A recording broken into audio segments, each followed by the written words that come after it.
Right, hello, welcome in everyone. Greetings. My name is Harriet Citadel, avian sentinel YouTuber, perpetrator of creative chaos, general maker of things, and free of the 15-minute sketches for now. Woohoo! Welcome in. Joy. And I actually remembered to hit the go live button on YouTube this time, so yay! I managed to actually hit both go live buttons this time. Joy of joys, I did not mess up this time. At least, I don't think so. Most certainly not quite so entirely as I did previously. Joy. I hope that Tuesday has treated you all well.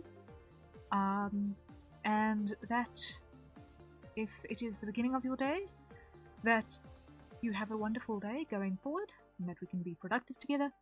And if it has been Tuesday, and is potentially already Wednesday, that you are blessed with having had a decent day of it. Joy.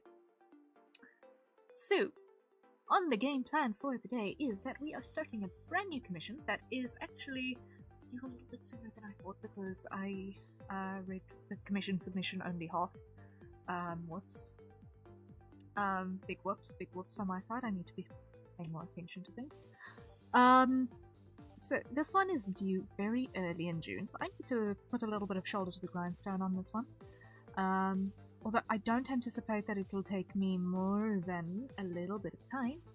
So maybe 2-3 sessions at most to get this one done, so we should be able to be done in time. Joshua, you thought you were safe. Didn't think a large influx of flowers would show up, but alas, you were mistaken. A large influx of flowers were indeed coming. Yay! Flowers! Yay! Until Joshua arrived, I almost never got flowers, so this is cool.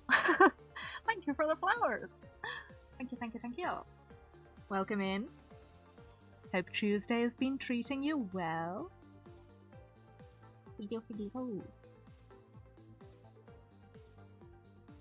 Whew. Hope you're doing well. Yes, today has been... It has been a day, but it has been good. It has been good. I walked again today, which was nice. Did 5 kilometers, took me 50 minutes, but that was also because I was going at a relatively steady pace. I did not change the setting on the treadmill at all, except for hitting the start and stop button. So even though there were times where I felt I could have pushed it a little bit, I didn't, because I'm trying to be responsible and not overcook after being inactive for a long while. So that was nice. That was nice to be able to move the bones again. And after that, it was admin. And I did a lot of maintenance to my terms of service for my commissions. And I added something new as well, which is actually more artist-centric than end-user-centric, I suppose you could call it that. Yeah. Exercise is always good for the brain. Yeah. Katrina, hello, welcome in. Hope you're doing great. Good to see you. I hope Tuesday treats you well today. Welcome in. But yeah. So, basically, what happened was I was trying to set up the, web versions for the 15-minute sketches that we finished yesterday. But it turns out that the web glaze servers are down, because obviously I don't have a machine that's got enough gusto in it to actually run glaze locally. Unfortunately, I don't have the right graphics card for that. But while I was that, I realized that, oh no, glaze is down. I can't get in. And apparently I'm not alone in that, so today is just a little bit slow on that front. Good to see you too, working today, not my normal, but I will be okay. Oh, okay. I hope that work goes well today. I hope that in the abnormality of it all, you'll be okay. Ought to be. Ought to be. We're going to be productive today too. Rooting for you. But yeah, so glaze was down, which slowed down my process quite a bit. It's still down, so I still haven't been able to deliver those files.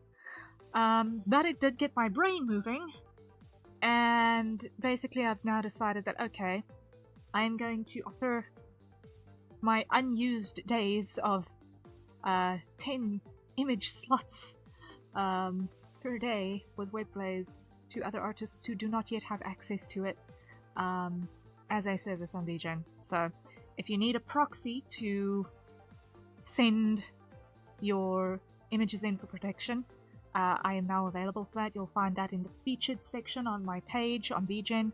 So if you need assistance glazing your artwork, I can help.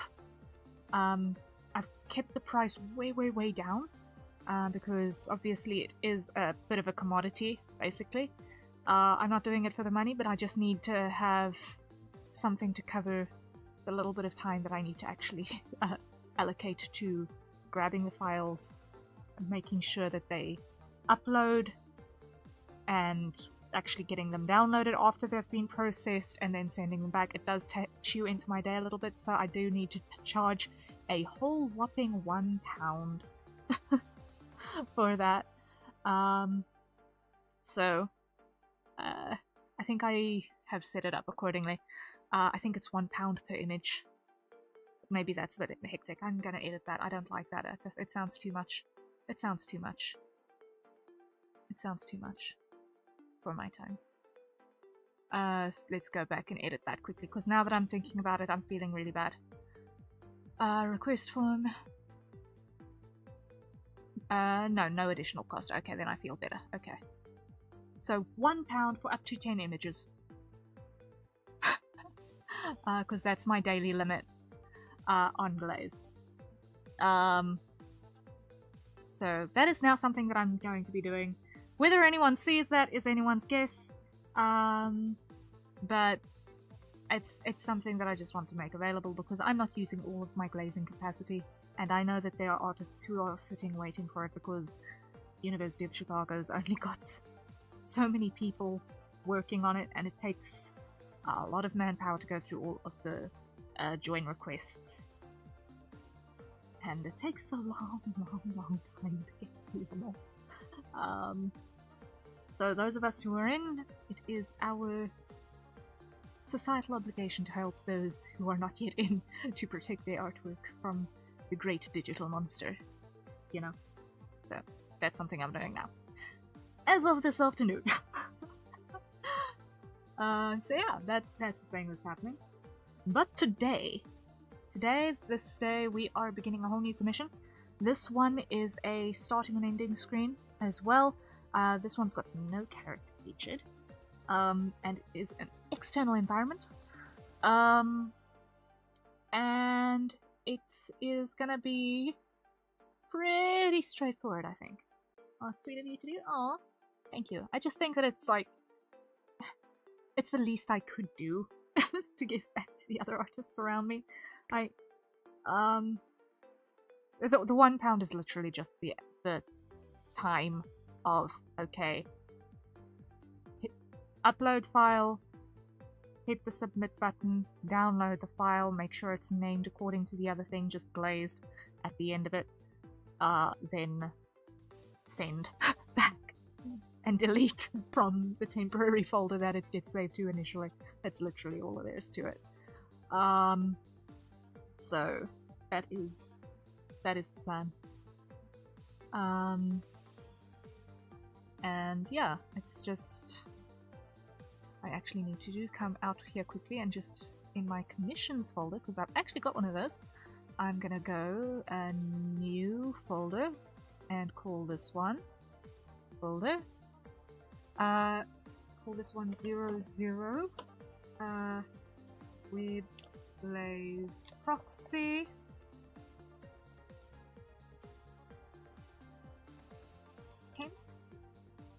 Okay. And okay, so now I've got a folder for whenever that hits. Okay, so we're cool.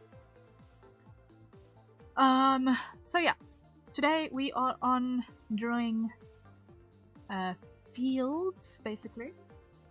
I also have an interview today, and I will need to do it from my car. I'm a little nervous. Ooh, it will be fine, right? Oh, best of luck with your interview. Ooh, good luck, good luck. I'm sure you'll do amazing. I mean, when in doubt, pull out a little bit of the streamer vibes. Okay? Sure, the mic quality might be a little bit weird because you're going to be in a car, but when in doubt, draw on that streamer confidence, because just like when you're live streaming, you are basically selling yourself and your personality to whoever is interviewing you. So it's literally going to be a case of just draw on that confidence. You've spoken to the internet and all of those hundreds and millions of people who watch you past, present, and future. What's one other person? Streamer vibes? Needed for sure. Exactly. Exactly. You're gonna make it. You're gonna be just fine. You're gonna be A-okay. When in doubt, wing it. I believe in you. You're gonna be fine. You're gonna be fine. I just want to come to doubly check the details on this one.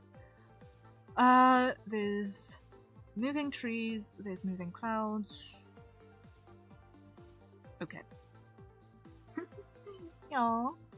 Yeah, all good, all good, all good.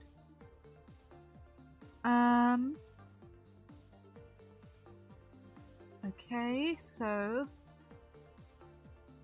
now I just need to, I've got scrolling clouds, moving trees, moving grass obviously, and let me just see over here, chat top left.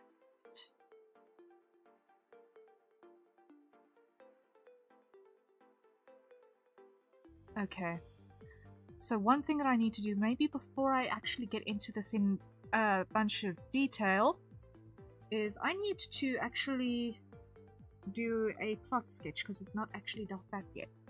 So, we have a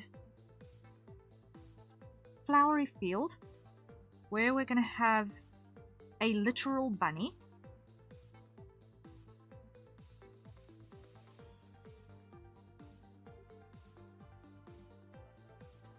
Ooh, moving trees and clouds, that sounds super exciting. Yeah, it's going to be a nice little serene image, I think.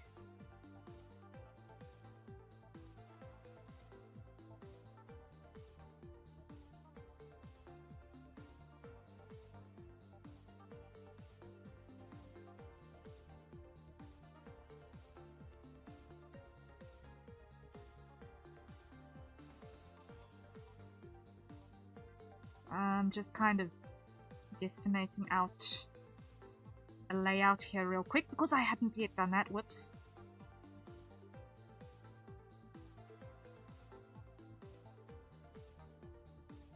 And I need to actually send this through before I can get into this in more detail.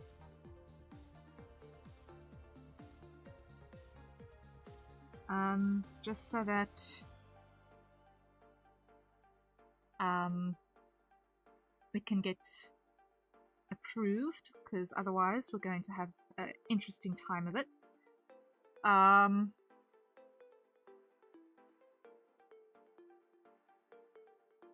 So we're going to have a little bit of exposed ground.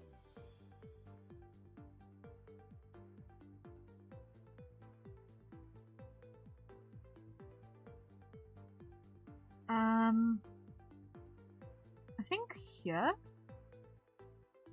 let's throw a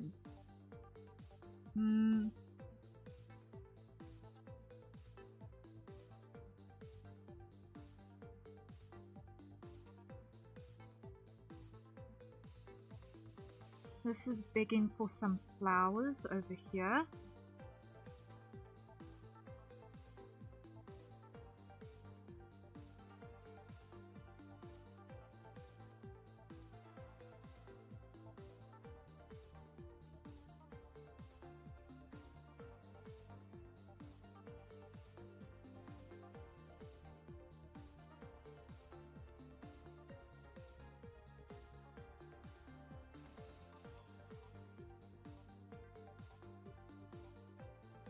This is begging for some flowers.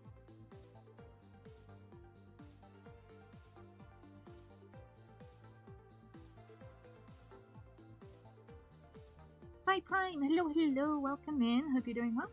Yes, thank you. I'm doing okay, thank you. I hope you're doing well as well. Hope Wednesday has been Tuesday. Blech, I'm already on Wednesday. Help. I hope Tuesday is treating you kindly so far.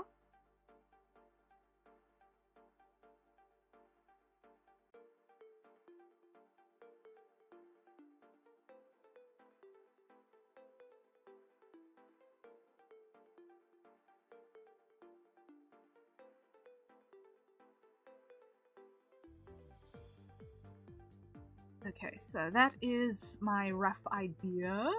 Let me quickly send this through for approval because I made the mistake of not doing that earlier. Whoops.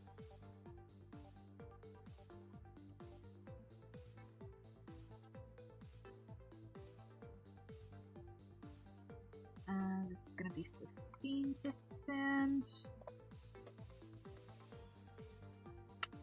Not 154, 15. There we go. It's certainly Tuesday. Yeah, it's certainly a Tuesday, that's for certain. That's for certain. Whew.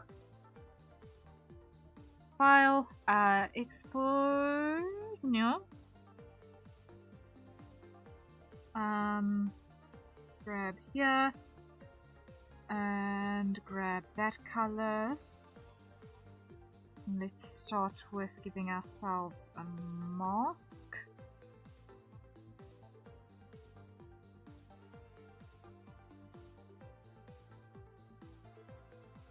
And duplicate.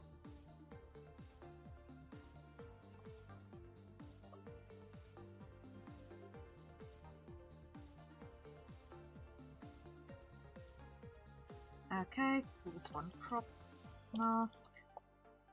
Alright. And grab that. And invert. Hide. File. Export. PNG. And call this one concept. Save. 100% size. Okay. We quickly send this through to the client to see if this person is awake at the moment and if we are going to be lucky to get confirmation.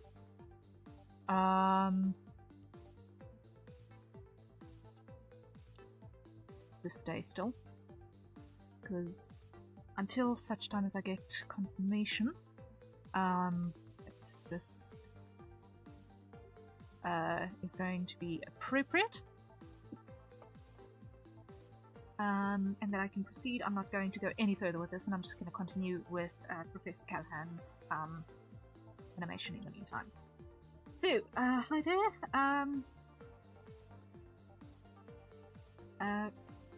Preliminary layout for you. Please let me know if this is to your liking. So that I can proceed.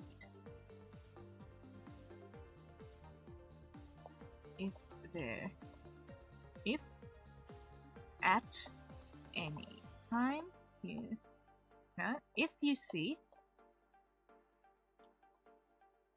anything you would like changed, please do not hesitate to let me know. Send. Okay. So now that is starting point. That's the starting point there. Now let me just open up where is not in that list. File open. Let me open up Professor Callahan's stuff as well so that I can work on that while I'm waiting for a response. Okay, file, save as, over here. This is going to be in the Bunby. Grab that text. Put that in the file name, save. Okay, there we go. And now I'm just going to need to keep an eye on the chat over here to see when I get a response in, which means that I can't actually see my OBS, but that's fine. It ought to be fine, right? It ought to be fine, I think. Probably. It'll probably be fine. It'll probably be fine. It'll probably be fine, right? Yeah, it'll be fine. Okay, so now, file, open. And come back out here. Come to Professor Callahan, open the stinger animation, and keep working on this while we are waiting for a response from Bundy. Okay. Let me just put this one now in the by workflow. Waiting for feedback. Okay, it's in the right place. And there is a hydrate. So everyone, acquire your nearest sober consumption beverage, and let's take a sip.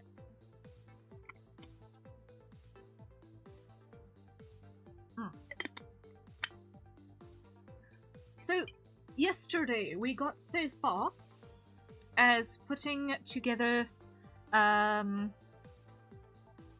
base layers on this animation.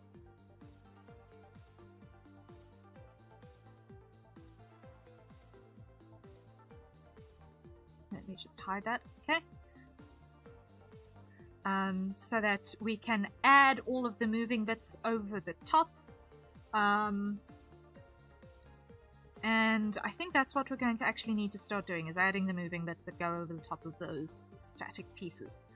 So we know that the expression is probably going to be the easiest part to do. So let's take low-hanging fruit. I think let's start with the low-hanging fruit and then add the extra, more tedious things over the top. Why? Because we're starting with all of the things that we can do easily, quickly, and efficiently first. So that the more unique, troublesome stuff we can handle piece by piece. Okay, so I'm going to start with the expressions layers from I think it is frame 23. Yeah, it's frame 23 that needs to be tweaked. I'm going to steal the glasses from here, and the lens information, and then everything else I'm going to redo. Because the glasses and the lens information is going to stay static all the way up until frame 36. Because why the head does not move. So up until frame 36. The glasses and the lenses are going to be exactly the same. So, first thing first, we come here to frame number 23. We go to the expression. I'm going to hide the hair. I'm going to hide the sketch. And I'm going to hide the body base. Okay. Now,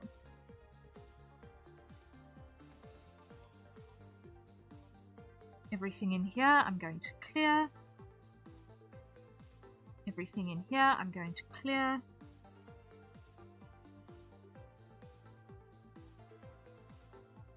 And I'm going to duplicate this and call it line glasses. Okay, this one I'm going to clear. Glasses highlight, I'm going to go and duplicate as well. And I'm going to call that one eye highlight. And that one also I'm going to clear.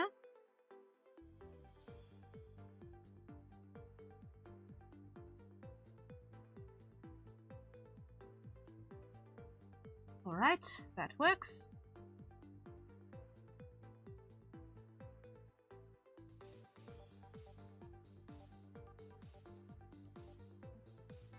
Now,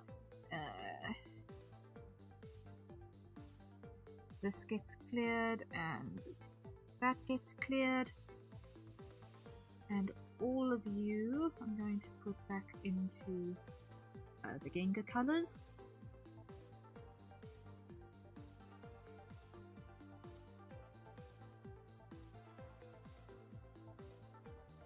That's now empty, yes. So here.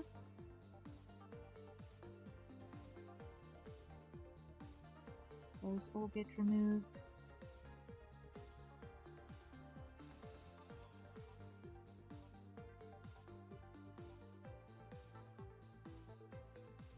Alright, and let's see.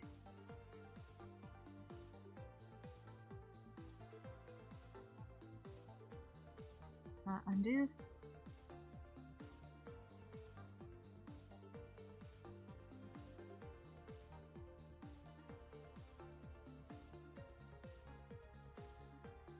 Okay.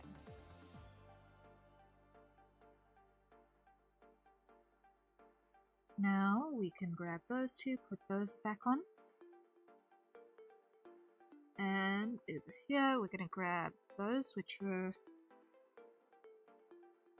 Iris.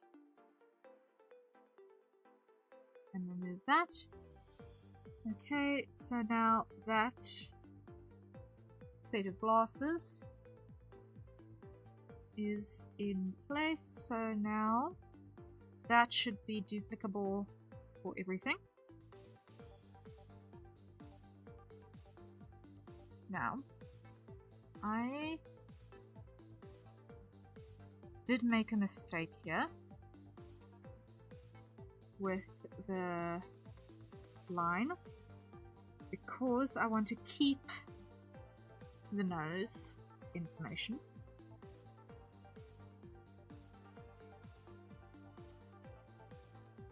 So we're going to paste that again.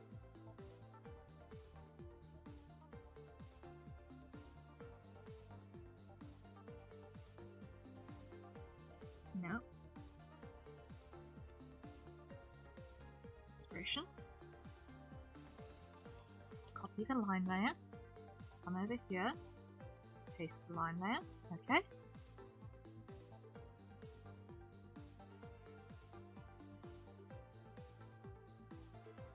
And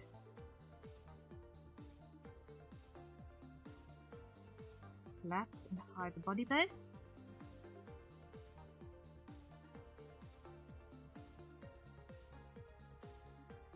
Now here what we're going to do is we're going to remove everything that's not the nose information, because the nose is a static feature, everything else moves.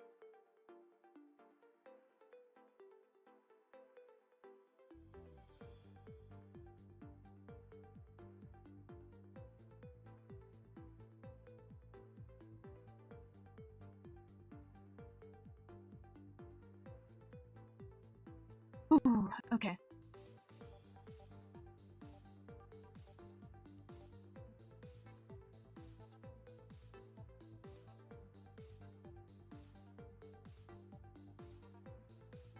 Now over here, I need to be careful.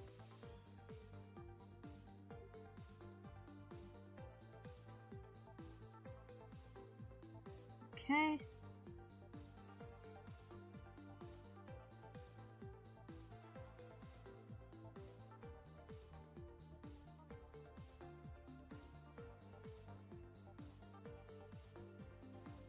And what I want to do is I want to copy the shading by the nose.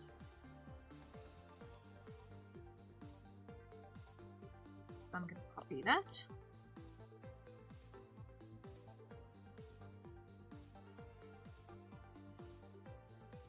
Thank you.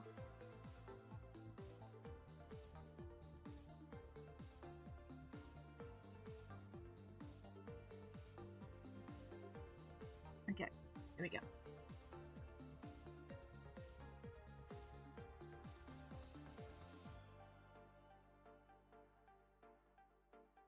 So from here, everything is a bit more unique, because at this point we start getting blushes and shape changes. So what that tells me is that we are going to need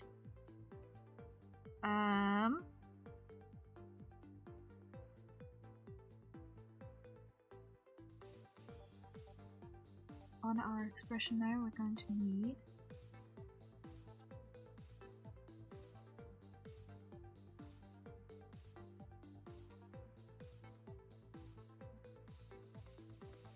we come all the way up here again. We should have extra layers. Still somewhere towards the end. Yes.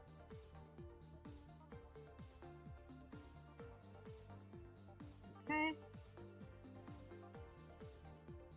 Copy.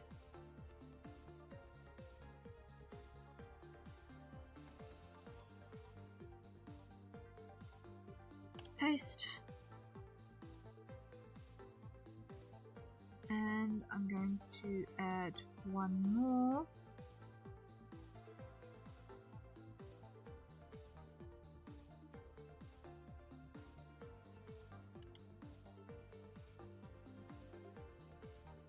It's going to be over here.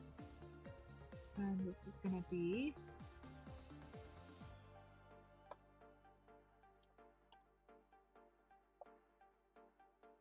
like that. Okay.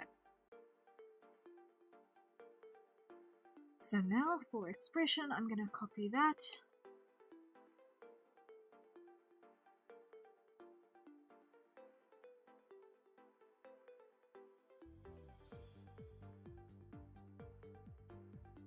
Delete the expression there.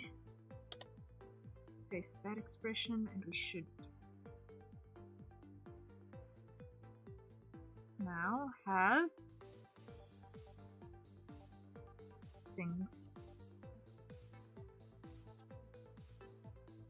shipping. Now here on frame 28 is the first time where we see the eyes actually changing shape.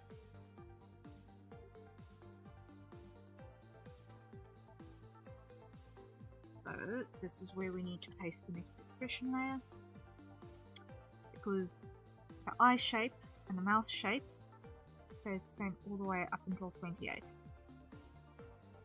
So we come over here, we grab our animation inker, grab our line layer,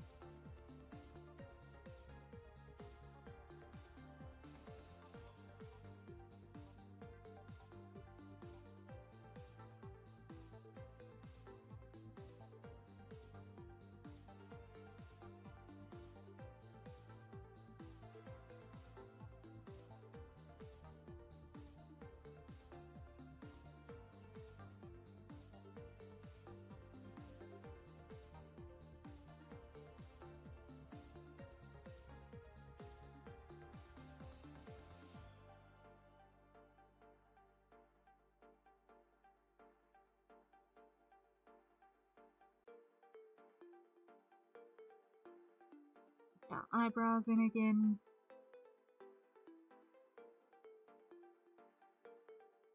Okay. Now one thing we need to do is we need to figure out exactly what color we're going to make this blush. Because we need to make sure that it does not necessarily look the same as that color. So what we need to do is we need to grab our basic skin color. Let's see, if I put I put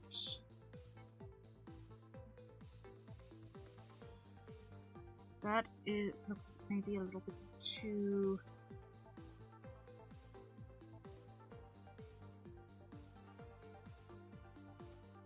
not happy that that's the right tool for the job. Let me see. Flip. If I put this on overlay, no. If I put this on multiply, if I put this on multiply and then reduce the opacity,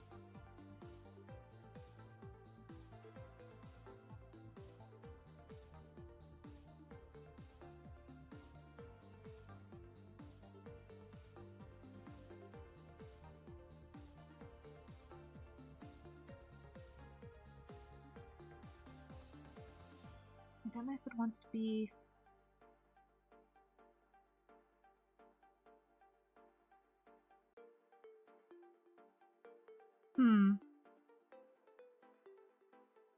I can't tell. It wants to be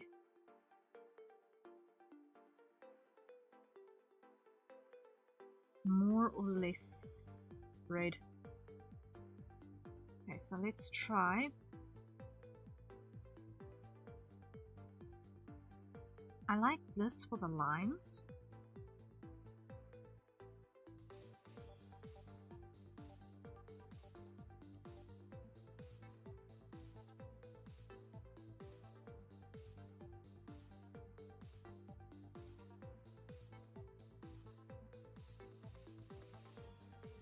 It's a little bit much.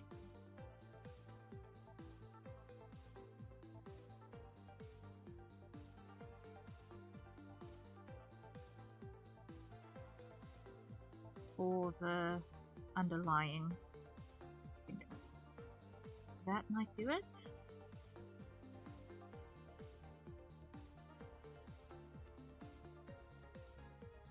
Yeah, that'll do. Okay, that'll do. Okay, so we're going to then grab that color and that color, and we're going to come over here to our blush lines.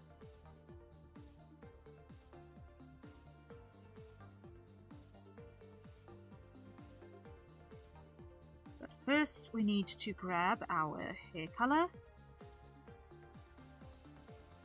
and in here hide our sketch layer for a moment, color in our eyebrows,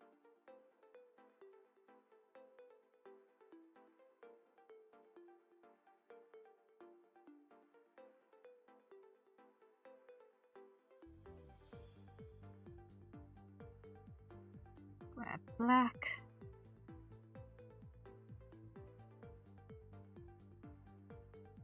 all that, grab our Slayer color,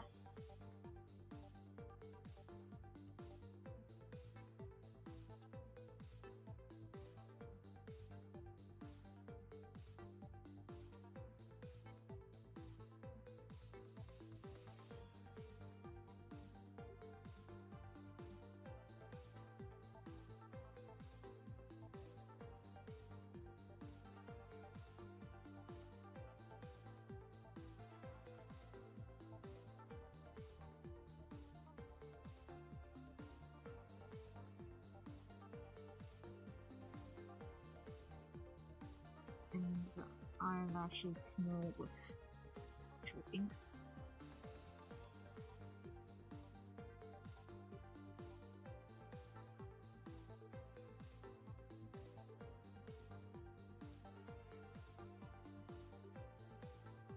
Eye highlight, lock, grab white,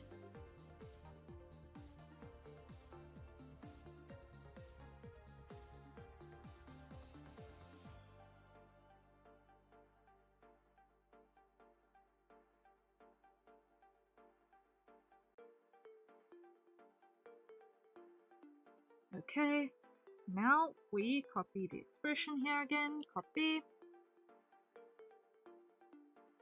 delete this one, paste. At this point we start getting our blushes. So this is this color, I believe, which means this one needs to be like that.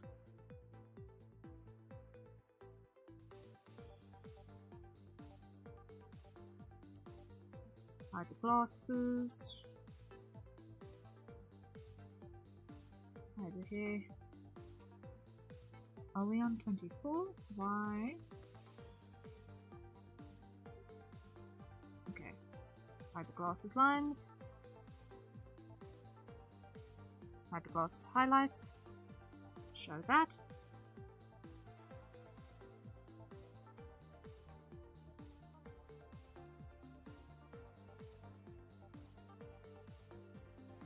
There we go.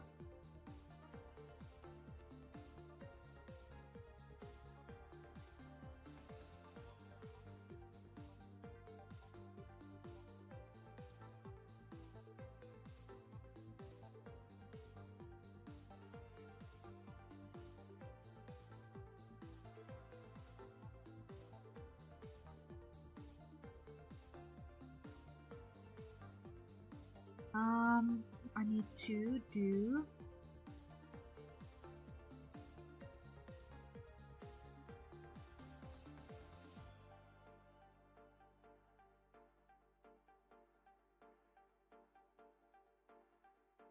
let me see what's going to be the best way to do this. No,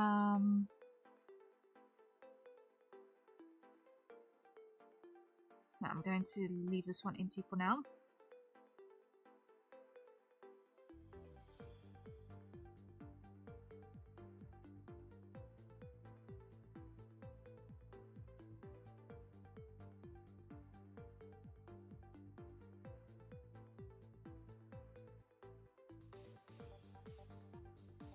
Okay, now we copy the expression folder again, go to the next one, number 25, delete the expression folder, paste,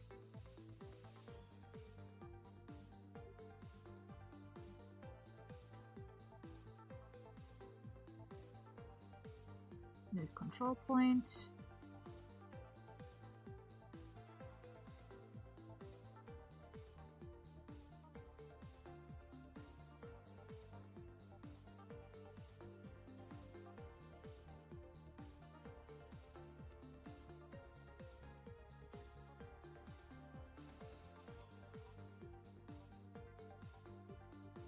there we go.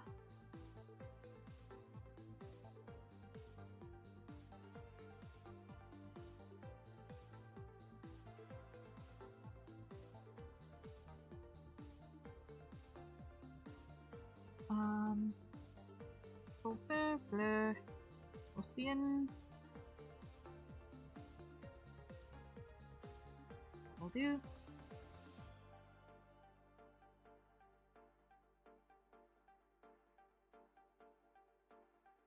Now we go and copy the expression again.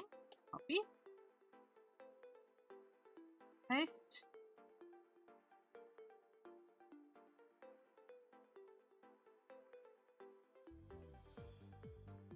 Duplicate.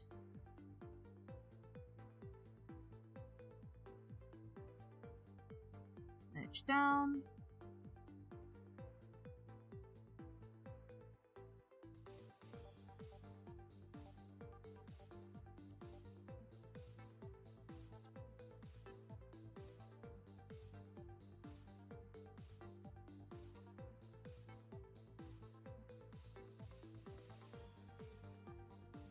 Expand that down a bit more.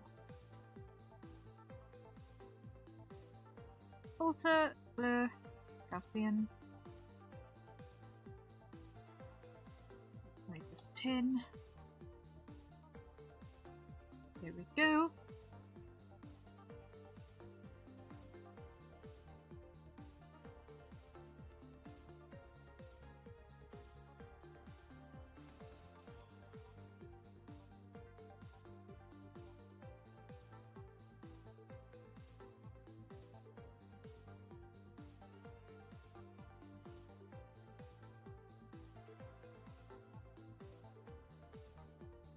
So, almost got this sorted, so now we copy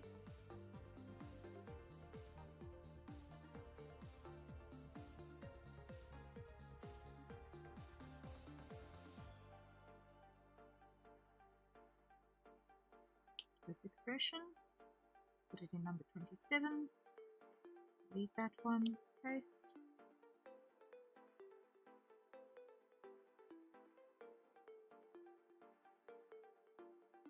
Yep, undo that. Because why? I have not made my adjustments to the blush lines.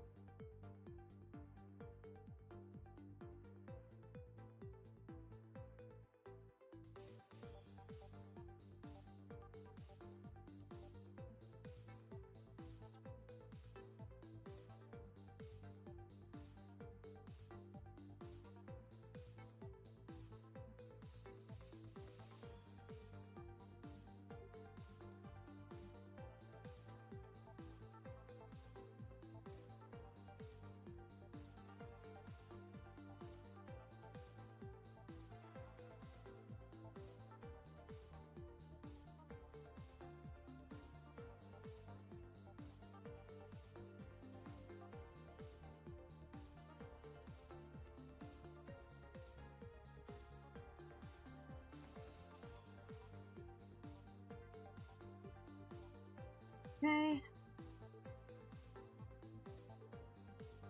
And now we go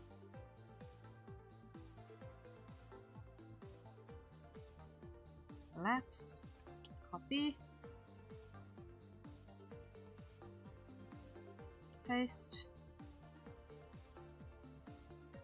127, 28 is where things change. Okay, and check quickly, very quickly, if we've gotten a response back from client yet. I see a message.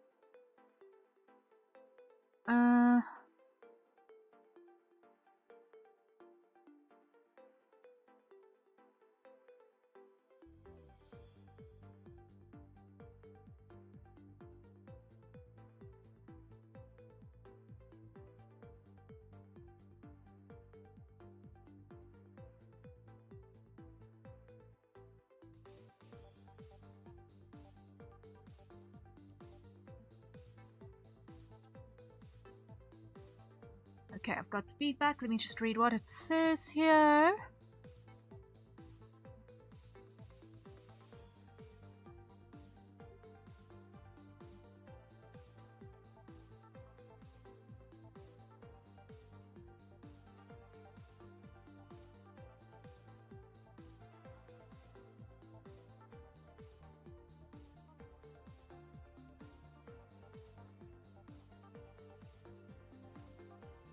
More open space in the middle.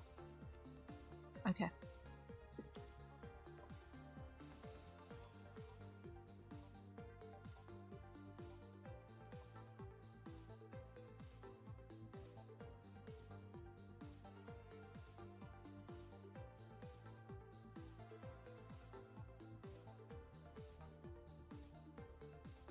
Okay, I've got some feedback, so let us return to this and try the sketch again because we want to try something else.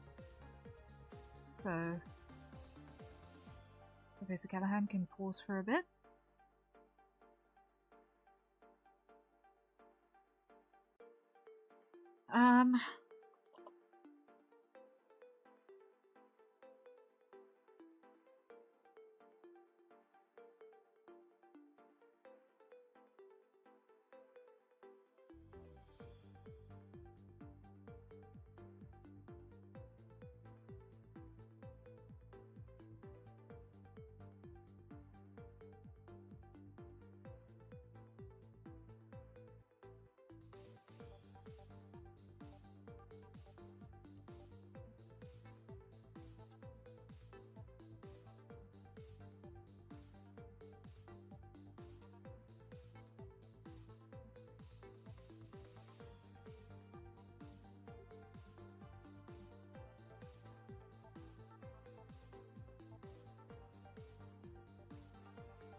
So we're going to try an alternative layout. So this is option 1.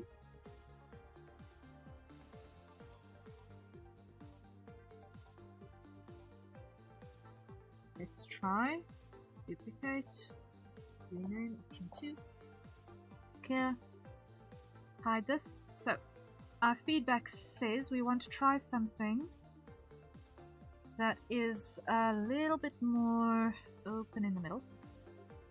Okay. A little bit more open in the middle, and also something about this character being a bit taller. So based off of the references that I've got,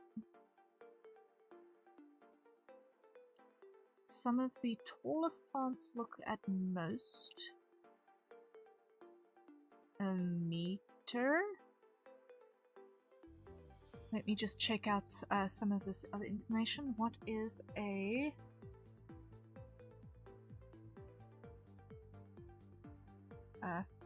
Flemish giant bunny?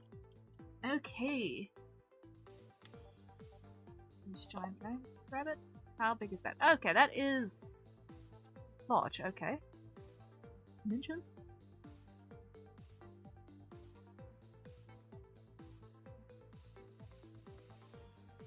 That puts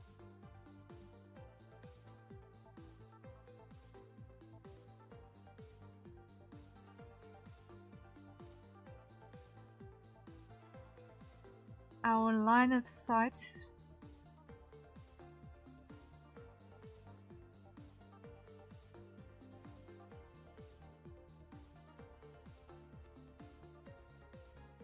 easily at what looks like approximately, if I'm judging by these images,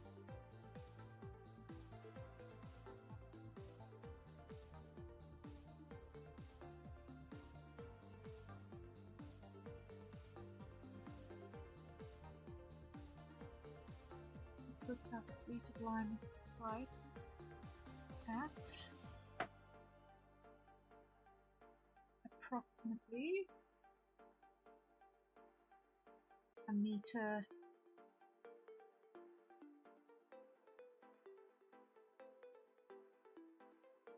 to a meter 20 in a resting position.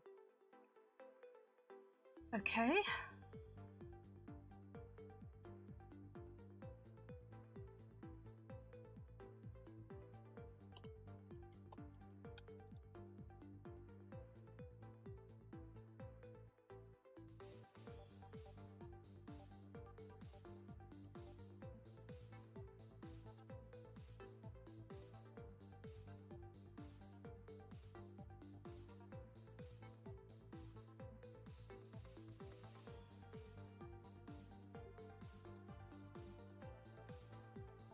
Okay. So it's our line of sight generally at about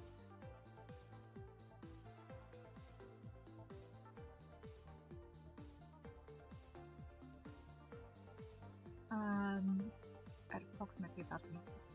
Let's see. What does the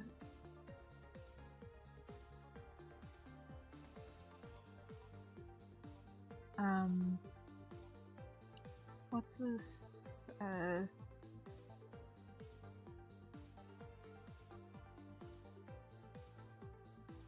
really? What does it say about our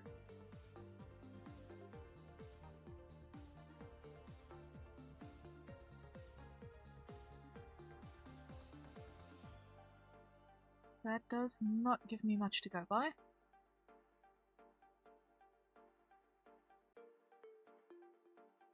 I'm just quickly doing some research here. Hold on.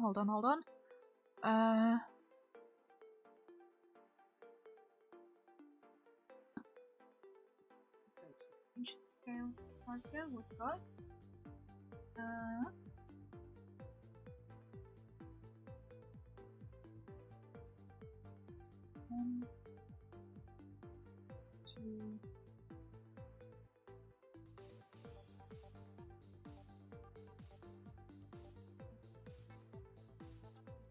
So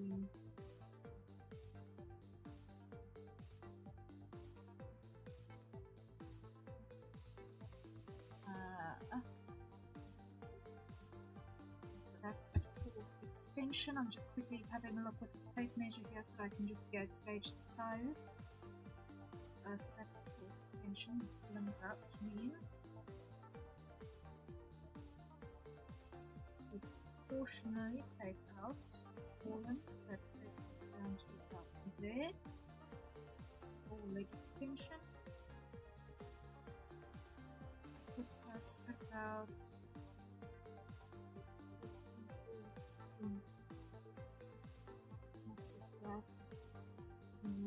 world size. That looks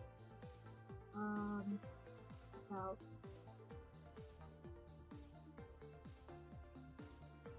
like eye level of about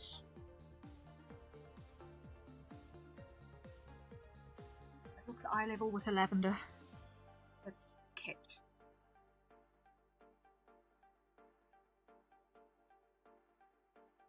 I just say about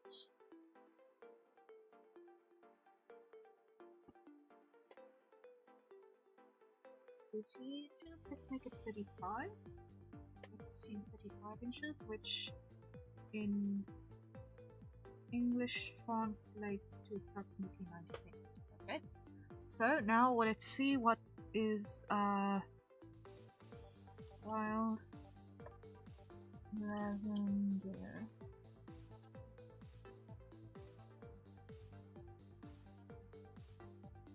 Size.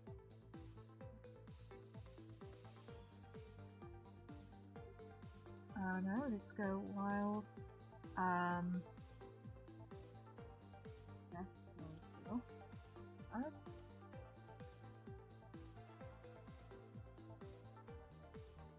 So that's the wild capital. It goes to 35 centimeters at about 90.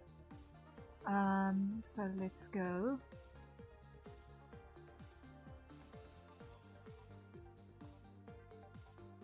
Full size. Yeah.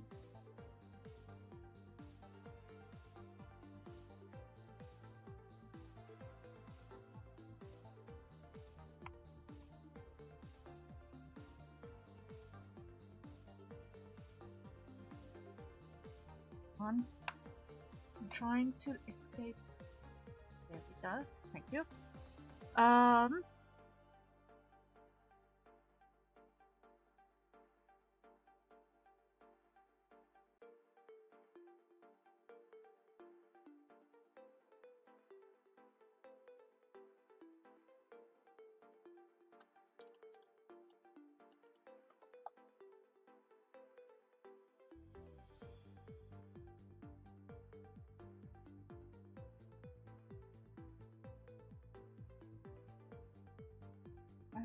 That's 36 inches. So Lily is going to be approximately the same height as our bunny.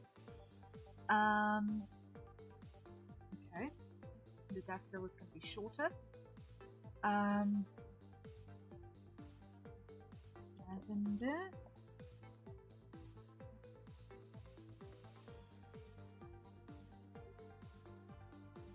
Any size. Okay. Okay.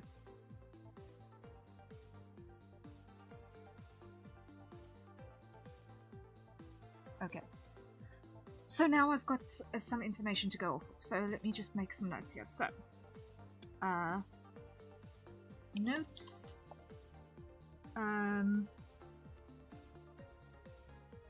Let's grab a marker so that I can read what I'm writing, because using my normal pens are just too sharp at the ends. So we've got a bunny is our main character, but said bunny is a large one, so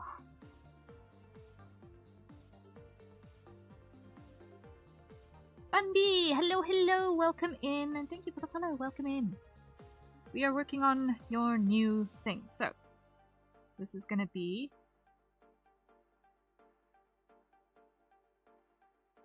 eye level, we approximated about 35 inches. I think that's the way you write inches.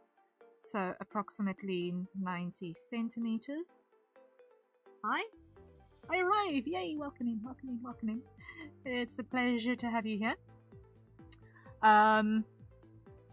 We are just doing some notes so that we can attempt a better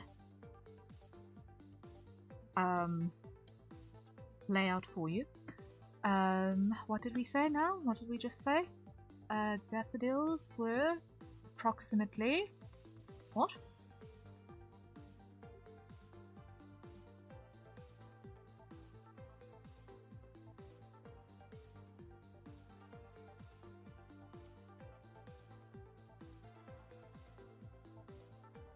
I think if I'm wrong about what my apostrophes are for inches, I'm so sorry, but I did not use these units of measure. You have my full attention. Thank you. Thank you. Thank you.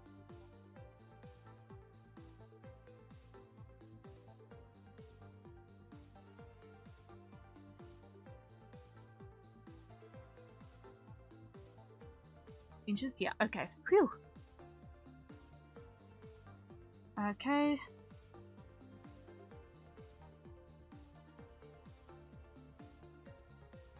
Okay, that means that the yellow lily is going to be approximately the same height as our bunny.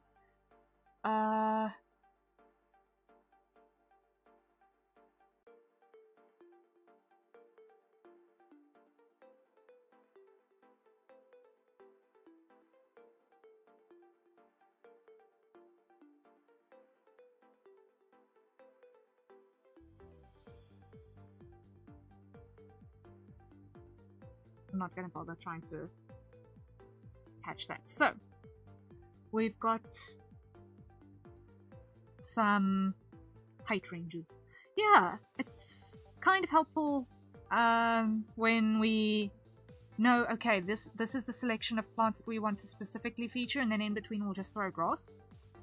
So that will be a little bit useful for us. So let me throw my crop mask back in there so that I can see what is and is not going to be mostly visible. So on option 2 we are now going to go back to our sketch brush, and we said in here that we want a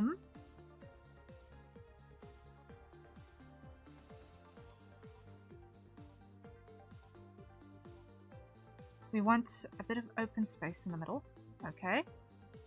So let's start by applying the rule of thirds. We are probably going to want chat here.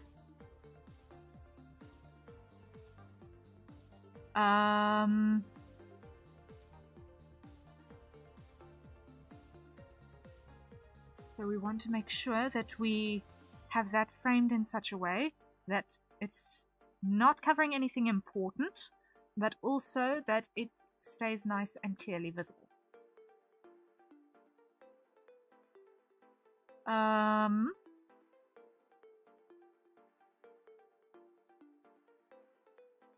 So if we're going to use a tree line,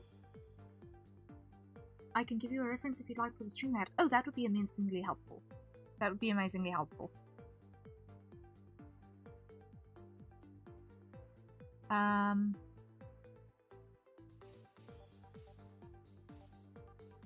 For our end screens, that would be really, really useful. Because I based the previous version off of roughly what we mentioned here. But if we're going to have a sense of scale where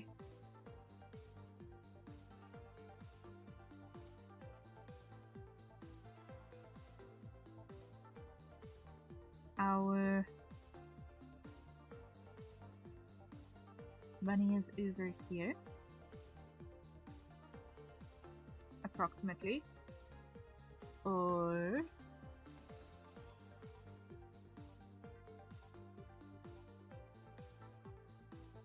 over here.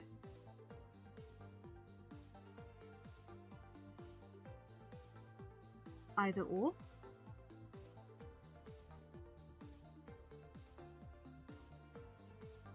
We want open space.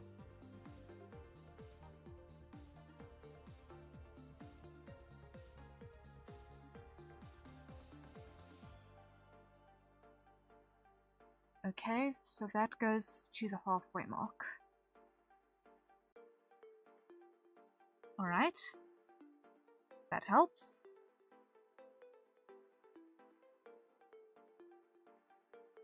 We will give ourselves a little bit of a margin. Thank you, I see it, I see it. We'll give ourselves a little bit of a margin over here to work with accordingly. So we want open space in our layout here. And are you going to be using approximately the same layout when it comes to your ending and starting screen?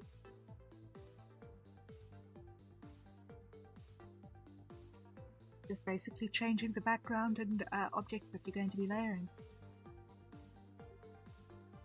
because it just helps do the planning accordingly. Yes, just like that. Okay. Okay, so that gives us, let me just redo this, rule of thirds for composition. Usually, if you want to fill a piece, you want to have something of importance on all of your points.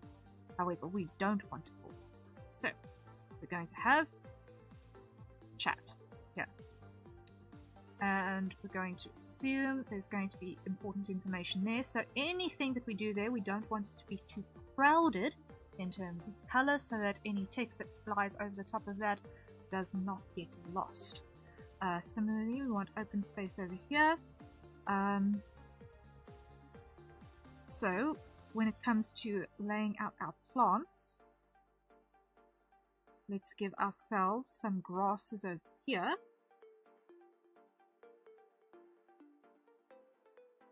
I might make the model bigger on the just chatting screen, like taking up the center of attention, but in other times it will be a small corner. Okay, so is this mostly for a starting or ending screen, or is it going to be your total background as an animated background for everything, just about, as your main background? I just wanted a little bit of clarity on that, because that does impact tweaks. This is going to be a multi-purpose for now, for starting, ending, and chatting. Okay. Okay. So let's assume that this entire zone approximates where your...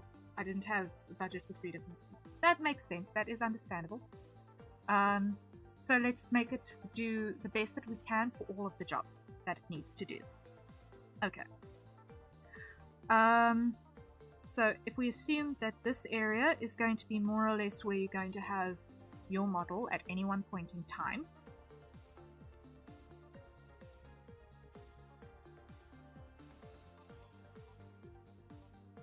because I see you've got some text here in the bottom,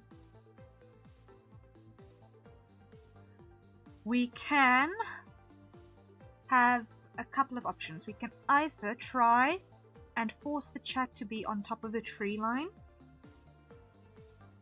and have the trees kind of act as a frame for that, or we can put sky behind the chat and have trees kind of frame the model.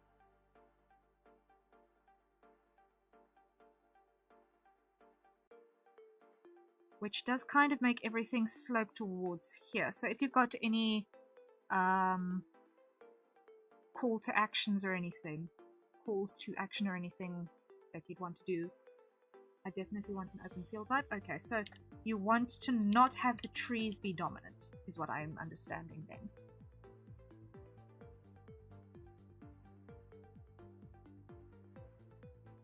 Yes, okay. So the trees are going to be then more of a rough idea. So the open sky is going to be more important than tree line. Okay.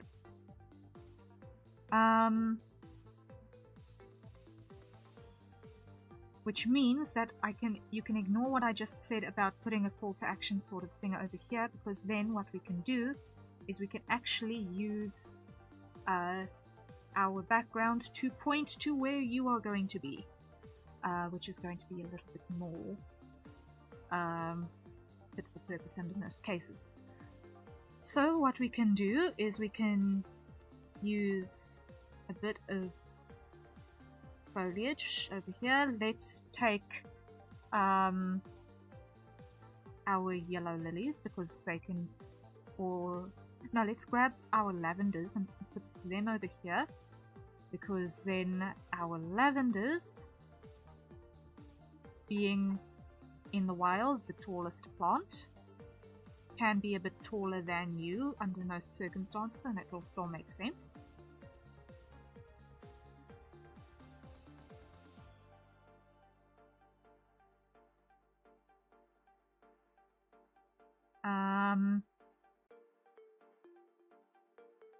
I don't know if you want to actually see the ground itself, or if we're going to just assume that the ground is somewhere just below our line of sight.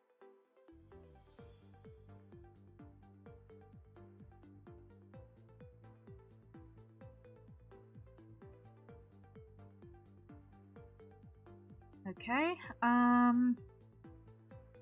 but let's then plan that our lines are going to go something like that. I'm not good at picturing things. That's why we are coming up with plans here. So then let's assume our lilies maybe over here. And let's assume that we're not going to see dirt. Let's assume that we're not going to see dirt. I think that's going to be best for us. Because if I look at our reference images as well, you do not actually see dirt. You're going to see a little bit of matted grass, maybe, of a different breed from the other grasses. But you're not going to actually see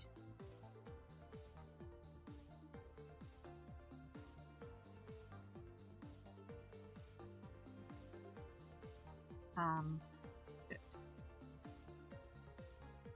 Okay. We're going to have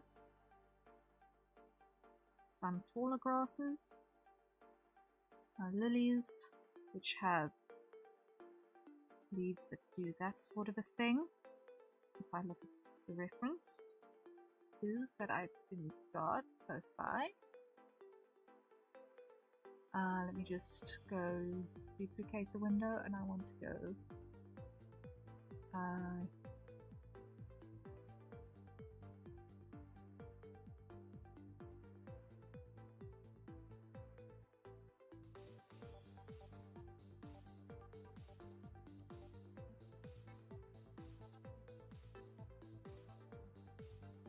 I love the open sky and the force field reference. Okay, let's check reference 4. Okay, so then if we're going to have that sort of open flat back horizon, let's just slant it ever so slightly so that we get the sense of a couple of rolling hills behind you. Add a contrasting rolling hill back there. And add a bit of a grass line that comes back like this. The other ones were close-ups to show examples of plants. Okay. Makes sense. So that gives us more of our hill shape. You can have other plants dotted around in there. Makes sense. A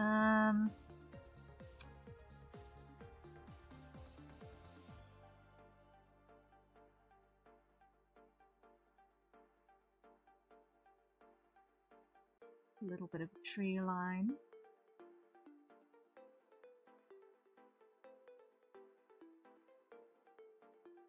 There we go. A little bit of a tree line like that.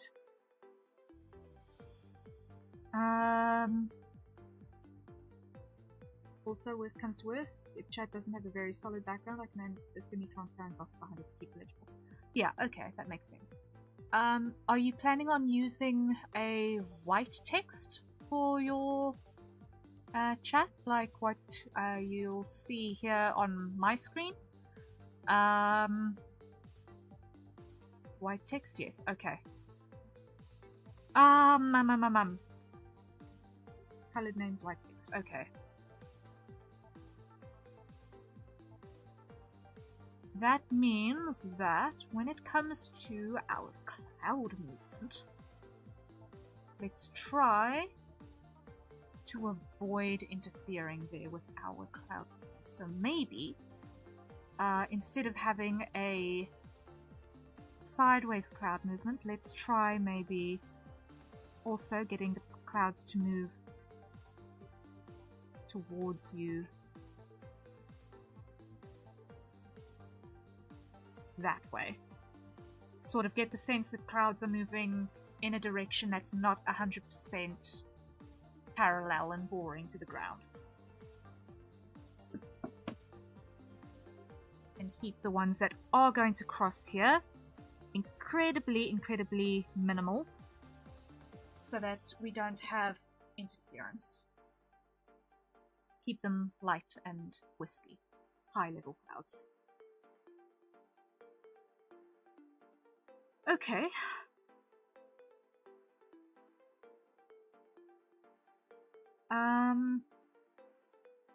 Does this sort of work for you in terms of concept?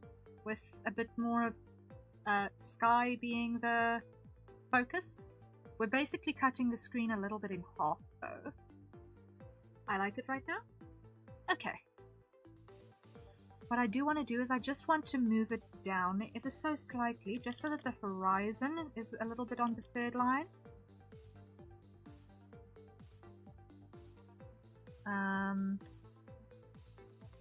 Just so that you've got a bit more sky to work with.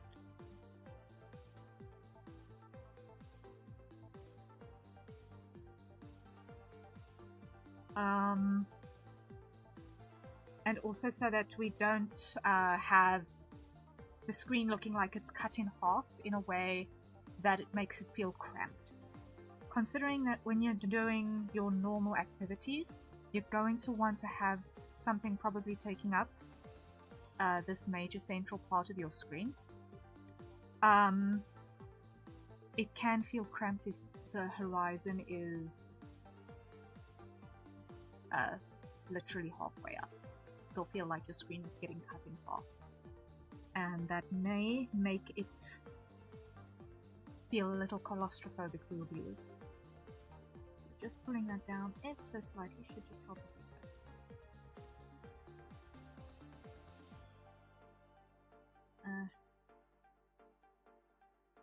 Taking notes? Okay. Okay, if it makes sense, and the rationale makes sense to you, then I'm happy.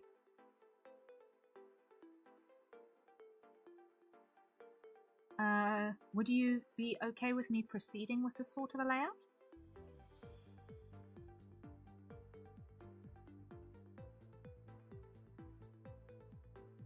Sure?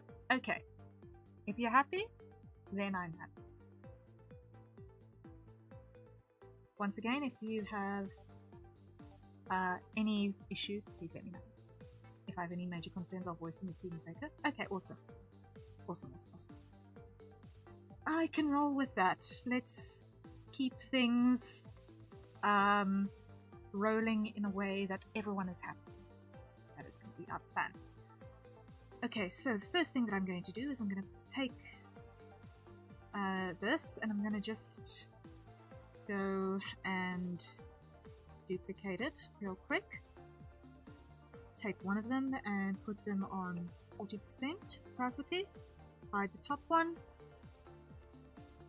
Okay, put that in a folder. Call this one sketch. Okay. And And then on top of that, we are going to do sky. Now this does not need to be a folder, it can just be a layer. So first layer is going to be sky. So let us put the sky down. Alright, and I'm going to start by taking a midday sky gradient, courtesy Clip Studio, and drop it in like that. And I'm going to put that, multiply like so that I can see what I'm doing. So now we will have a little bit of this dark sky over here in the top left corner. That should give us a decent amount of contrast. Like if I just, I'm gonna break my own screen for a second. Chat is unlocked, so I can move it. So if I put that there, ready, yay! If I put that there and I just make it tiny for a second here, for contrast's sake, we should be able to see it ought to be pretty visible. Although it is a little bit light closer to the halfway mark down there where your first message is going to pitch up.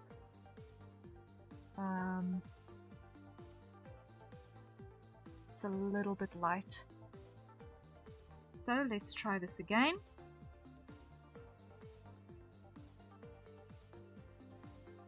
And no, that angle is just too steep.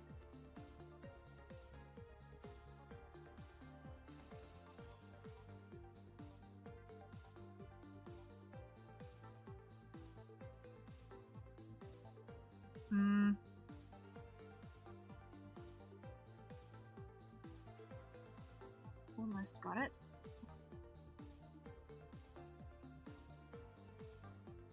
That ought to probably do.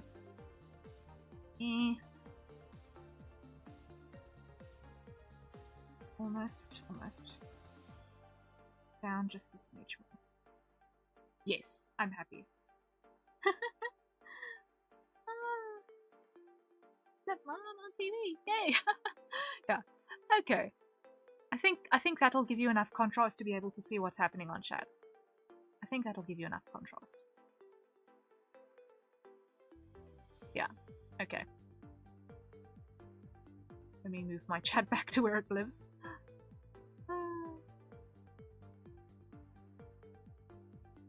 Eek. Here we go.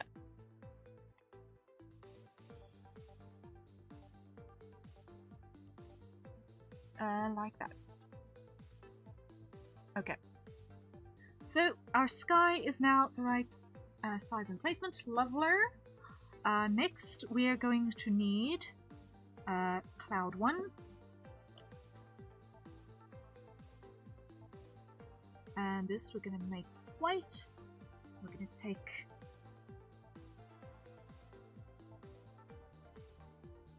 like so. We're going to make it really thin and wispy.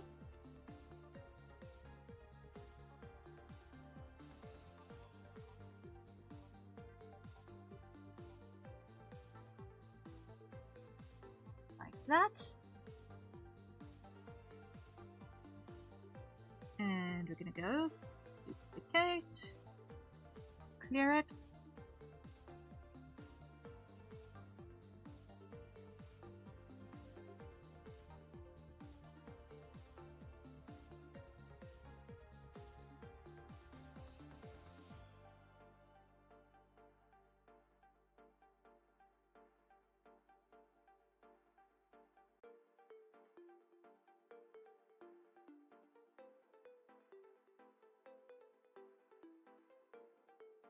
When we take this into Live 2D to animate, then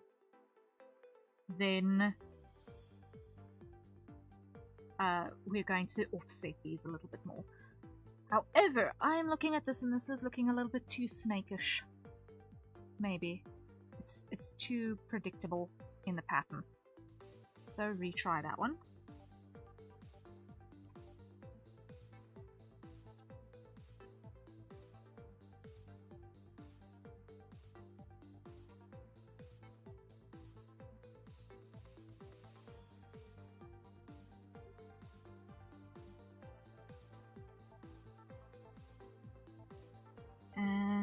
grab our airbrush and just erase a little bit on the leading edge. Snake-ish. Yeah. Snakes and bunnies I don't think are friends, so let's avoid having snaky clouds, I think.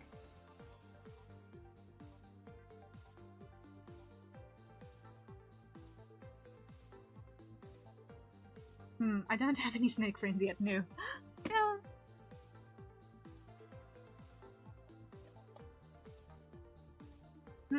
Now what I want to do is I want to just tweak this angle a little bit as well.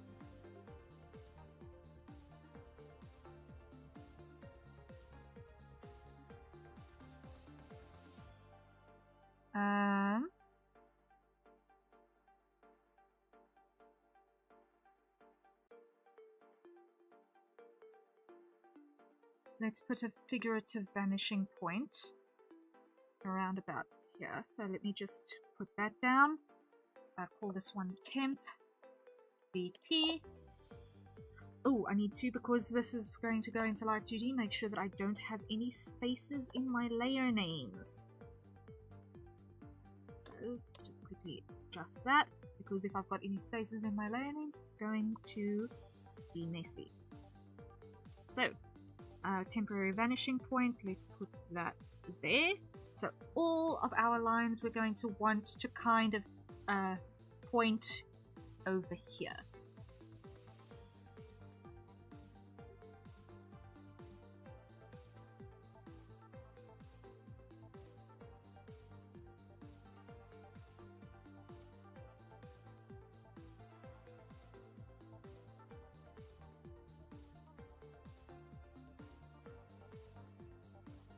Okay. And duplicate. Call this one cloud 3. Clear it.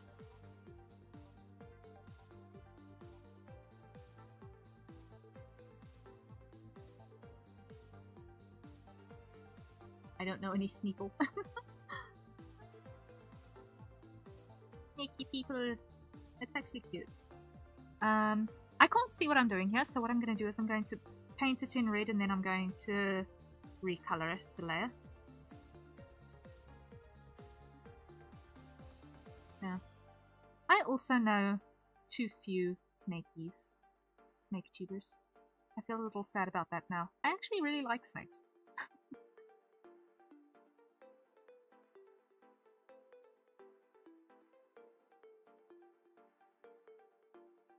That reminded me to listen to Zeal's new song. Yes! Yeah. The MV that came out. It's the anniversary for 1 month since the release of his little album. I think that warrants having that play next. I think that warrants having that playlist next. Just to remind us, because I love that one so much actually. It's such a fun song, and the music video that came out yesterday is so pretty. I just love the loud colors so much. So add to queue, it is going to play next.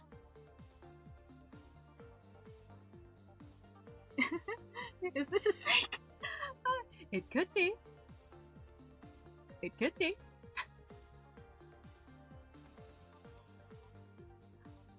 Oh.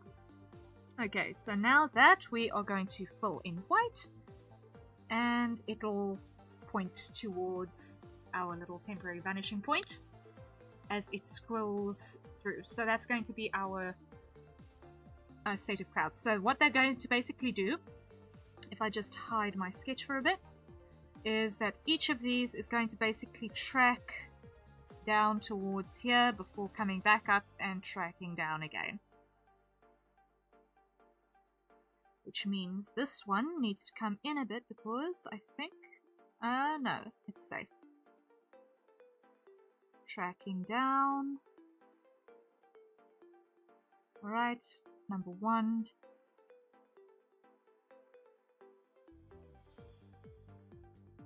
And they're obviously going to be offset, so they're not going to all track through at the same time.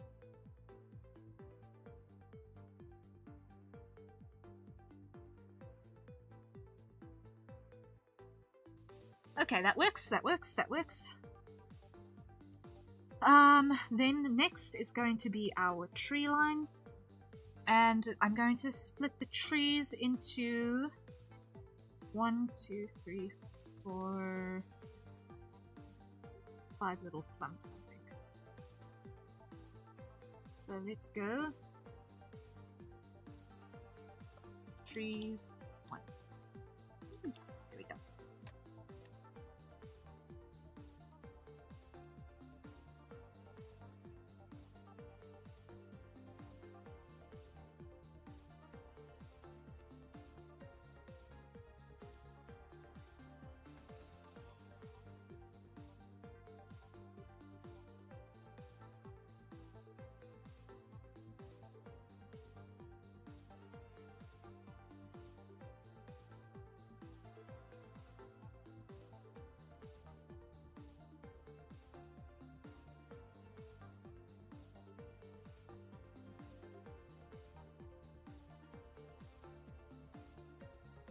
Okay, that is our first batch of trees in terms of basic shape.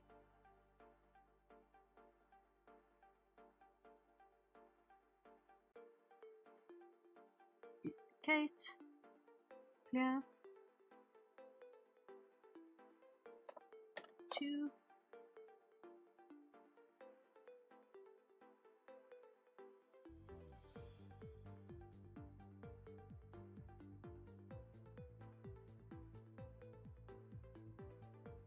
something like that.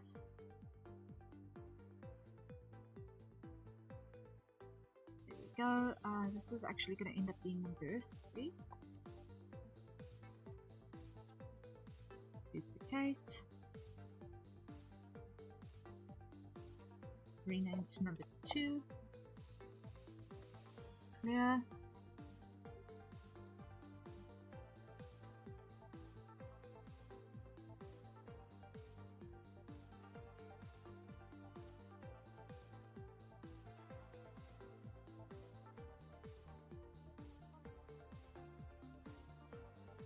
There we go. Reminds me of sponge painting. Yeah, it's I've got this very basic brush shape that I've put on a spray that gives us the illusion of detail rather nicely. It's basically designed to mimic sponge painting.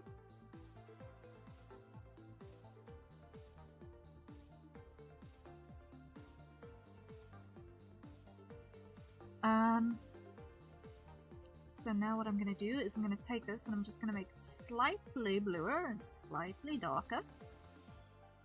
And we've blocked the opacity here, so now what we're going to do is we're going to make it a bit more dark because it's not quite there yet. Add a bit of depth to that.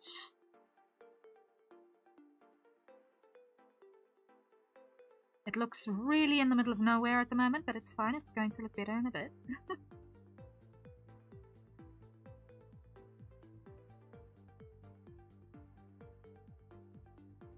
Same over here.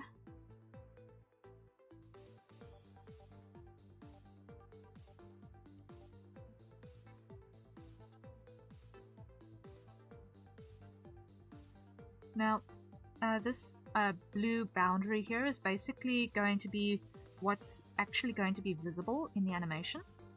I've just got a bit of overflow so that as things move and sway, that it will not have weird things chopping off the sides.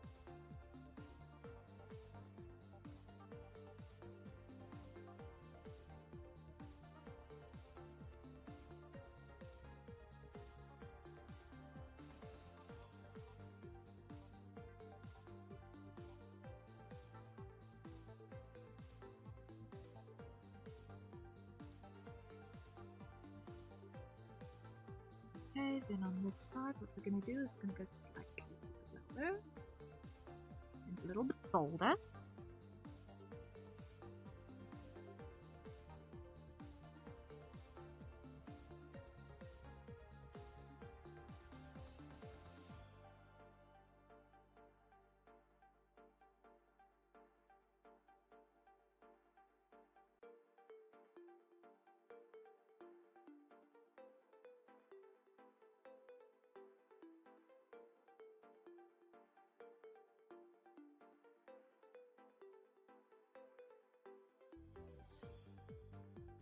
Continue with that. This is number 1.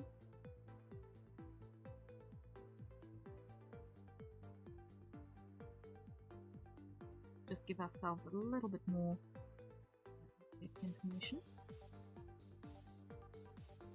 and a sense of direction of where the light is coming from.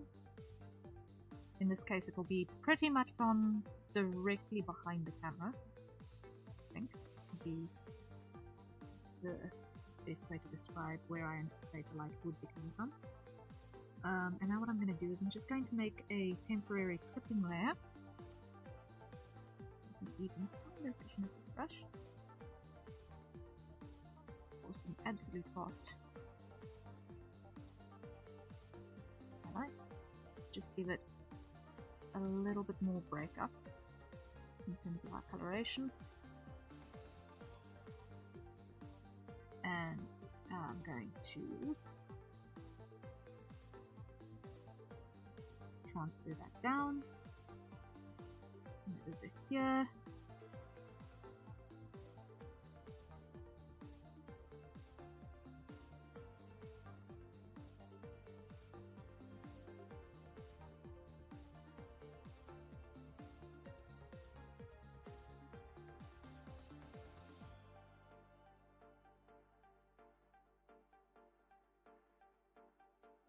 Transfer that down.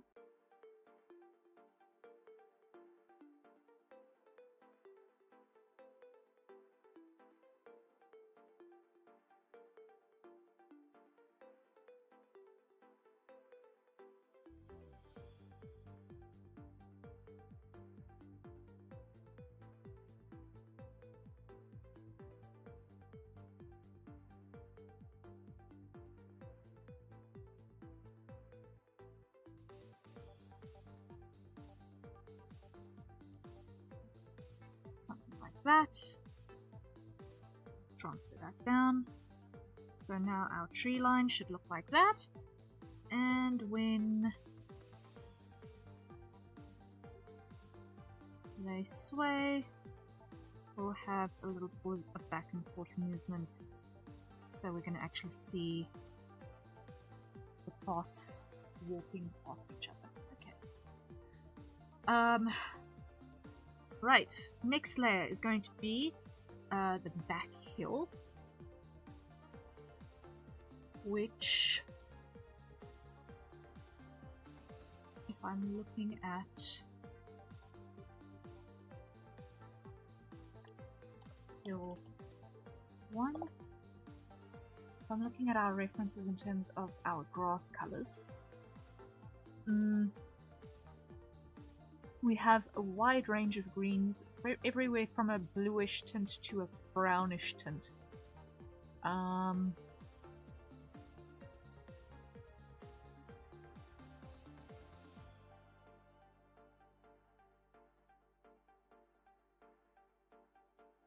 feel like we want something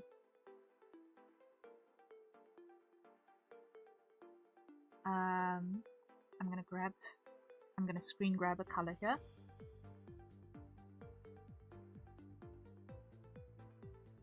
Feel like that looks like the right color. I feel like that looks like the right color. So what we're gonna do is we're gonna start by grabbing our lasso fill, blocking in a shape.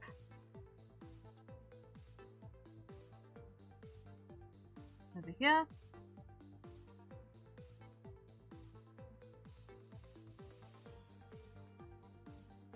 And now what we can do is we can grab our hatching brush, I think.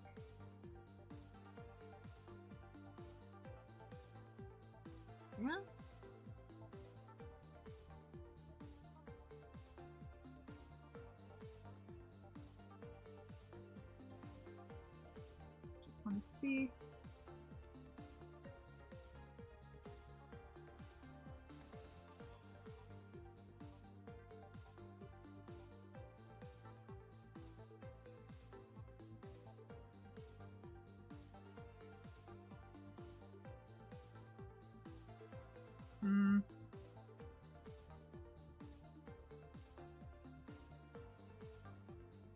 No, what I want is not this. I want to, let's try the gauze cloud. I just want to rough up this edge a little bit.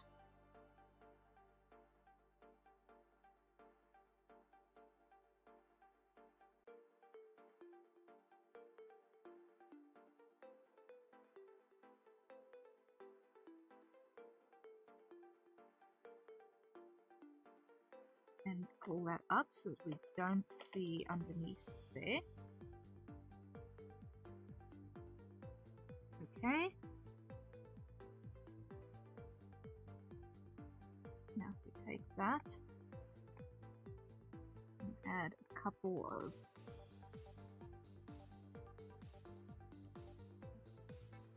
strays like so. Let's see on this reference here.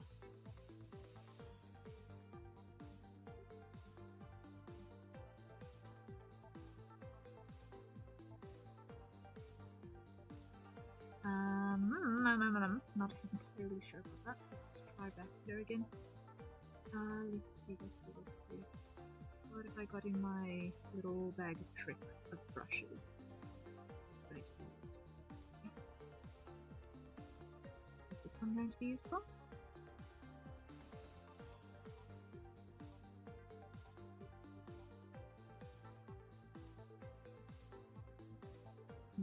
Smaller, not that small. Let's try 45. That's the size I'm looking for? Yes, this is the brush that I was looking for. Gives us that grassy texture. I knew I had the right thing. Feel free to use more than the references I scrounged up if need be. I absolutely love artists having creative freedom leads to good things. Oh, thank you. Greatly appreciated. I believe creative freedom has got definitely its place. But having good direction at the front of the process, which you have now provided, is immensely helpful as well. So I do not want to have that discredited at any point either.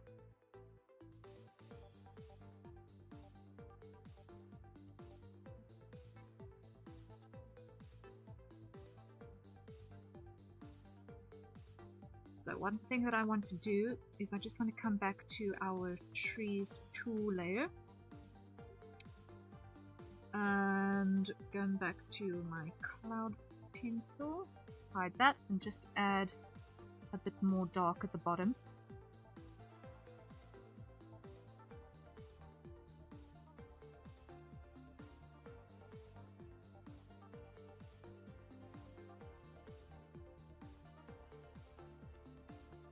I don't think I'm good at giving clear directions, so I'm glad you think so. Yeah, I think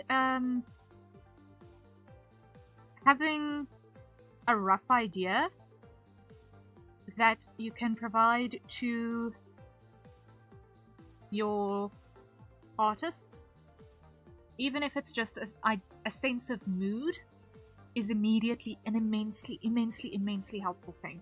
When someone puts in a request and just says, do whatever you feel like, then it's like way too much creative freedom, and then it's almost a little bit suffocating.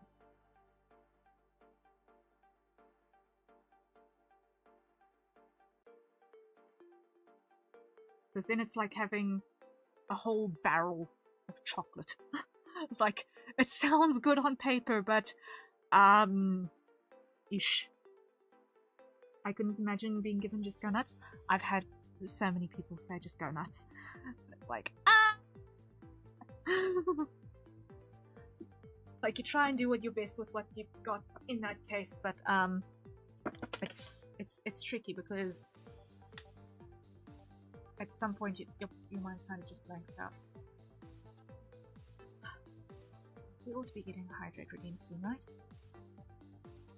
Ought to. Have had coffee delivered. I'm going to have a hydrate either which way, regardless of when the water bottle appears on my shoulder again. So everyone, acquire your nearest safer consumption beverage and have a sip, because I can guarantee my coffee is cold by now.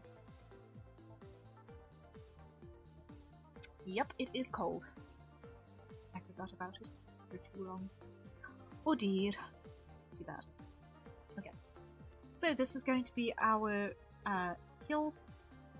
Our first pass on that. So now what I'm going to do is I'm going to grab a cloud pencil sommer that we used earlier. And I'm going to add a little bit of a slightly yellower green.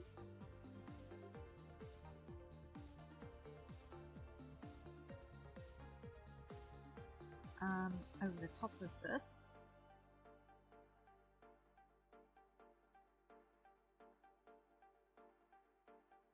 I'm going to clip that down.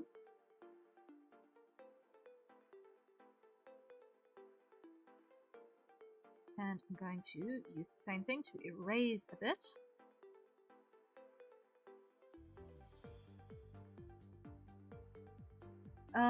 And then we're going to grab this color again. And we're going to grab our shard brush again, and we're going to go something a little bit darker. I'm going to start spreading that around on the interior here.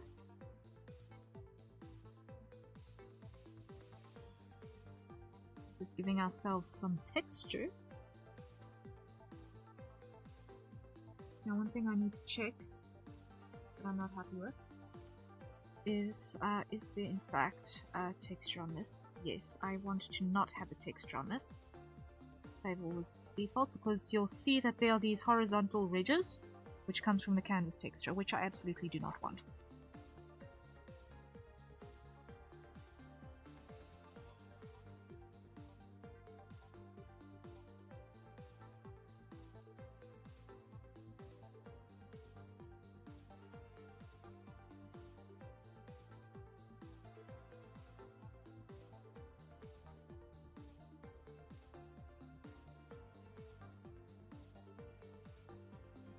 So here what we're doing is we're trying to just put in a little bit of organic roughness.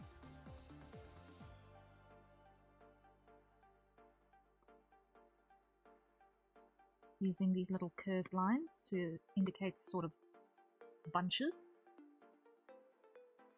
Oh yeah, this is already looking to be some peak frolicking grounds. Yay!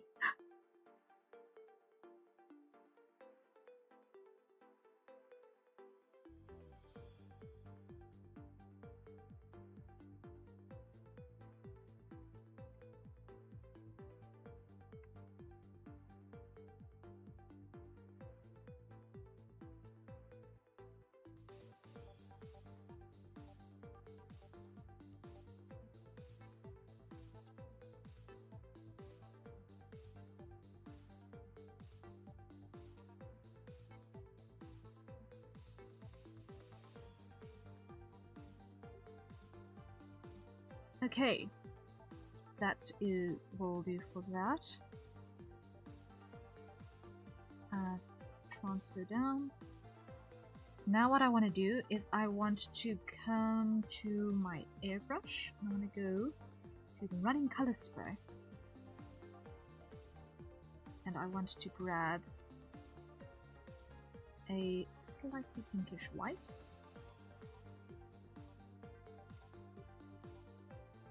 And just scatter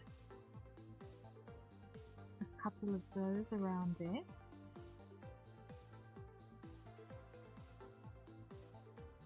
Like little wildflowers.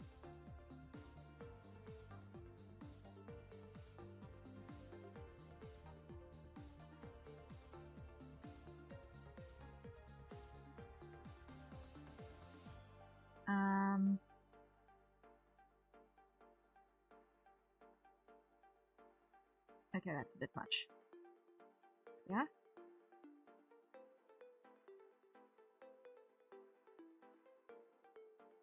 And let's go for the actual pinks.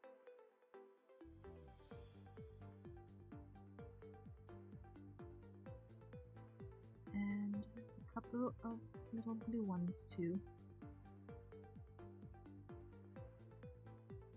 And there's the hydrate. So everyone, acquire your nearest safe consumption beverage and take a sip. Okay. So that actually reads Wildflower Field. Yay! Yay! That, I'm actually thinking, is some of the best grass that I've ever drawn in my entire life. I actually think that that's some of the best grass I've ever drawn. I'm happy.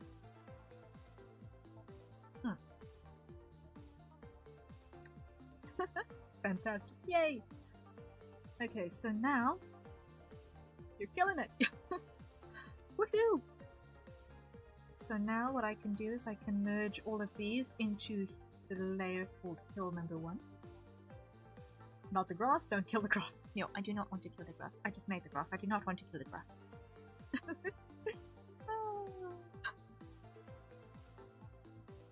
Woohoo! Okay. So that is the first hill. Now we're going to do our second hill. So call this one hill 2. They're not technically hills, but it's just easier to describe them that way than grass 1 and grass 2 for some reason. I don't know. It's just my brain saying, ooh, there is a overlapping slope, therefore hill. It is not, in fact, a water flat horizon. Therefore it is a hill. It's really random brain logic, but if it does the trick, I guess. It does the trick.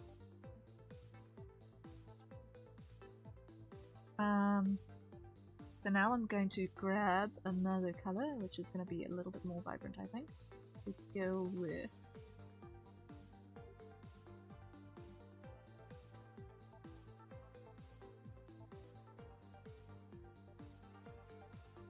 Let's see how does that contrast with what we've got over here. And see if I am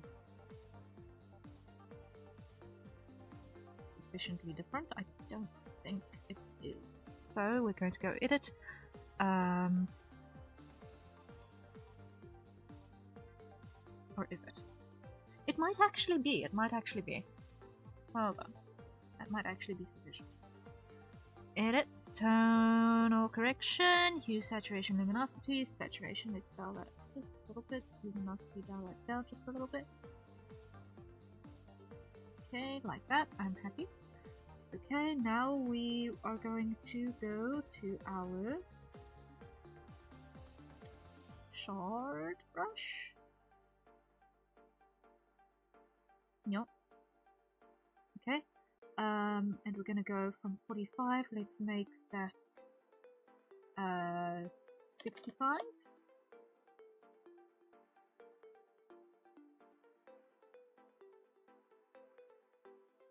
And just rough that up.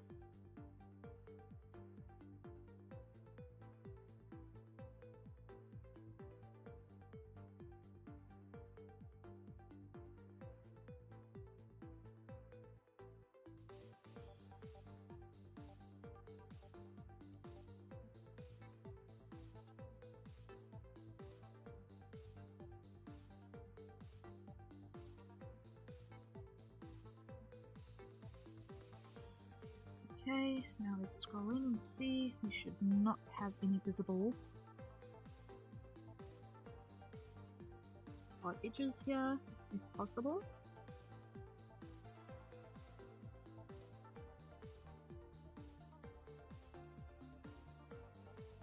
I don't know if 65 is enough. Let's go 85. And undo, undo, undo, Undo, undo. Yeah, 85 is better in terms of scale contrast.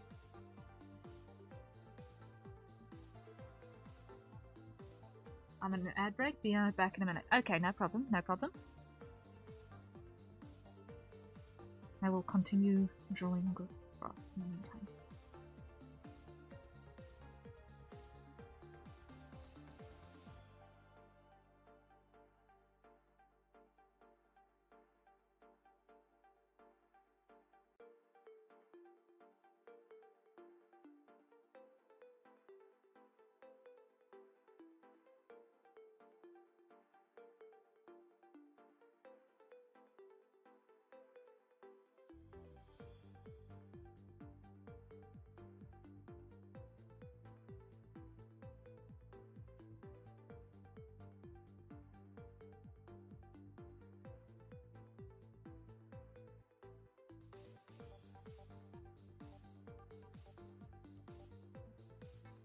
Okay, let's pull that down just a smidge.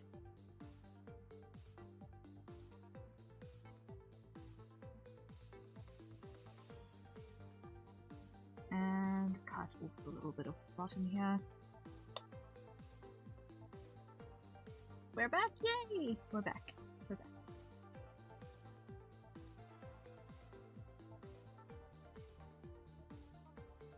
Okay, so that's how we're looking here.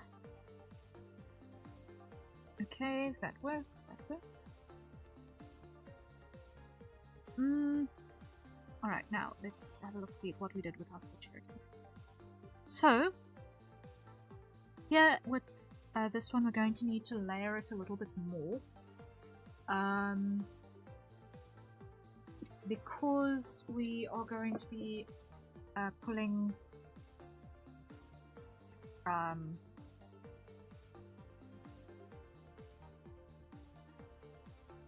because we're going to be getting closer and closer to the camera, so we're going to need to play a little bit more with our scale on our brushes as well.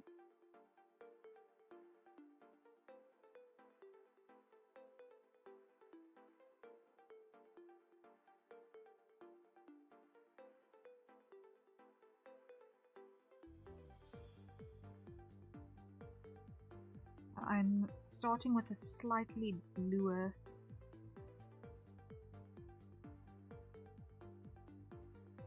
layer here,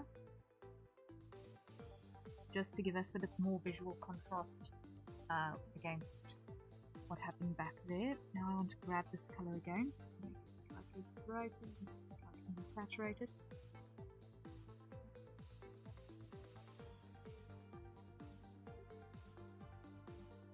Let's go 95. It's not bright enough.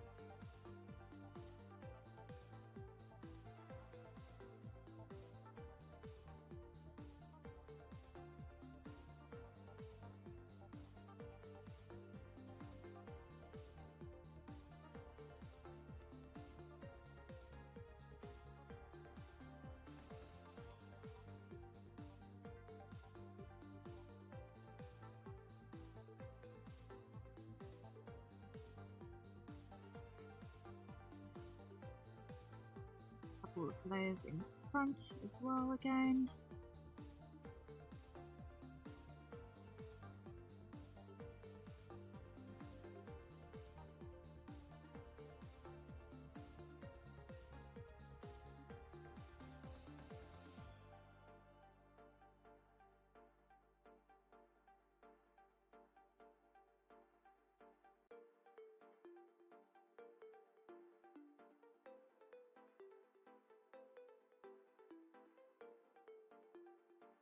Let's make this 120.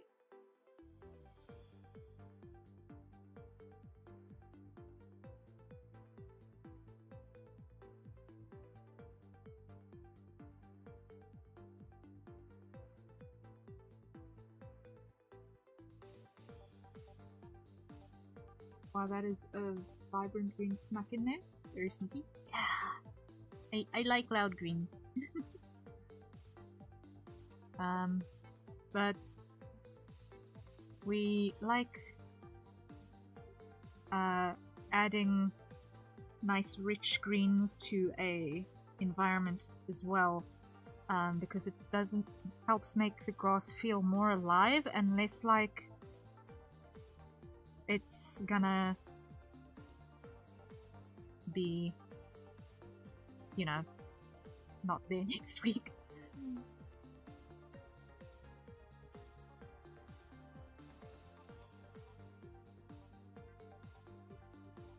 Whee! Yes!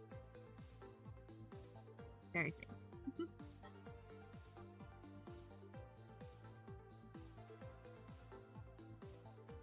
Now, if I have a look here,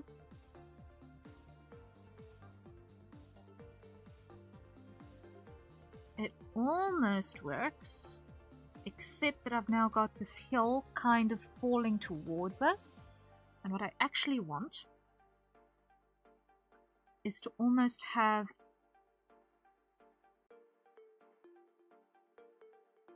a sense of an edge a little bit.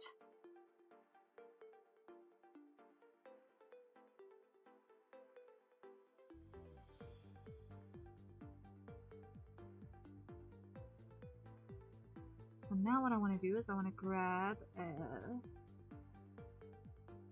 sketch brush and start adding in deliberate strokes to give us a sense of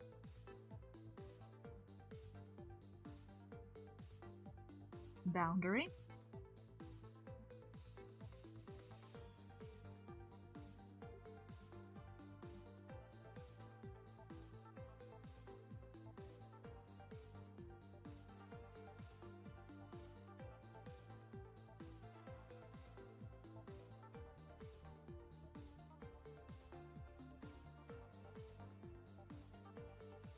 And grab another one of those and just soften this up a little bit more.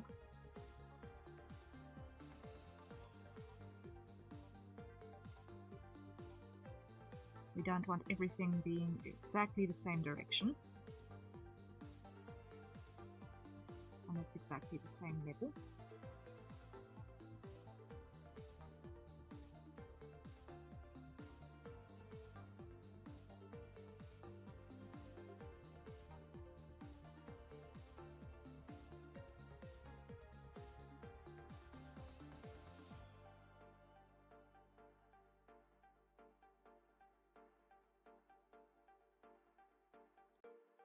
And I want to come back to our shard layer, or our shard brush over here, and just use this to sort of blur in the bottom of this slot. Grab our sketch brush again.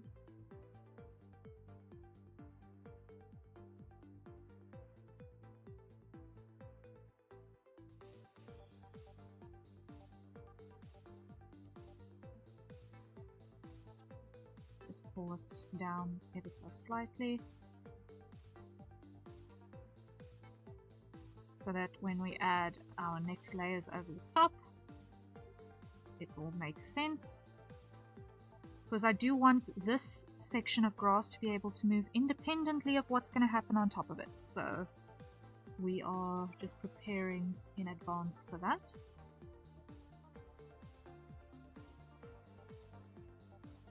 Okay.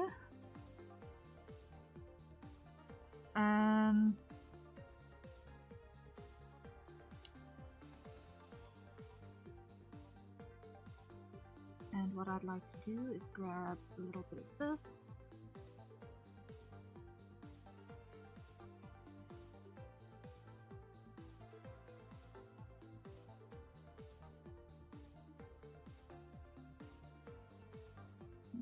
Tailor. Undo, undo, undo, undo, undo, undo.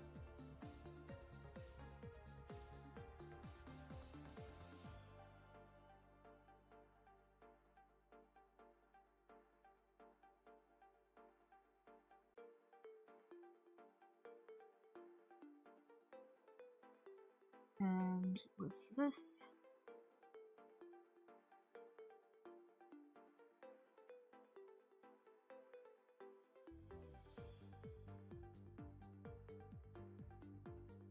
put this down. And just get a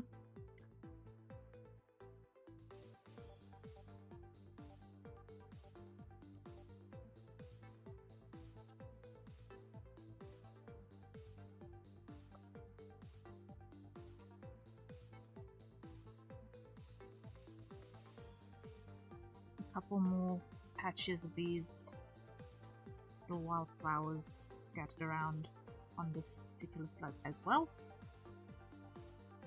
So grab a pinkish white.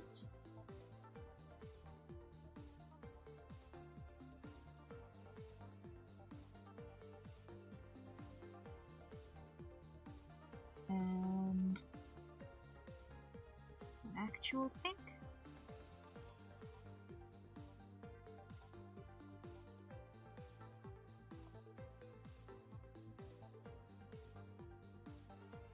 And blue.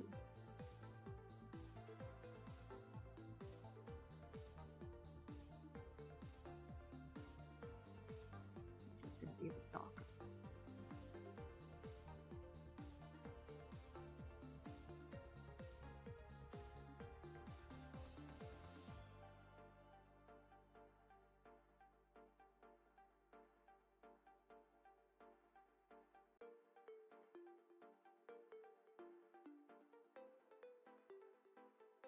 Okay, that looks like it reads wildflowers to me, I think. I think that reads wildflowers.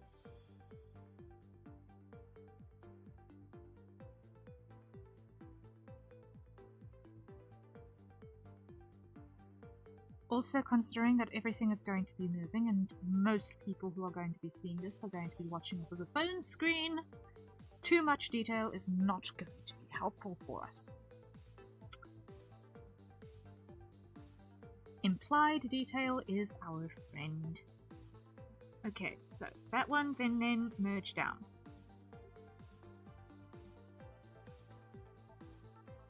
So it can warp and shift and do all of the crazy and it will be okay. Pretty! Yay! Okay. Now, the next thing we've got to do is we've got to add what I'm going to call our ground grass. And this is going to be the little mat of grass that you see in my sketch over here that sits low like this. So here what we're going to do is we're going to grab our hatching brush, make it big like this. Not quite that big. Hold it. Make it dark.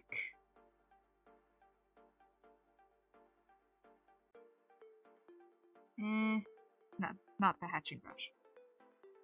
Or maybe what we can do.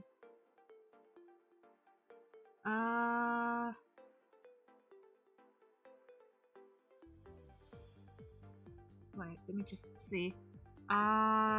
Ink, where is it? Is it gonna be by stroke? Direction.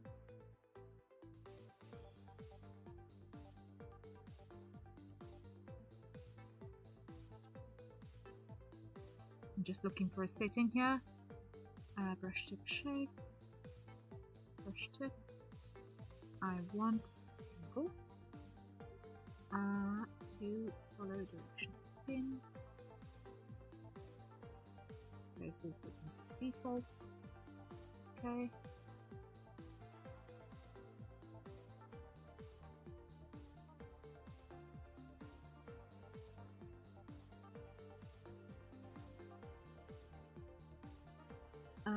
Where is this thing?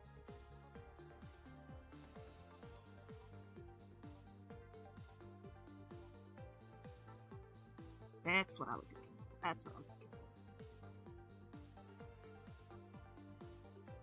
for. Now, just got to make it look right.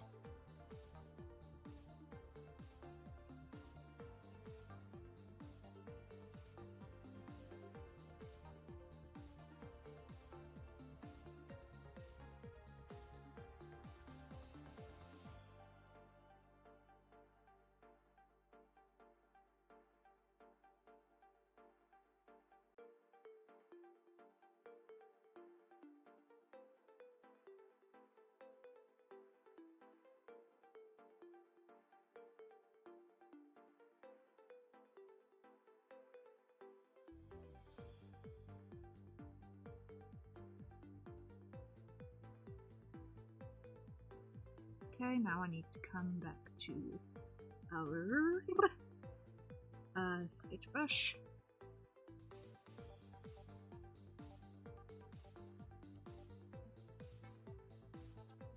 Nope, grab a darker green here.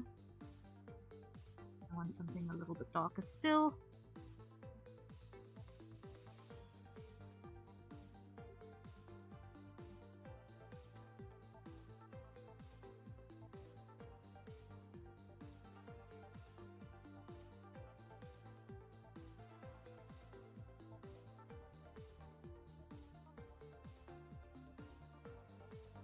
This just gives us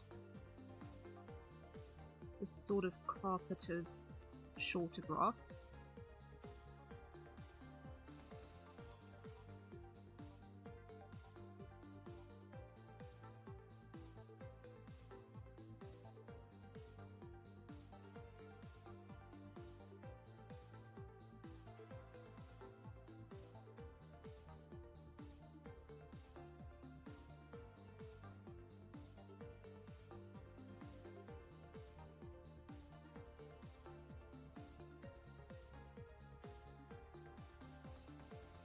Works.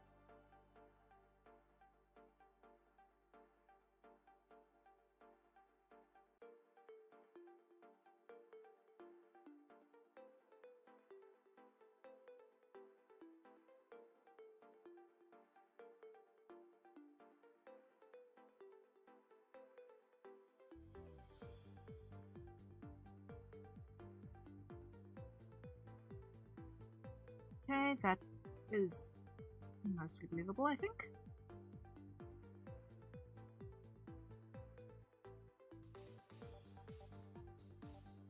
And a couple of strands that are going in the opposite direction just to add some chaos to the mix.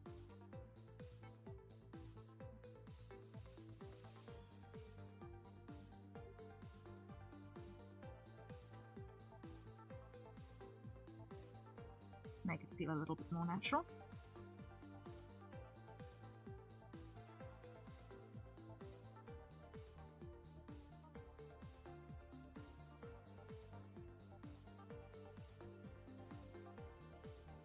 Okay, that works. And now we're going to add, that is our lily. So let me go to my page where I had my reference of the yellow lily. So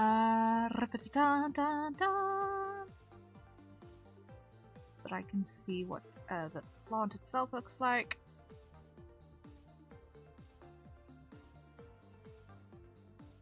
I want the yellow trumpet to be, I believe, is the one I'm looking for. Yes.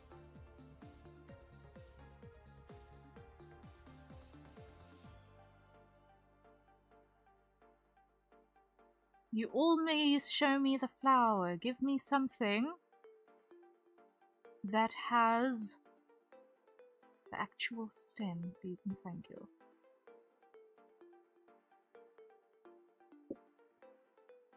What is that? Oh, tape measure that I forgot was on my lap, falling to the ground. Okay. While I was figuring out how tall a bunny was, I had my tape measure up. Let me just roll this up quick while I hunt for a reference.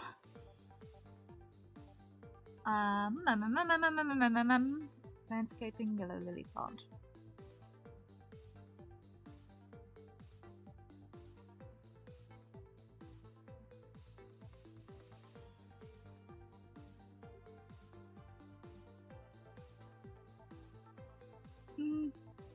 love big bunnies, like when you hold them and they're just massive. That's my favorite. I can believe that there is something immensely satisfying with just all the fluff. Like when I saw the references for the scale of the breeds that you mentioned, oh my word, the floof is immense. The floof is immense.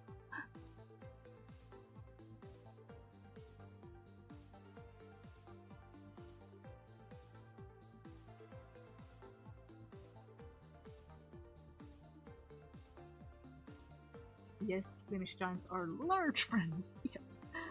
Oh. They are definitely a lot of bunny.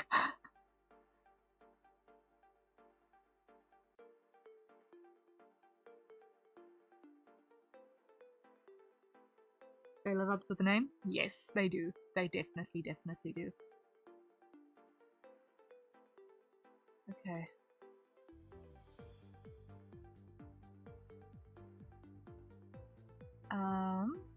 Let me go. Open image in new tab. Copy image into this place. File, create new clipboard so that I can zoom in. And grab colors. So first color I'm going to grab is you. Okay, and behind the ground grass I'm going to add yellow layer. Go. And this one is going to be placed.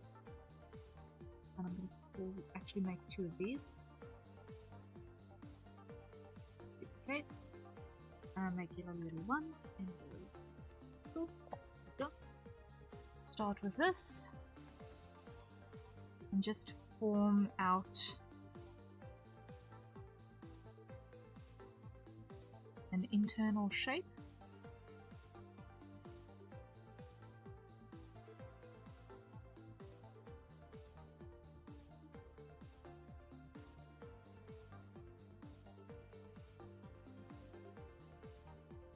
Hide the top one. Okay. Now we grab the next most prevalent color, which is going to be that. Burnt shade, yeah.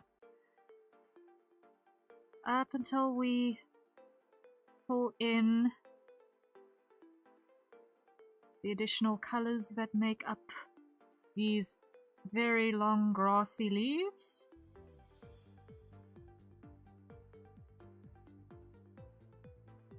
That are actually kind of chaotic.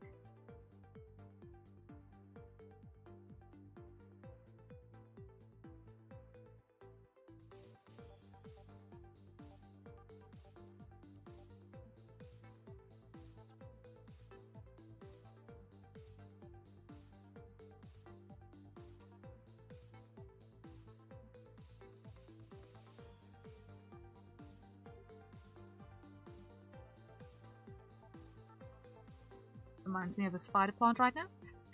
Yeah. Plants are definitely an interesting subject matter to draw. Because there are so many similarities that one needs to be immensely careful when drawing them so that they actually look like what they're intended to be. Because it's so easy to make them look like something else entirely.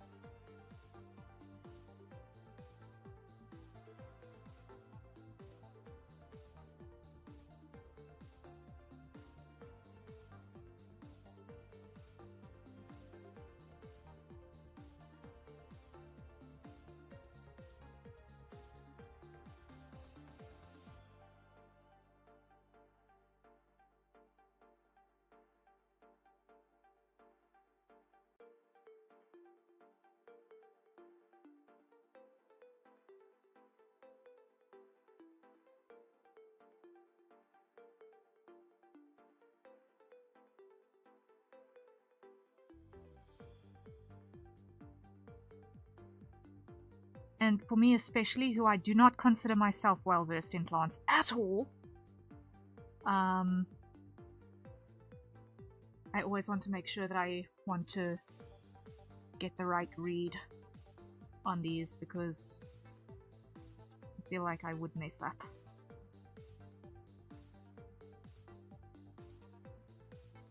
I think you're doing a lovely job. Thank you. But we have a hydrate, so everyone acquire your nearest safer consumption beverage and take a sip.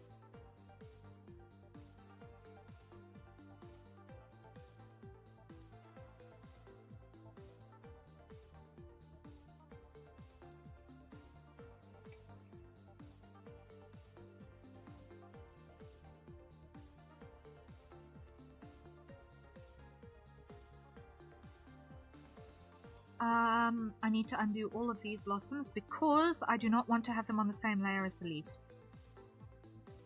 Simply because if I make a mistake like the one I just did, I do not want to chop leaves apart. Whoopsies, yeah. Whoopsies daisies, indeed. We don't have any daisies in this picture, I just realized. Oh. And I would love to not accidentally hit the vector layer button every time I try to do something here.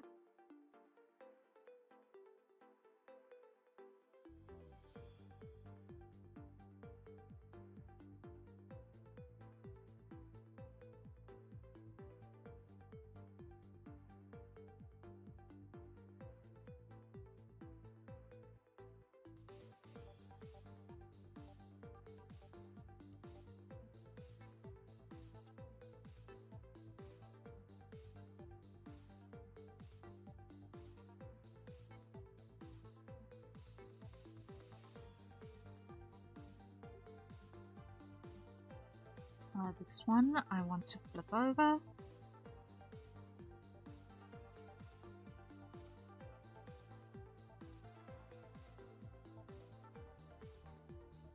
Okay, and grab some orange for the throat.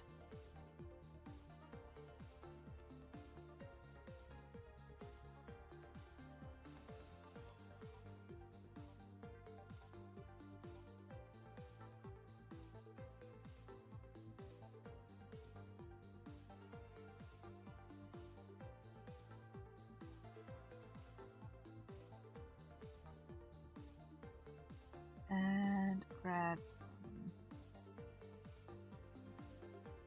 lighter yellow for our edge detail. Some highlights here. There we go. I think my mom had flowers like these in her garden when I was growing up. Oh, really?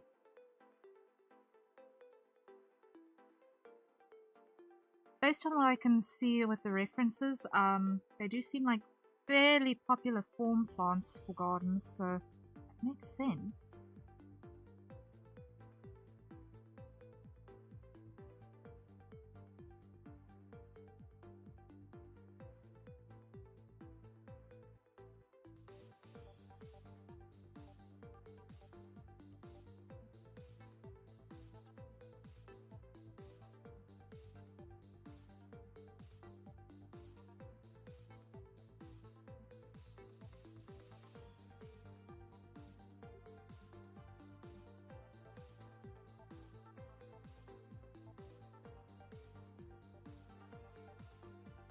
Okay, so that looks like the first one, mostly there. We're going to need to still apply a little bit more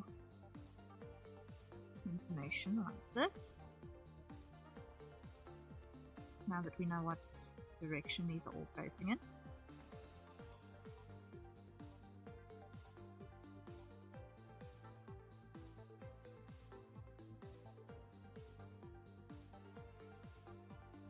Okay.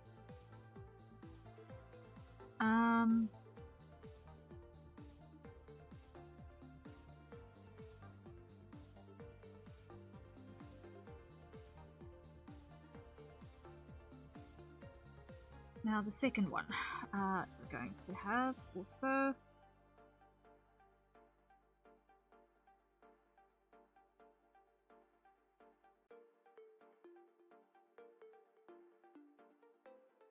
fairly large spread. This is going to be a notably bigger plant.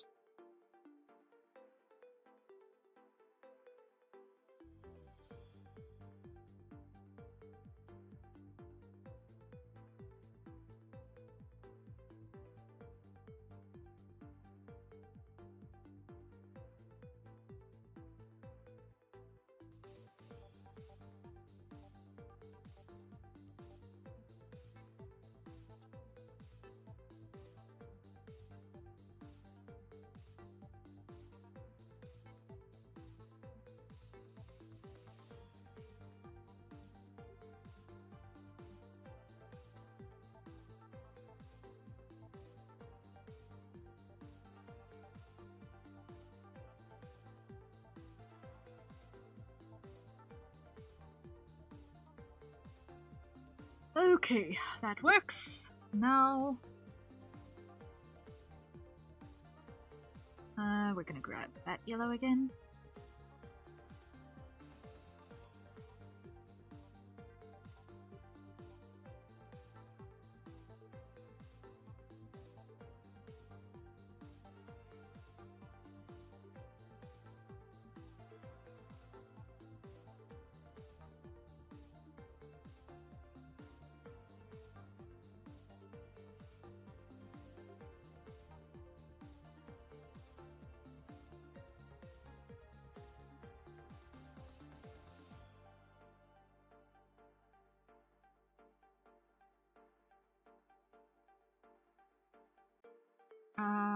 Something like this-ish. No, 6 petals, not 5.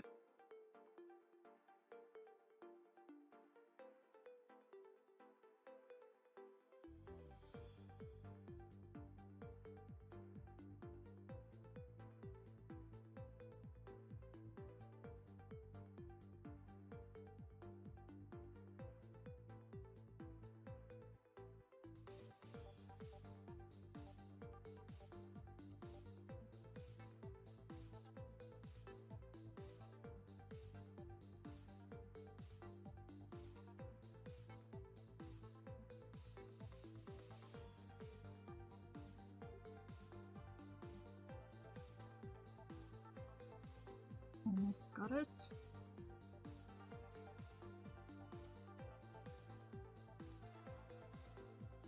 Okay, now grab our orange. Put some throats in here. Some shading.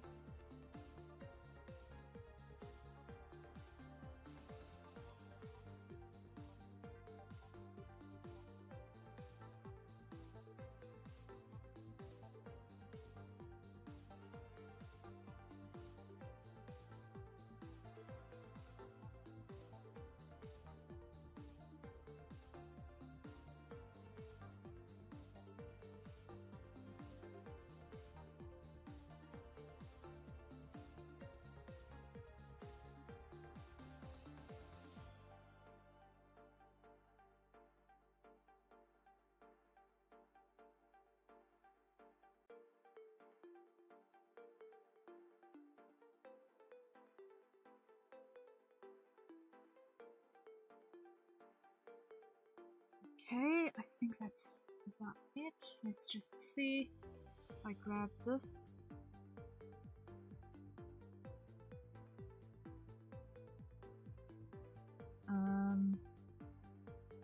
And I'm just going to temporarily warp like this. Okay, that makes sense, it looks like.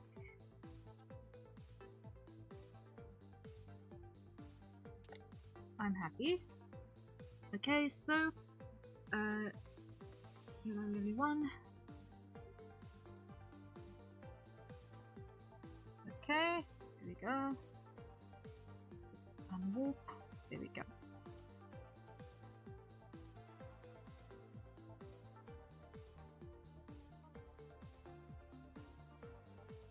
am just going to move this one slightly further away, just so that we've got a little bit more breathing room.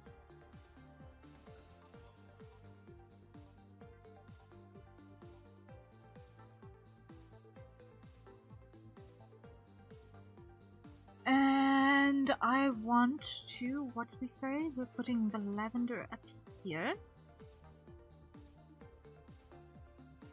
So now let me grab a reference for lavender.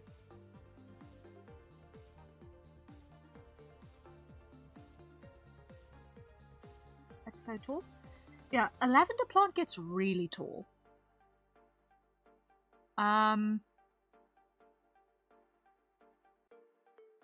Like, a lavender plant gets up to like a meter, just about. Like, I've been in gardens with really tall lavenders.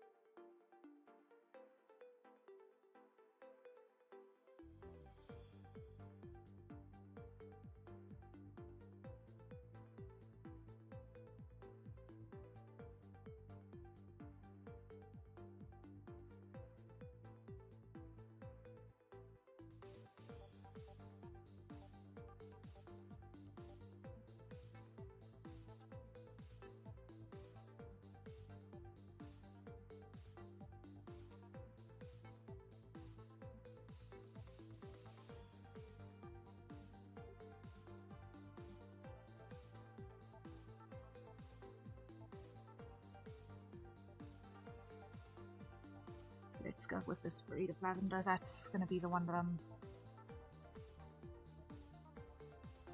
thinking is most accurate, probably, to this landscape. Okay, so let's go and doodle.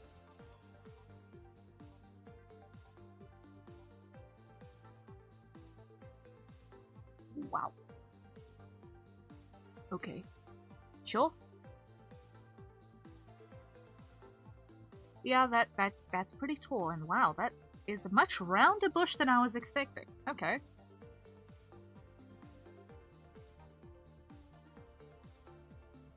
That is a much rounder bush than I was expecting.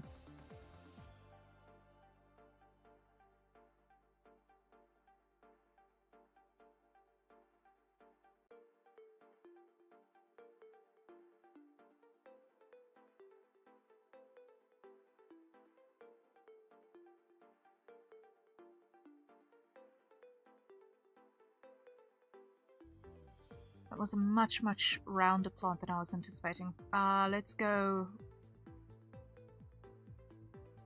They're so poofy. They are. They're like way poofier than anticipated.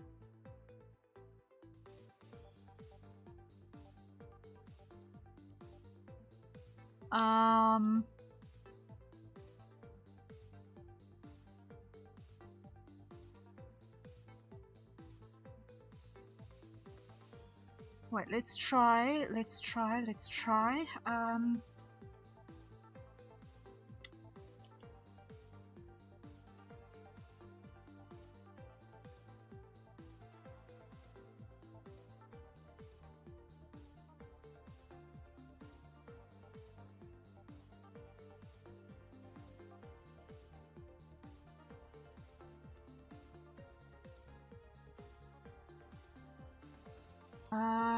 What does...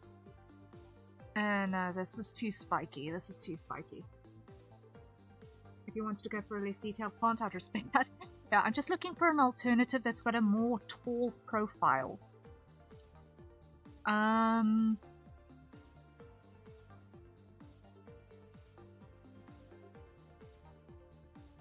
ain't it. Let's go for... Let's look for...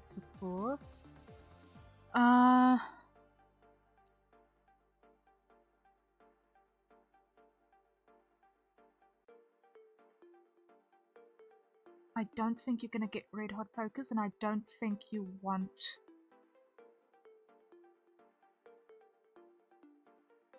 foxgloves, because foxgloves are poisonous.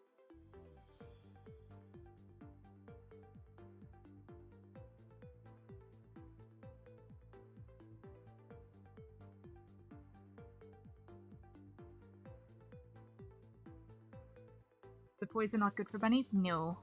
Like, don't get me wrong, I absolutely love a foxglove. They are gorgeous plants, but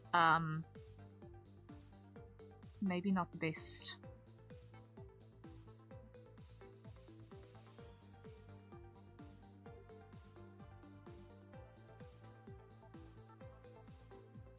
Let's go add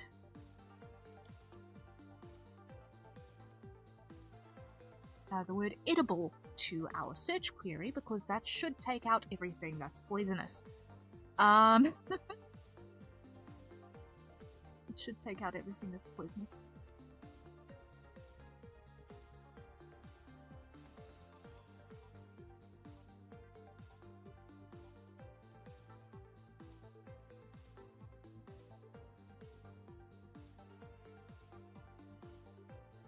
Main night stage.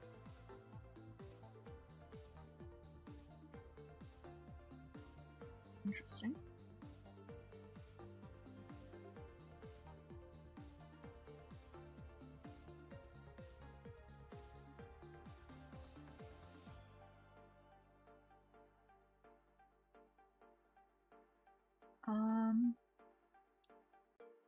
Let's see, what's this? Onion plants.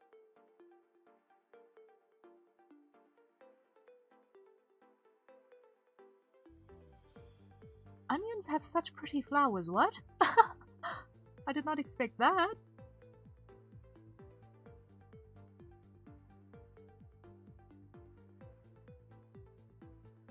Yeah, onions.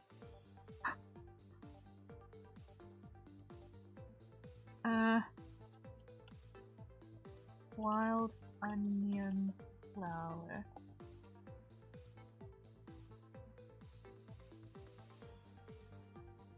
Okay, that works.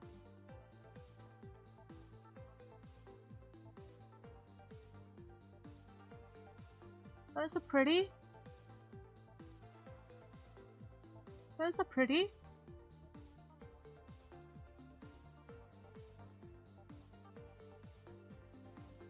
Wild onion.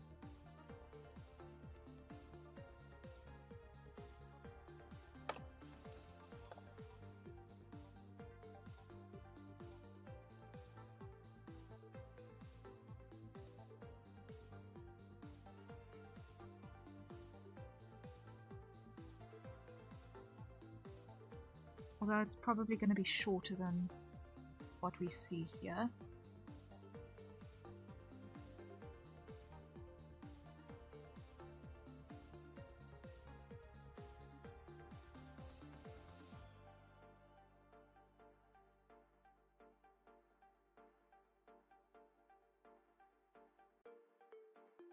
That's alright, I was a little bit skeptical of the tallest bits in any case. Okay.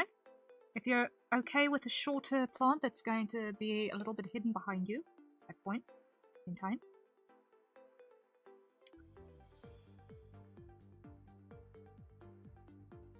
But okay.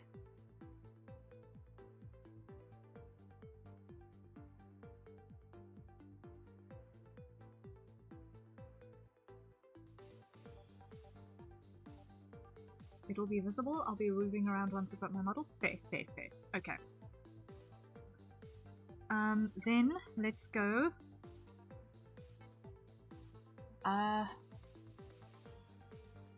Wild onion 1. Let's make this 2 layers though, a back layer and a front layer.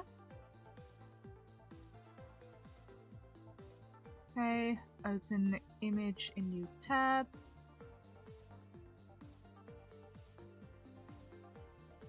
Copy image, come over here, edit, no, file, create new from clipboard.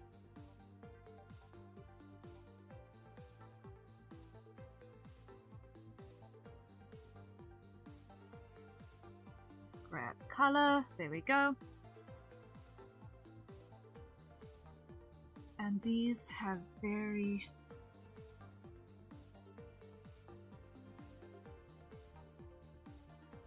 upright stems.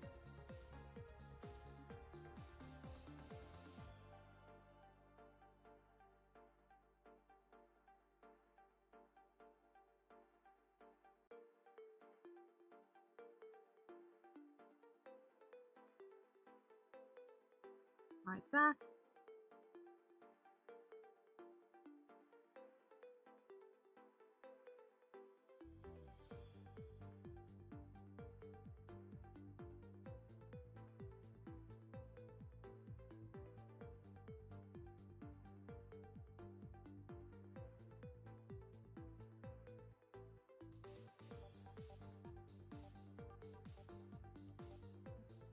Not really getting a sense of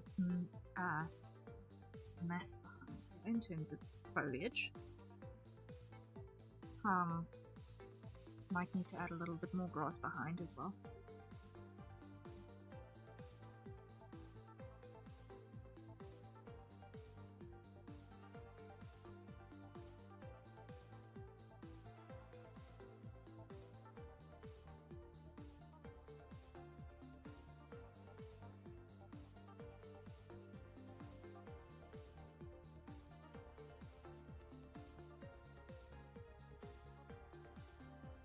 Okay, now we grab this fairly yellow color, which is going to be for some of our stems.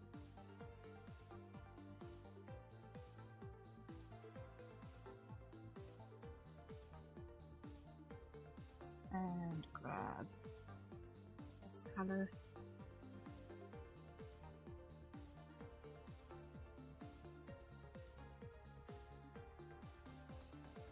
Okay, now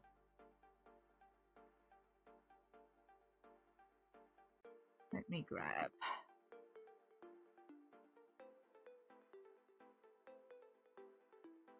we zoom in and grab this relatively dark red. Forms the foundation of all of this.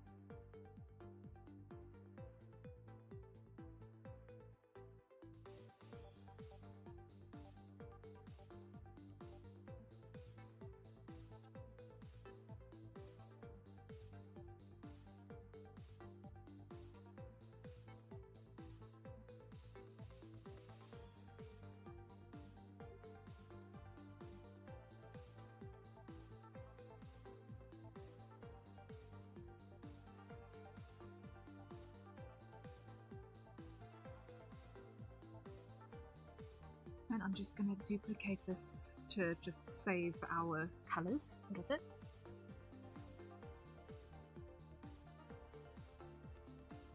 Grab that. Lock that opacity. Grab our airbrush.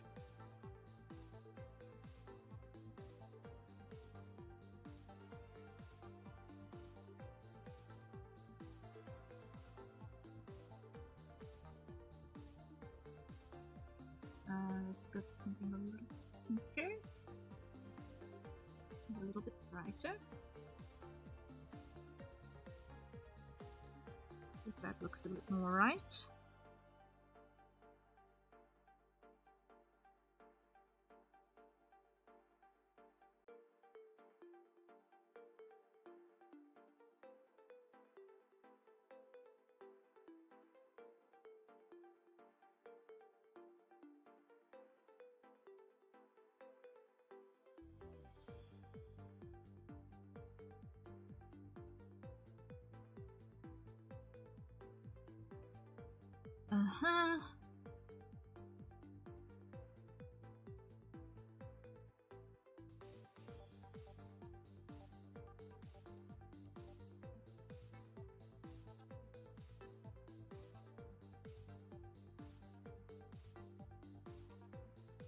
Okay, that works. That gives us the bases of our flower stems, and now we've got this lovely super soft lilac sort of a color.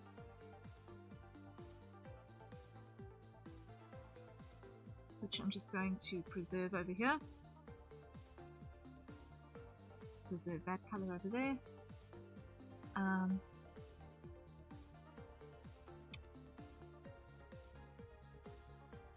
And I'm going to grab that as well.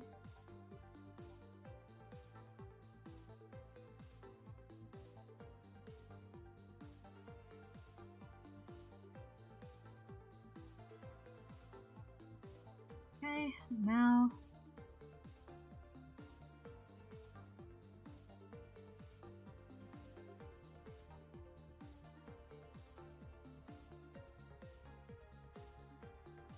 There we go.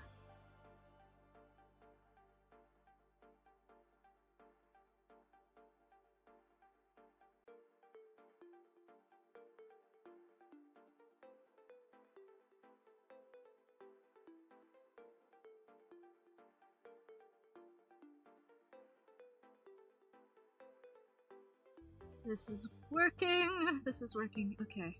Yay.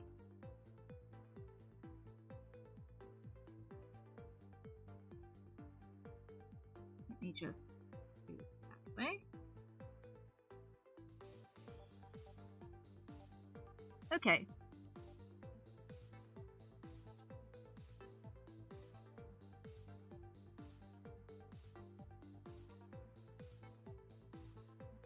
Those are so pretty. Yeah. That's why I was so shocked when I saw what wild onions look like, because they are amazingly pretty.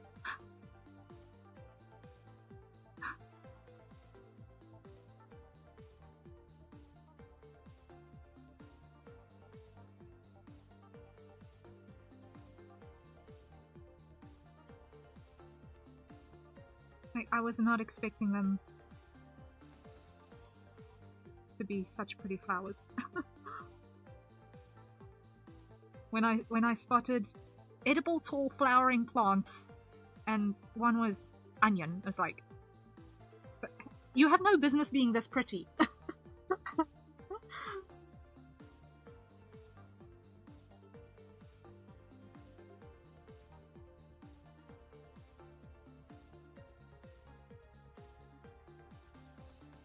And yet, yeah, I'm not complaining.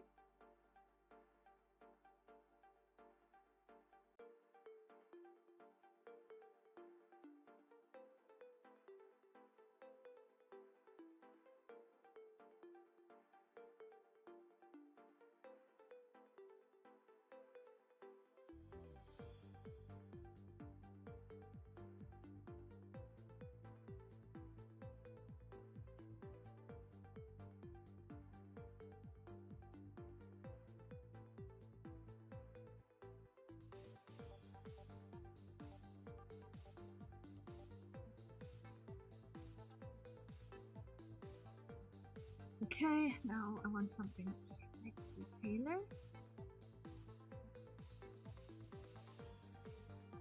Nope. Okay, now add some depth to this.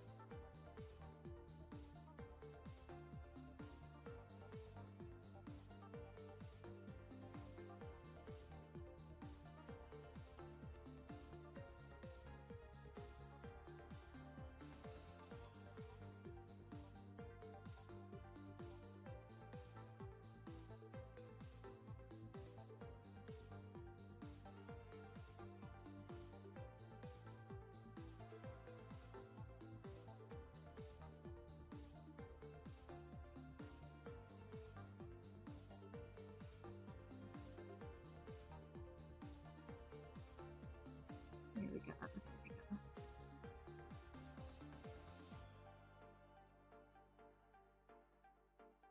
Works.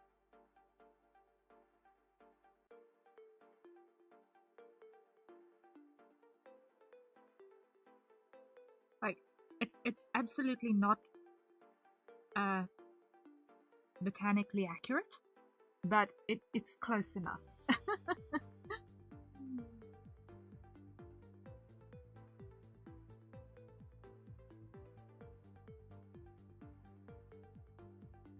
It will fool every lay person.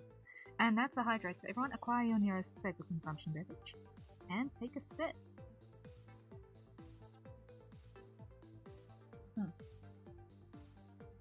Oh, it usually isn't, right?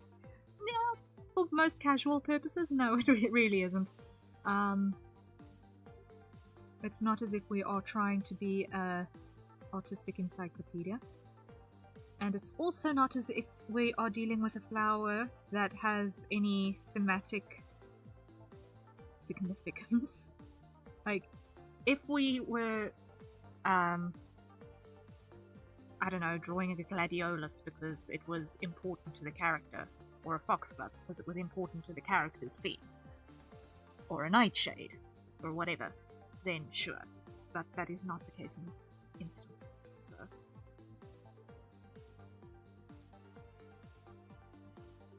So that is the first layer of our wild onion.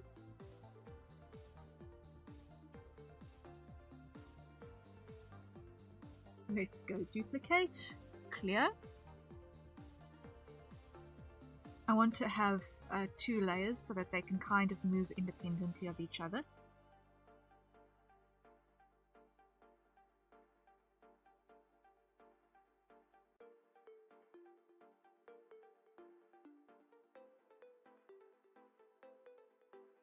With the front layer being a bit thinner and sparser.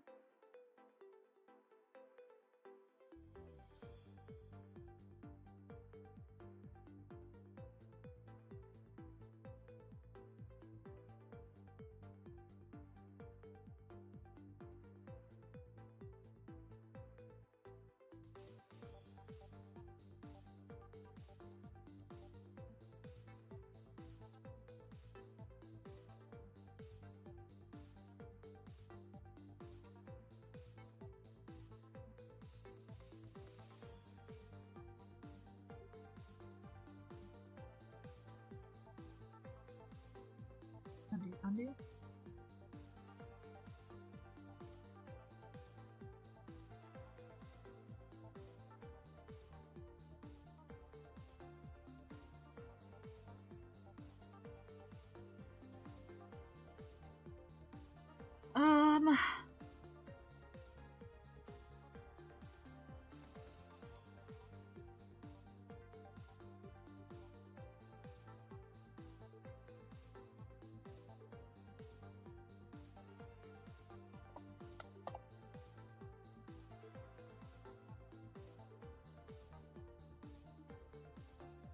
Besides, if it were botanically accurate, certain onions would want to grow close to water. This is also true. This is also very, very true.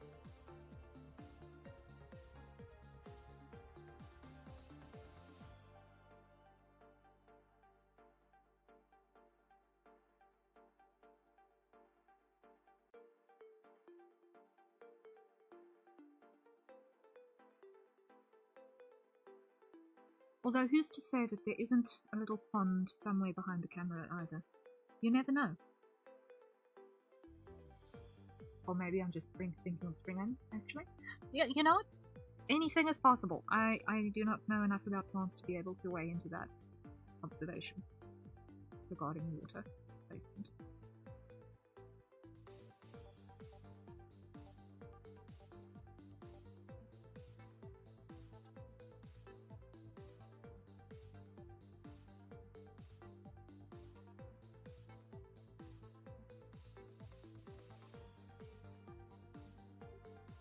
Okay, so I'm just gonna invert selection area. Nope. Get rid of that.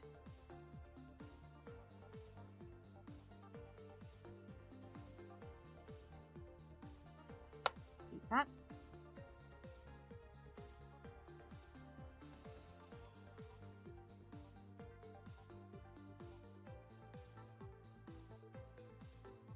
Is that all the colors that I use there? Yes, it is. Okay.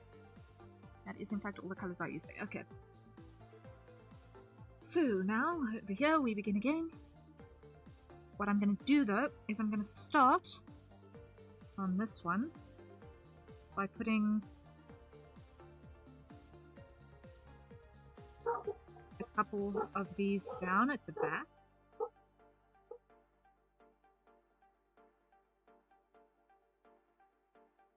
Like that.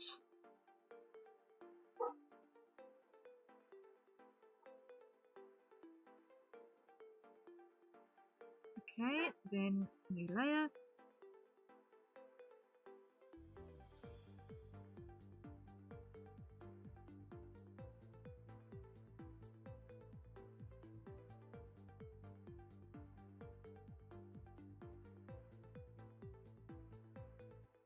something like this.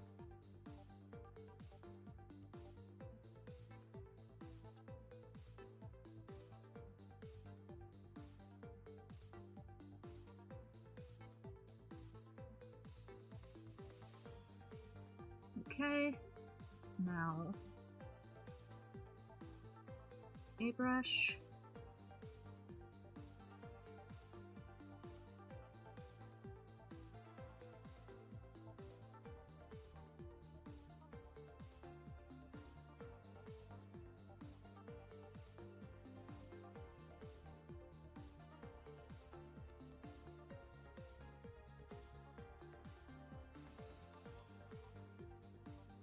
And here, now we grab these.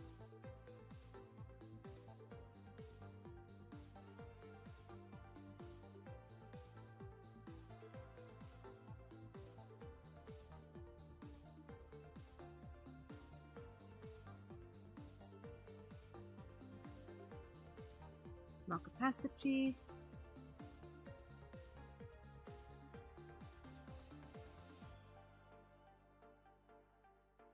That ought to do the trick, okay. Now grab that color and that one.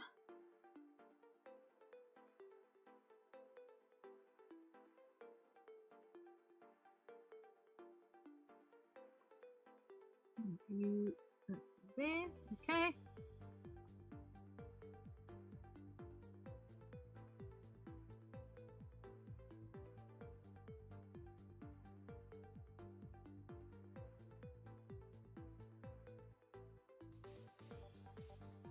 Let's try this.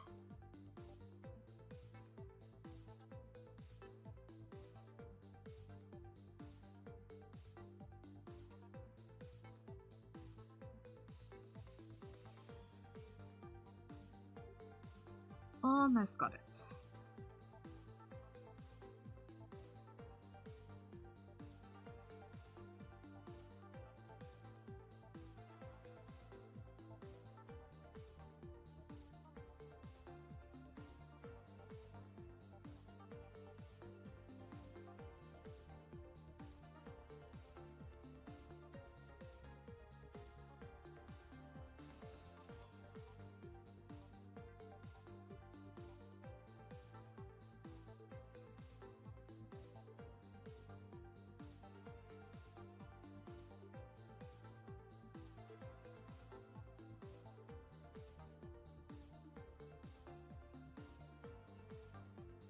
Number next, okay.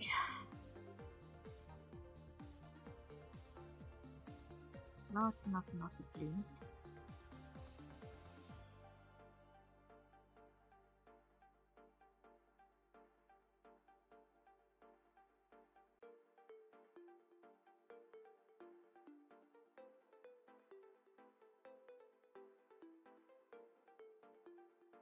There we are.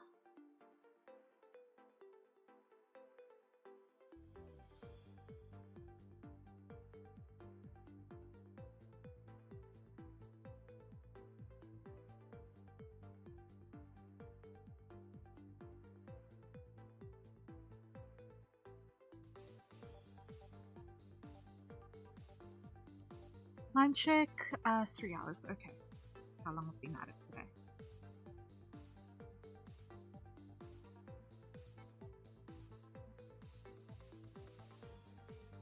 Not bad so far.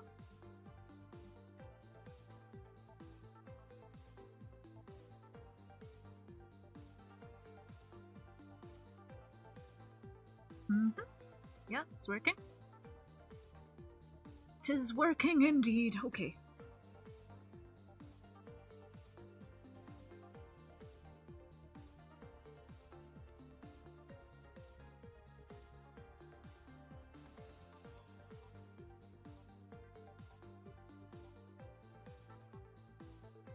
That will do, that will do.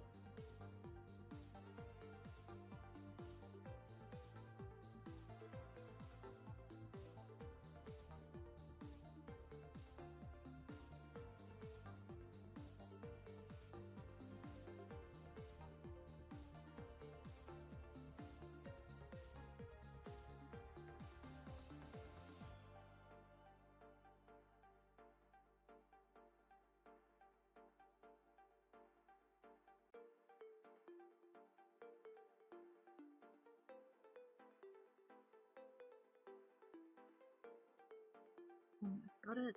Almost.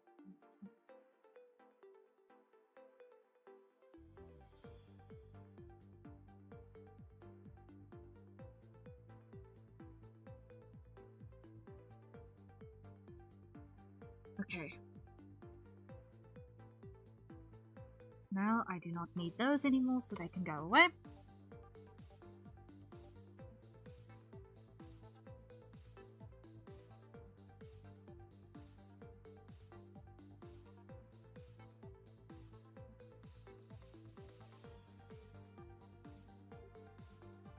Okay, wild onion 2 and wild onion 1. Those go together nicely. Okay, I'm happy with those.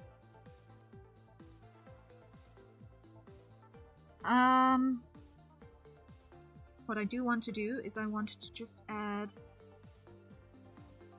a little bit more grass between our yellow lily and our green onion.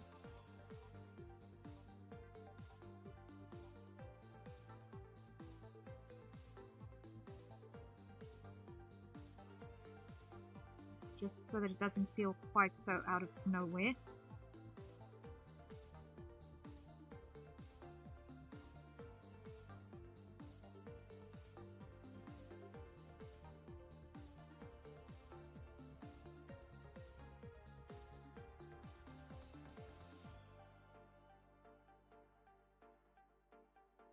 Let's just hide that for a second and hide that for a second because I've got this on one layer.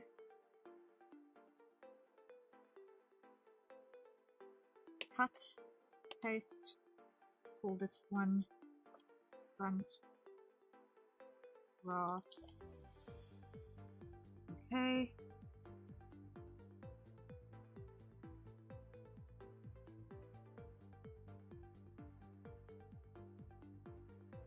Slightly yellower, not that much yellower. Okay.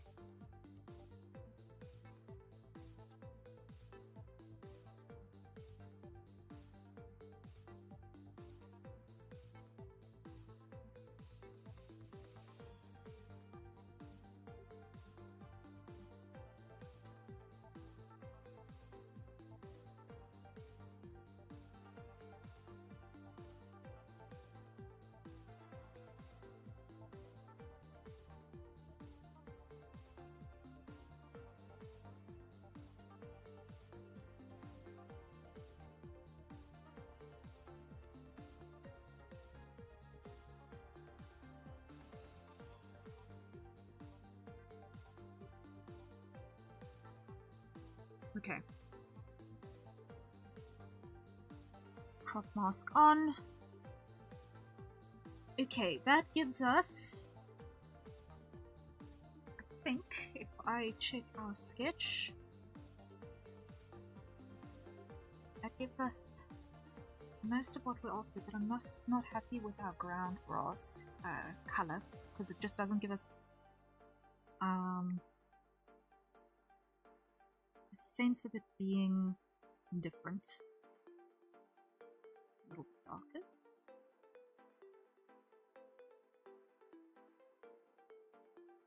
Something like that. Okay, that gives us just a little bit more contrast to work with. And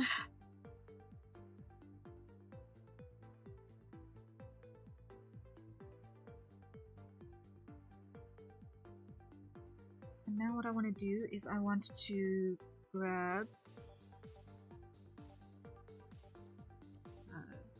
pinkish or white and just add a sprinkling of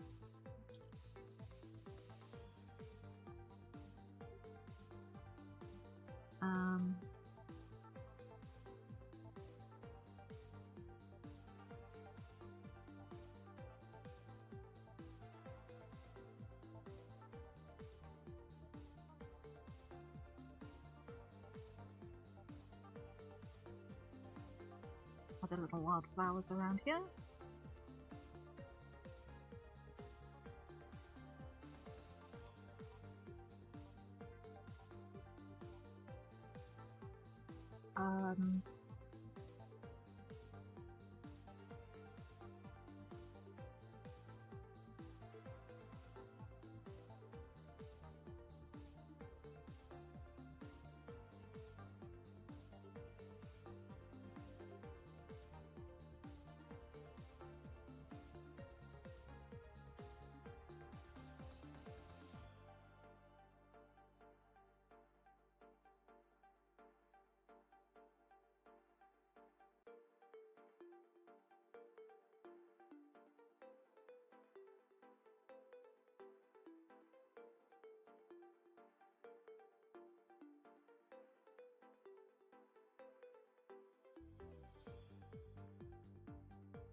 And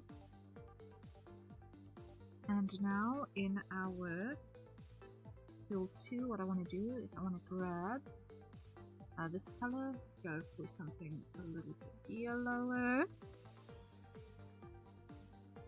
add in a couple of textured stalks with some seeds on them.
And I think what we also need is a couple of dandelions. I think we need some dandelions.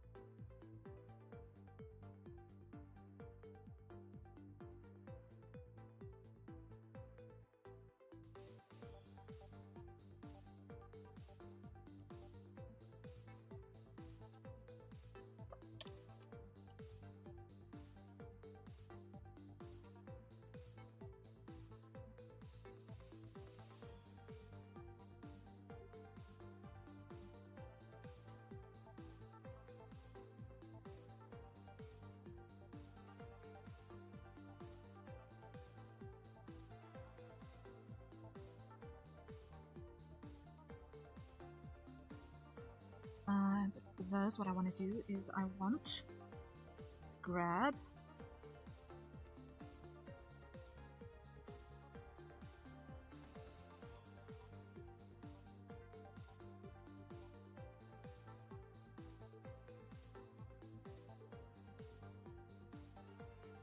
some rough leaves first.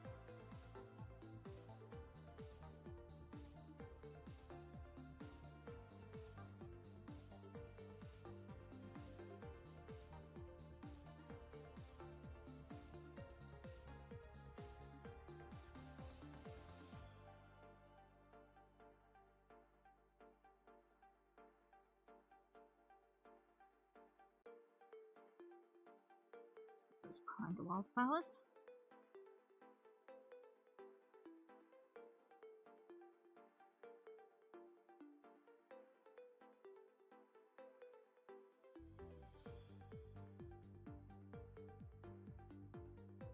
Pretty! Yay! Glad if you like it. I want to have a picnic here. Yay! If I'm giving you that feeling, then that's hopefully going to make your viewers feel the same sort of inviting comfort and desire to be there as well. So I consider that victory, goal achieved, check.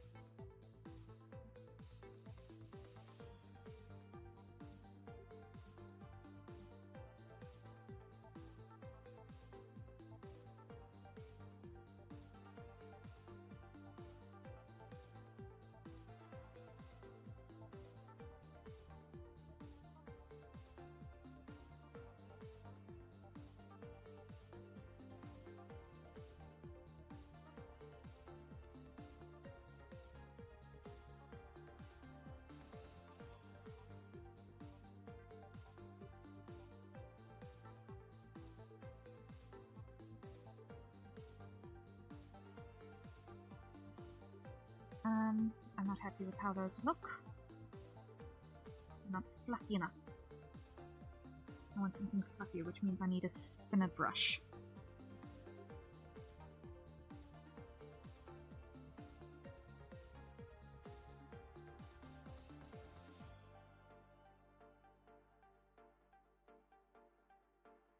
hide the wildflowers, hide the front grass, hide the wild onions.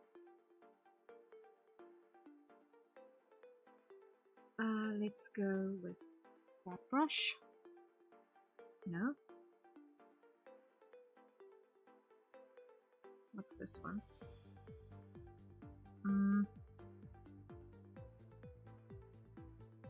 What's this one? Ooh, there.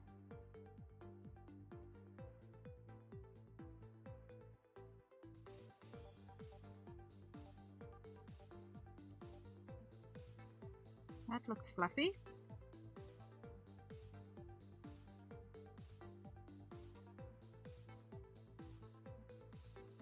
But it's got a little bit of blend on it, which I don't want.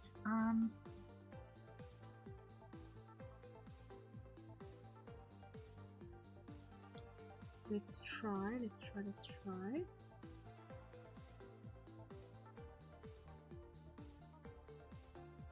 Let's just try the cloud pencil. Hold on.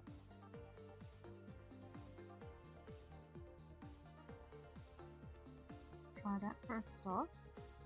Put some basic puff down.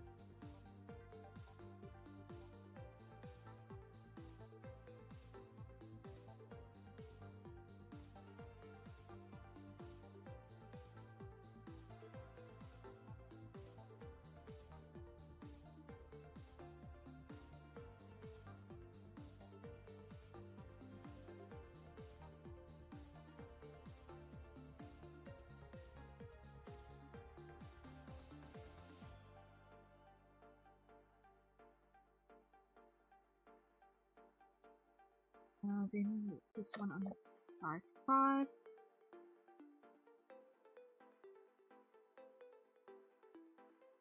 And just halo these.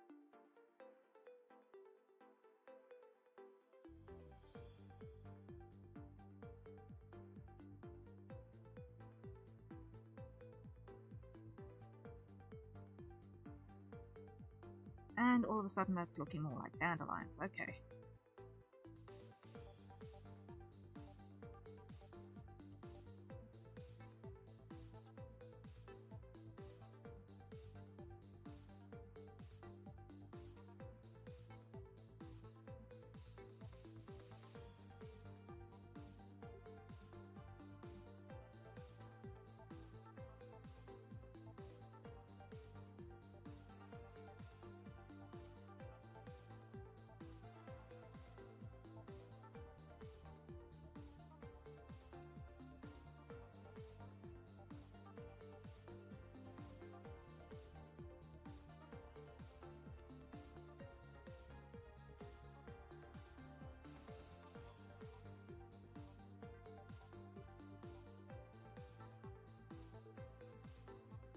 Okay.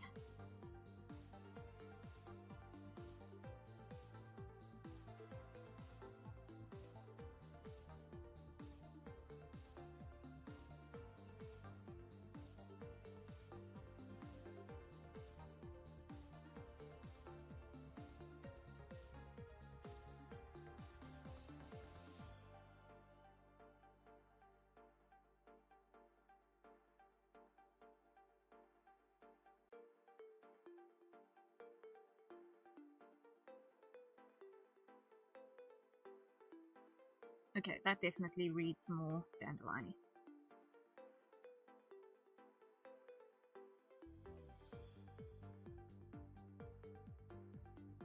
Now what I need to do though is hide ground glass like that. What I want to do is I just want to split them up a little bit more.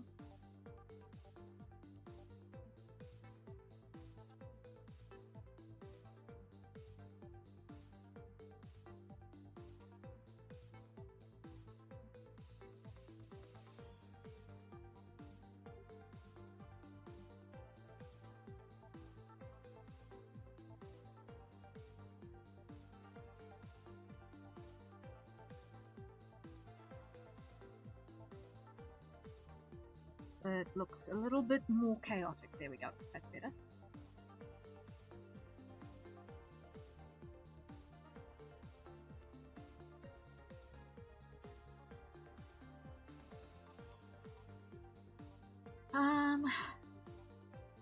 feel like we need...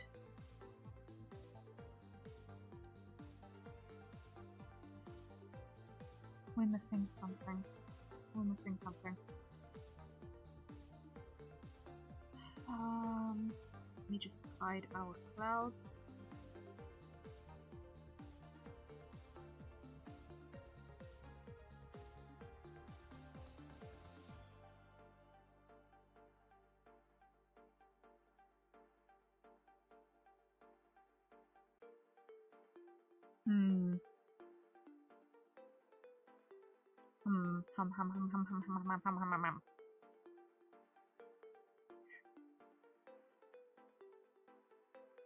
We're missing something.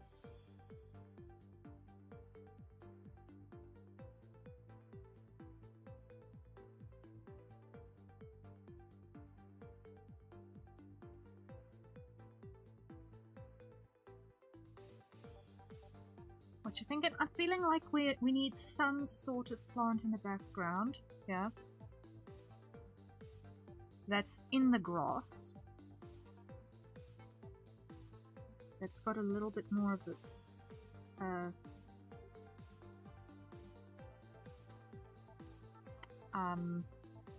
spear-like flower profile.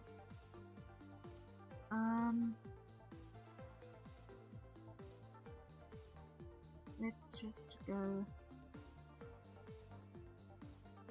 with something like that.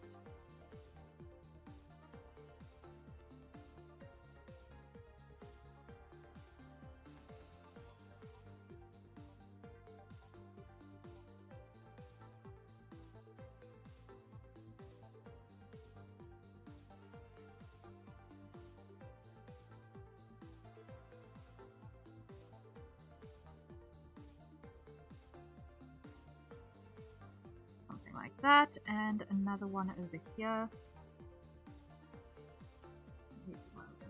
Front cross.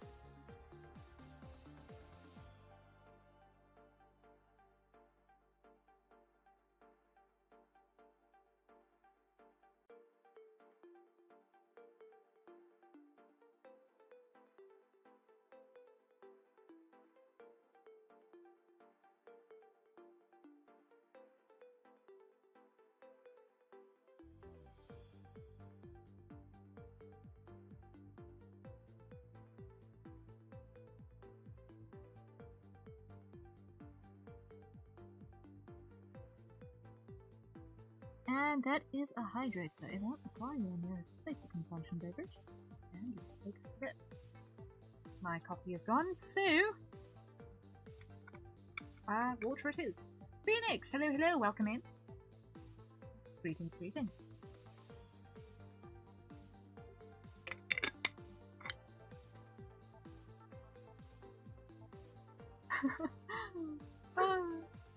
Indeed it is. Indeed it is. Okay, I think we've got our foundation in place such that I would be happy to pull this into live 2D now. I think we are ready to rig for animation. I think we're ready to rig for animation.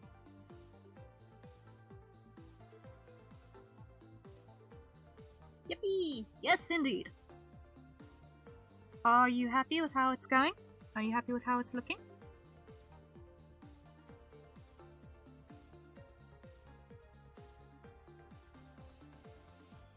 I love it a lot. Yay! Okay, then there is exactly one last thing that I want to do. Just for the sake of a little bit of final polish, if I can call it that. I want to grab a very subtle pale yellow, and I want to grab a gradient, go foreground to transparent,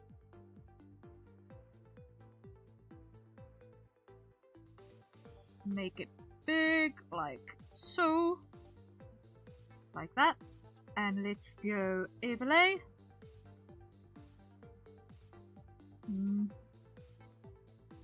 not overlay. Let's go glow dodge. And no, it's got to be add. It's got to be an add layer because that's what we've got available to us. Okay. A little bit of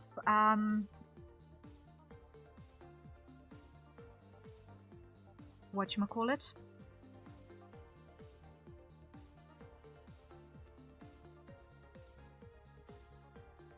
Compositing.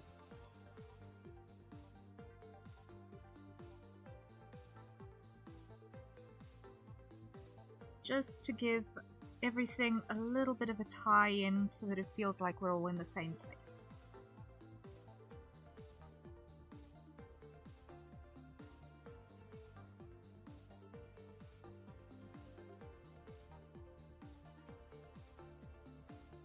So that's with nothing. And just dialing this up to about here.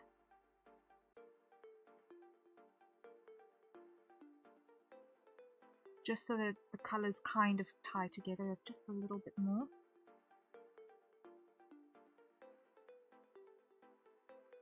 Because that's too much.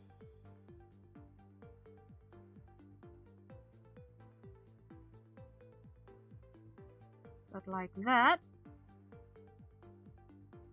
the colors kind of just feel more in the same place. And I'm also going to go add a multiply, grabbing the light blue over here. I'm going to fill the entire layer. No, not the light blue. Edit, tonal correction, use saturation luminosity. Apologies, I keep dipping in and out like that. Adds and buffering for a moment. No stress, no stress.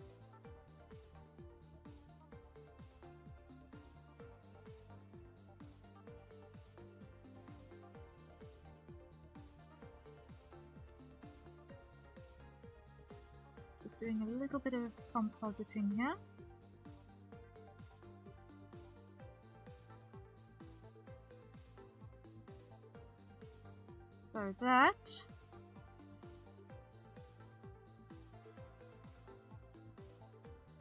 So that is our flat colors.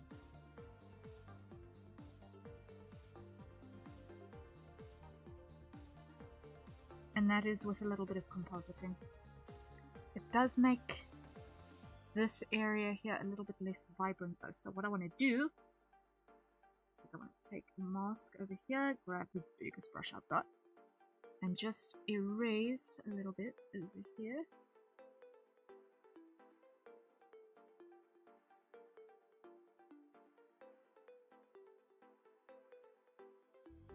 So that we still get some of that nice loud blue.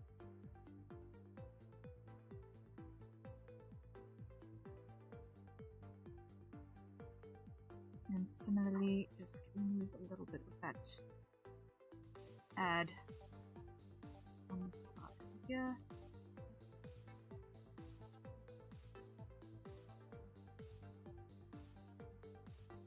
I feel like that just makes everything feel more like part of the same space than if it was just like that. Like, it's nice, but it doesn't feel in the same environment. I don't know. Do you agree with me, or am I being stupid?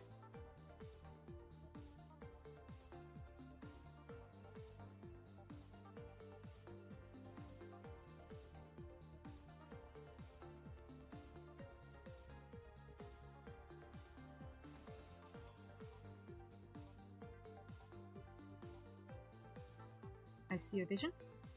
Okay. Yay! Okay. Because it's nice like that, but I feel like that's more finished. Okay. Let me just make sure that my layers are all named. Sky is good. Cloud 1, 2, 3. Trees 1, 2, 3. Hill 1, hill 2. What's this? This gets merged into hill 2. Yellow lily 1. Brown grass, dandelions, wildflowers.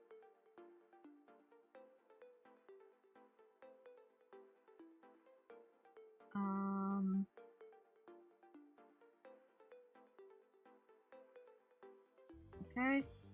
They're not actually going to need to be separated from the ground glass though. So let us merge those. No, not merge. Let's just group. No. Let's do this. Let's do this. File, save for a start. Let's save for a start.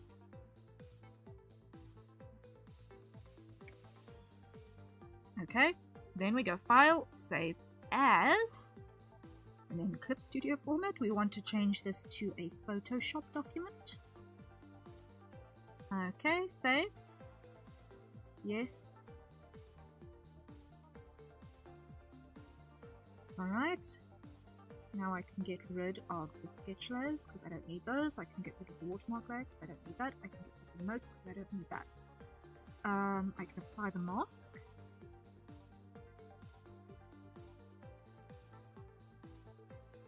Okay. Dandelions merges to ground glass. Wildflowers merges to ground glass.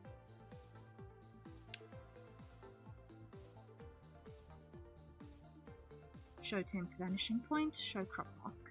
Okay. Alright, so that gives us our Photoshop document, which we can then pull into Live 2D. We are at the 3.5 hour mark of the stream, and the 2.5 hour mark of the working time on this particular project. Okay, so I am very, very quickly going to stretch my legs, and when I come back, we will dive into Live 2D and start putting meshes on all of these parts, which are going to be used for actually animating the thing. The meshing is going to be the boring part of the process because now the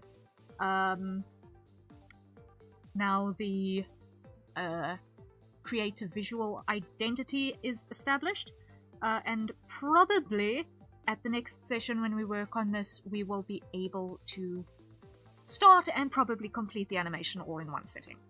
I wasn't sure if it was going to be a one-sitting job or a two-sitting job. It looks like it's going to be a two-sitting job depending on how things go with the rigging now. So we'll see each other again in just a moment. Enjoy the time lapses in the meantime. I'm going to see if I can get some more coffee, stretch a little bit, all of those necessaries. So I shall see you guys very, very soon.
Right, copy is acquired. Copy is acquired.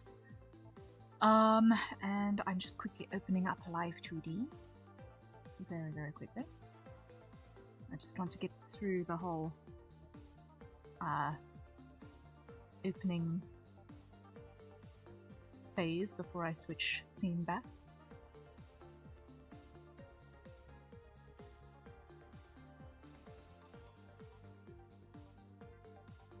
I'm still incredibly proud of that dartboard. Oh. Alright. I'm back. Oh boy! Yes. I'm almost done opening up Live 2D. Almost, almost.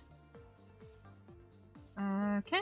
We're there. We're there. Okay. Let's go back to main screen, and I need to show the Live 2D scene. Okay. And for some obscure reason it is huge. So let me just pull that down so that we can comprehend the input that we see. Okay, and now what we do is we come over here and we pull our Photoshop file in here.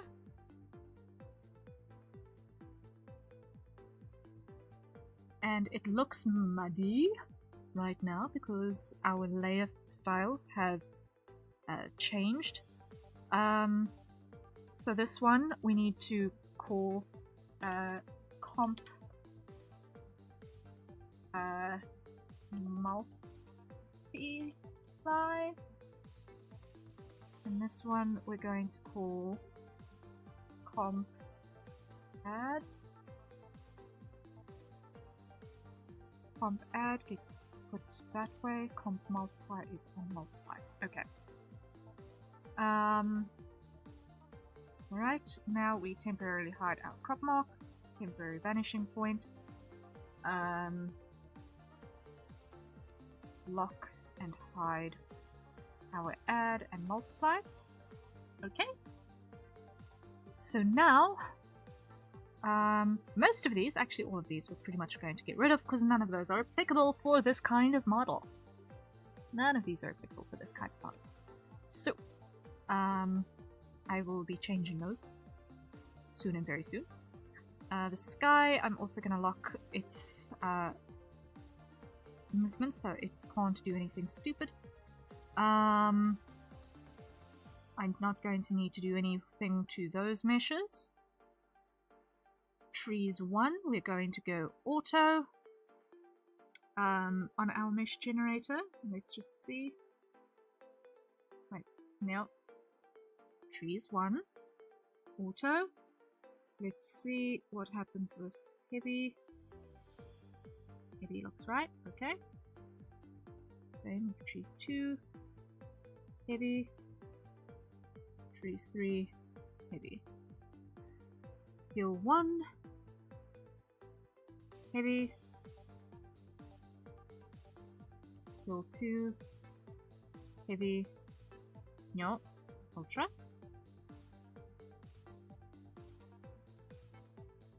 Yep, okay.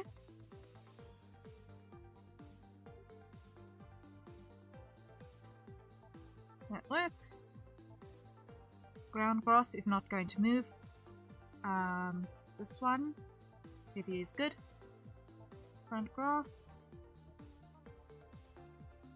Let's see, how does that behave? Front grass is going to need front grass is going to need custom mesh.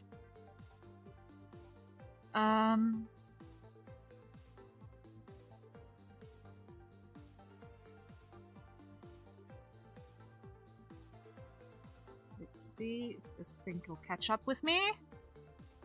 Let's see if this will catch up with me. Ultra is too much. Heavy.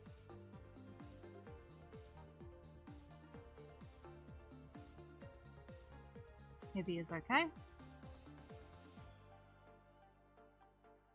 Heavy. That works. Okay. So now we come into our mesh editor here. we grab everything and we get rid of it because it's all wrong. And now we come and we create a bunch of points along the length of these.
Almost get it.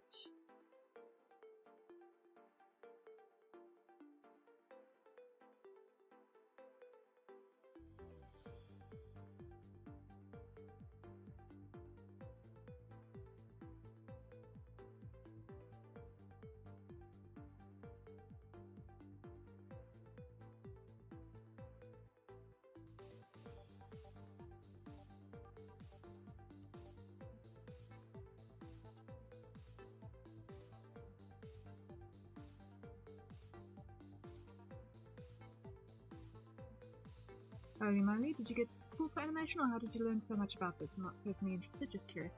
I am entirely self-taught. I have been doing creative stuff since basically year dot of my existence. It is like my natural state of existence. And interest in animation was just one of the various natural directions that curiosity expanded in.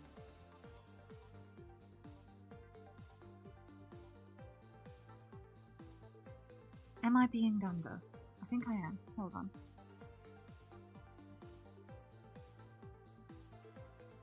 I am being dumb. Hold up, hold up, hold up. Show model image. I do not need it like that. What I need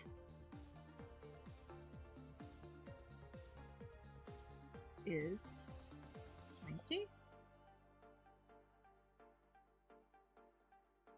and 3.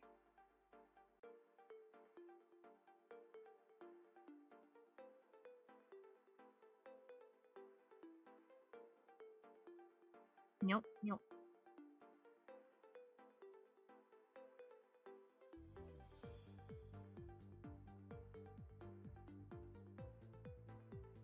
Confirm. This is easier.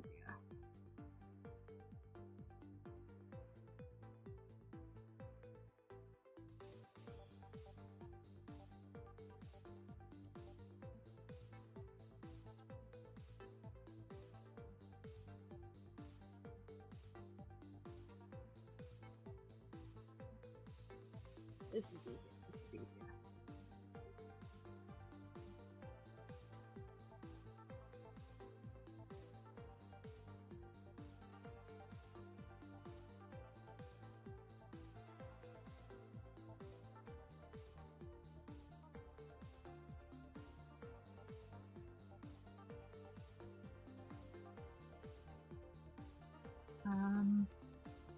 I'll be able to tweak the placement of some of these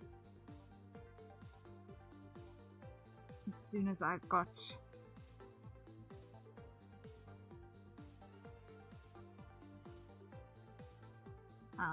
all of the major ones in place.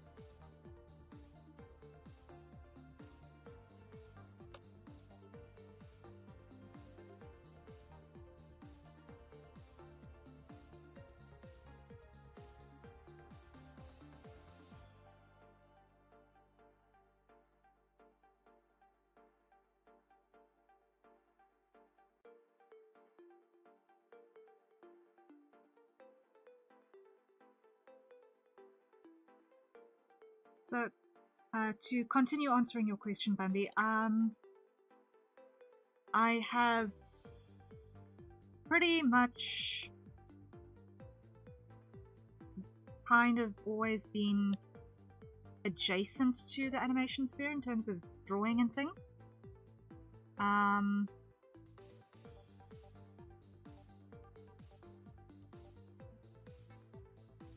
think my first exposure to learning the animation process must have been when I was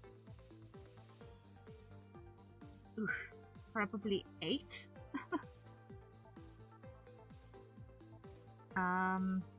It's when I think I first showed interest in it. But it wasn't up until relatively recently, actually, that I've been able to apply myself to getting decent at it.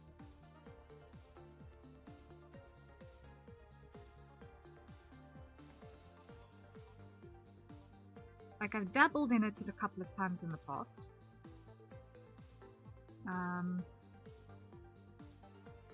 But being surrounded by VTubers and the industry that I'm currently in, I finally actually got an opportunity to use the skill set, so that makes it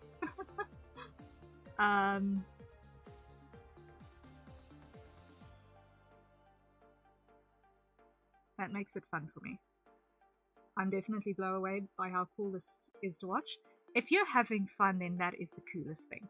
If you're having fun, then that's the coolest thing. I will be very honest, having tools that are appropriate for the task does make this entire thing infinitely more enjoyable to do as well. And that's a hydrate. So everyone, acquire your nearest staple consumption beverage, and let's take a sip.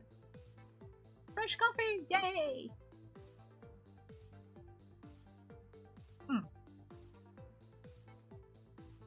Hopefully this time I'll have it before it's completely room temperature. Maybe if I put it between my hands on the front of my feet, I should see the level of it. Most of the animations I've commissioned do frame by frame, so I can imagine this is much easier in a sense than what is by music. Oh, I do frame by frame as well.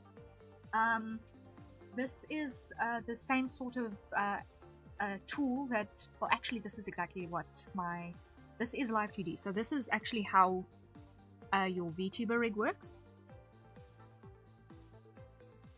Yeah, I did my own VTuber build because I had a budget of 0.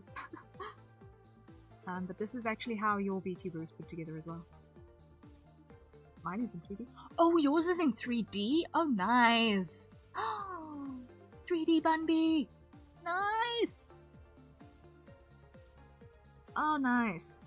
I'm trying to build a 3D as well for myself, but it's just a long process because it's one of the creative skill trees that I've yet to achieve mastery in of any description.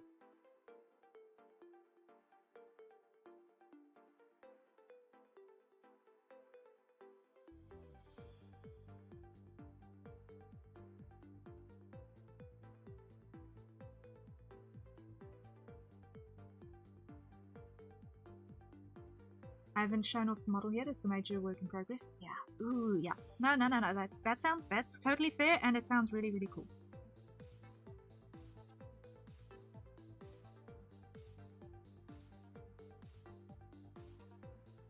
But yeah, you're doing Live 2D? Yeah. I give you a preview in your DM just so you can peek at the model. Oh, that is such a privilege. Gasp. Only if you're 100% sure that you're comfy with it. I will not say no, because I love seeing cool things in progress.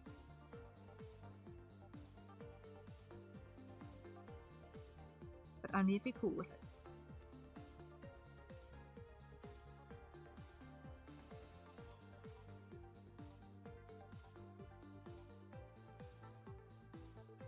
But, oh yes, Joshua, yes, we are in Live 2D. We are busy rigging the streaming background that we are busy putting together for Bambi here.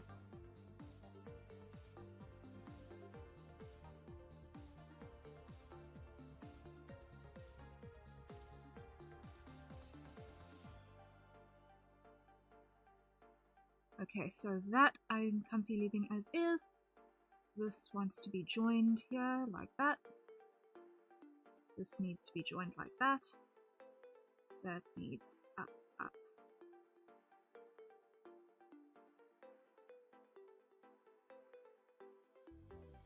Okay. We're touching grass! Yes, we are. We are indeed touching grass.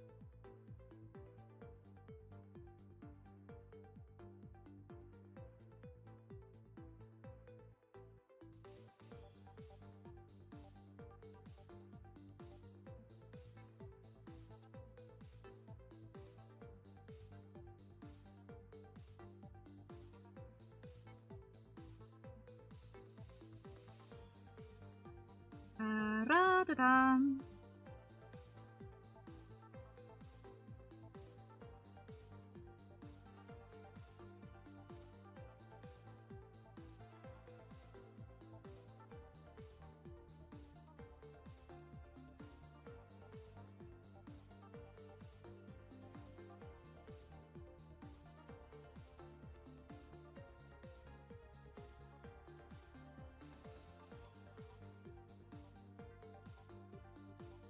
Ooh. Those are such cute emotes. Oh my word.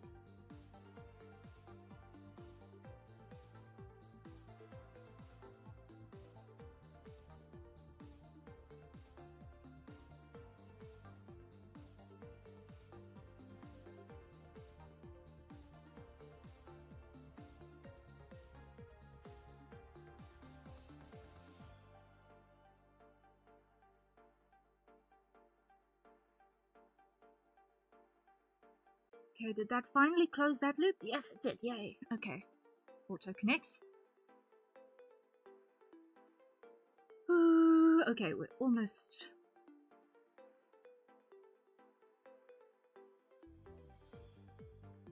We're almost in place here.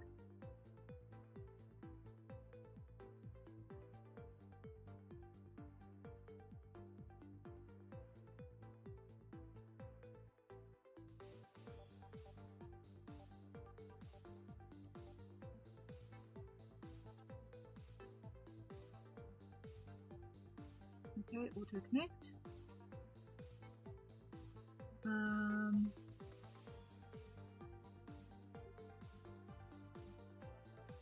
That one needs to go away.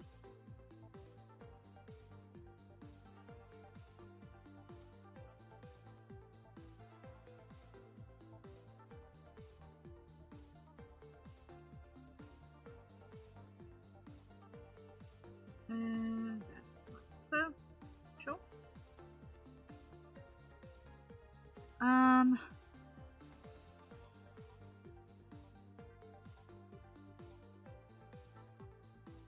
And what do you know? The song by the person who's always telling everyone to go and touch grass.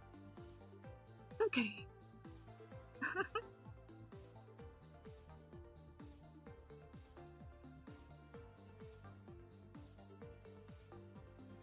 This is still one of my favorite Niji songs to this day. I don't know why specifically, but I just really enjoy it.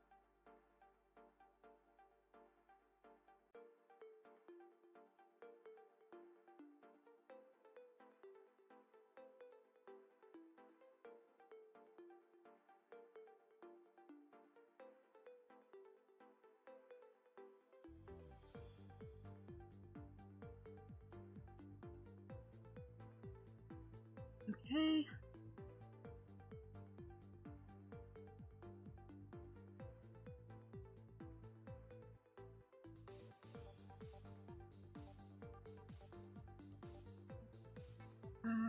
Is there anything else still poking out? You.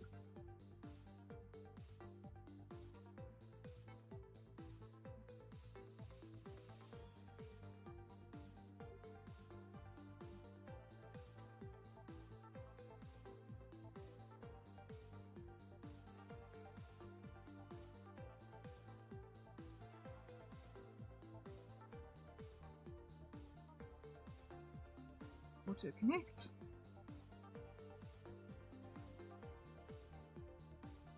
Okay, so that should hopefully behave itself in defamation, and I think that is everything. Hopefully it'll work. Hopefully it'll work and it won't bend weirdly. Okay, so now the next thing we need to do is clean up this mess. Hopefully.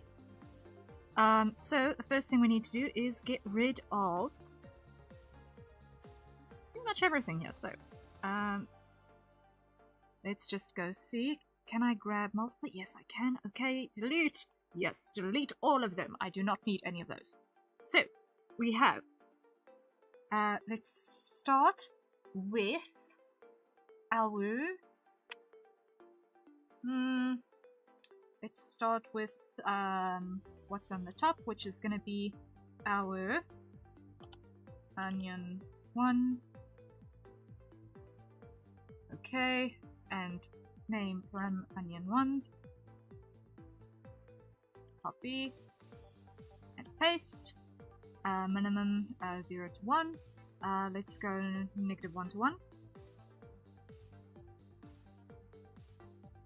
Okay. Next, paste onion 2.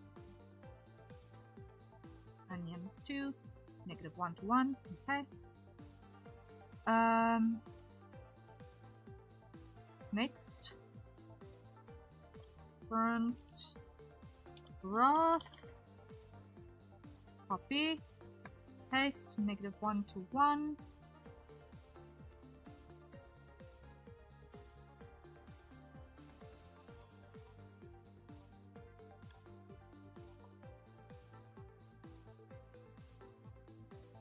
Okay, next is gonna be hill 1, copy, paste, -1 to 1, yes.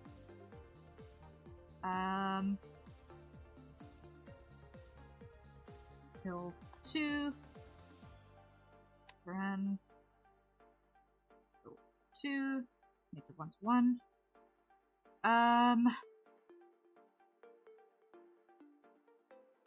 Next, trees 1, copy,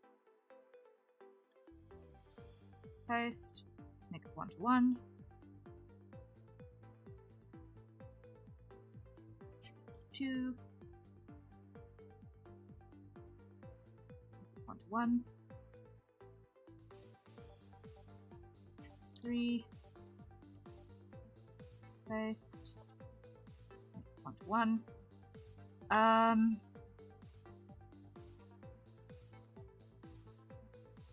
Cloud 1,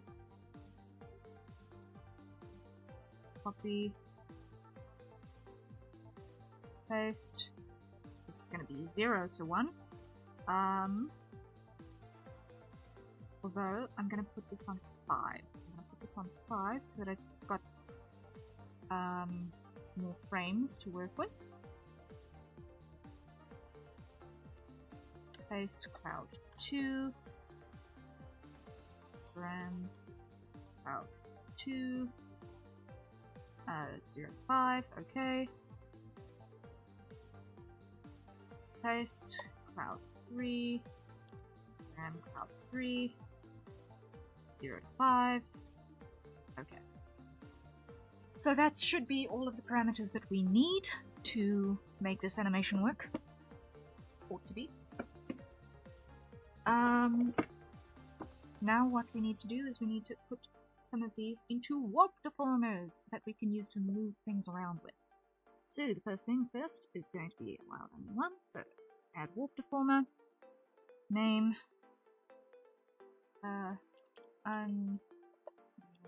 to warp, just onion 2. Let's see.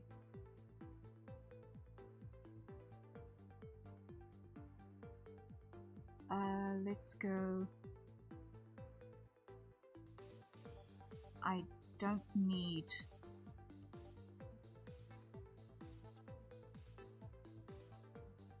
top piece like that. Okay. So onion 2.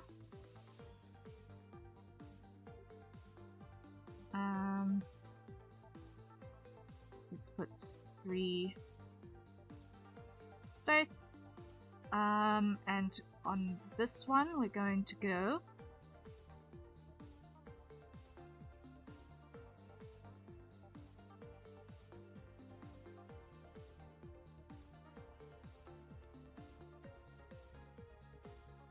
like that, and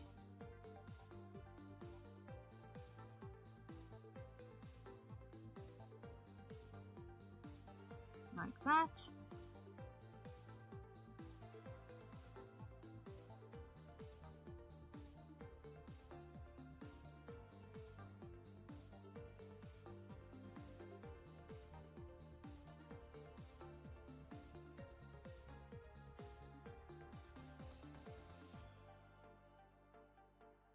It's a little bit much.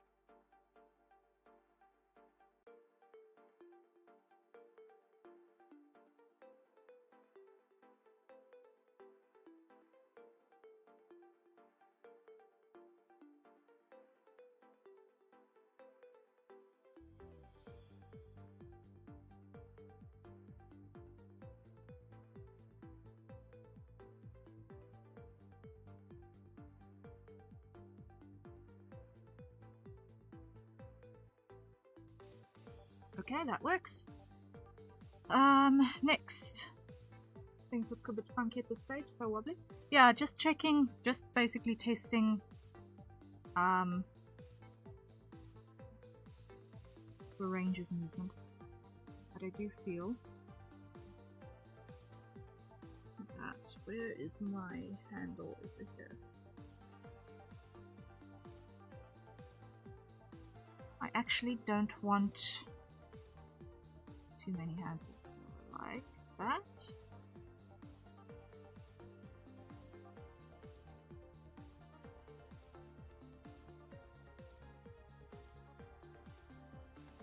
No.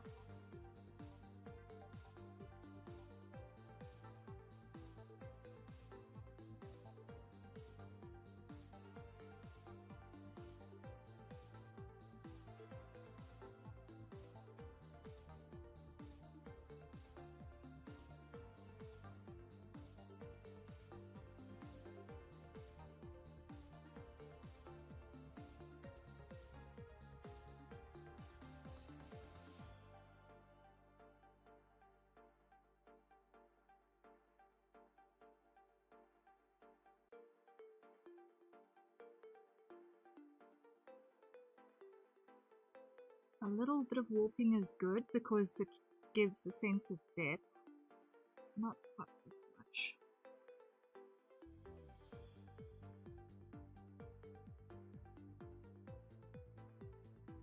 Well, not so much depth, it's just organic non-rigidity.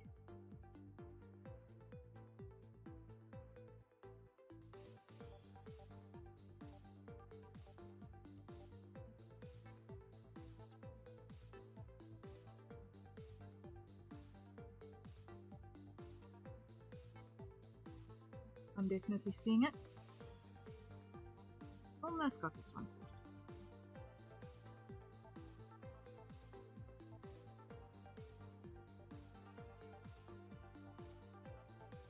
Okay, that's the first one. I'm going to leave it as that. Next, let's just do 1 and 1. Let's create with 7 divisions like that, vertically. There we go. Okay, this one is going to be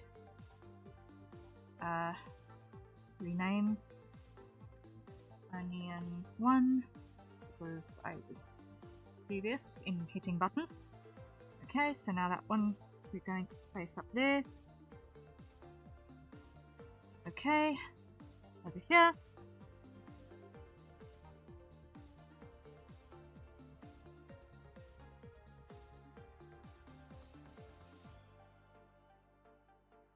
And let's see. Parameter. Click motion. Okay, so now if I go there, should be exact, but that's way too rigid. So what we're going to do is we're going to work it just a little bit.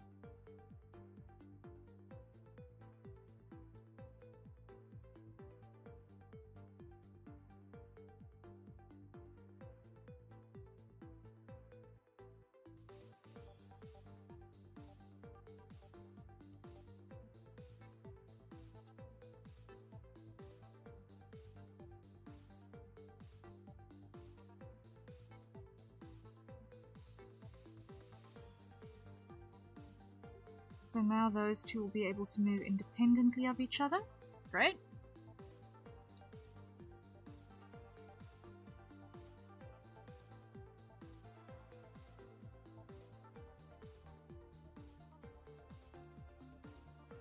Front cross, this is also going to go into a warp deformer. This one is going to be 8 by 4.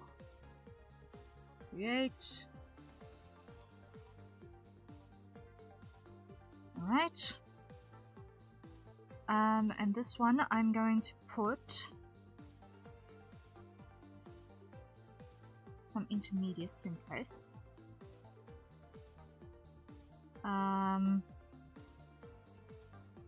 Edit parameter. I want this to be a repeat.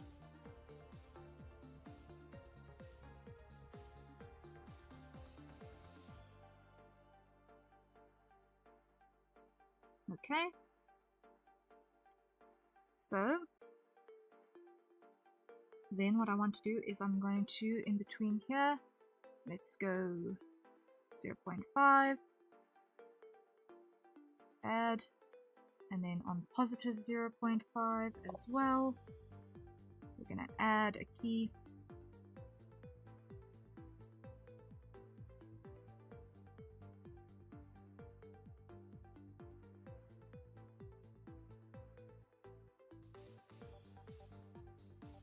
This music has me feeling like I have to hit a weak point on the boss 3 times. Yeah, I am pretty sure that that was probably appropriate, considering this is Final Fantasy combat theme. That feels completely on brand. I want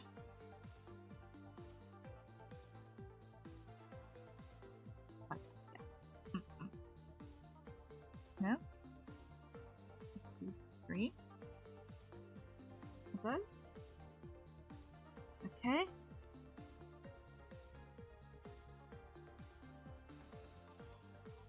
And this one has to be like that.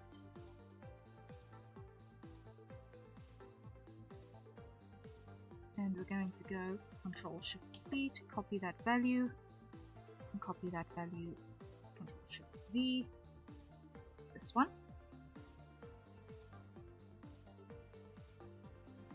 Then this one, we're going to shift that way.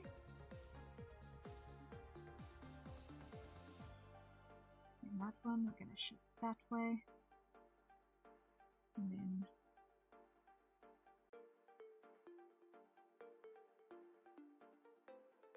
that one, we're going to shift that way.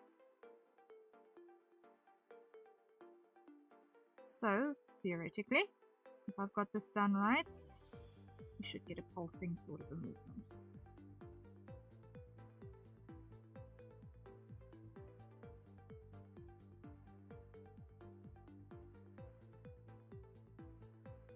Okay, that works.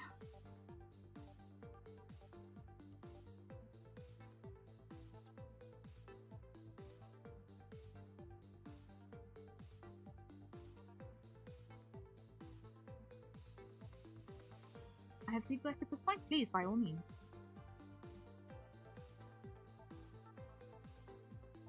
I think I'd like the vibe to be gentle breeze. Yeah, this is not controlling the speed. If that helps. Yeah, this isn't controlling the speed, it's just controlling the range of movement. At the moment, this is just me testing with my cursor by dragging it along.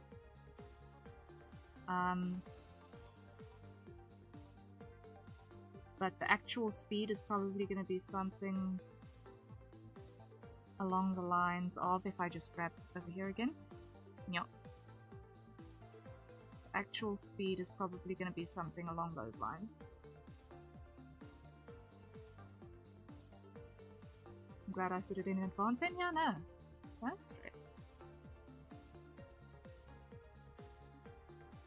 So the actual speed is probably going to be somewhere along these lines.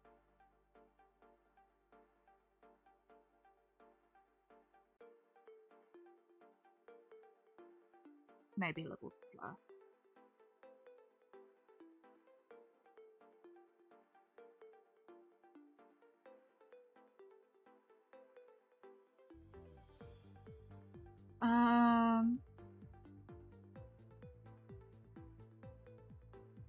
I never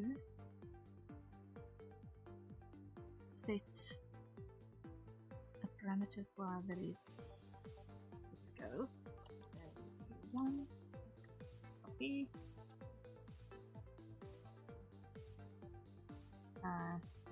1, 2, 1.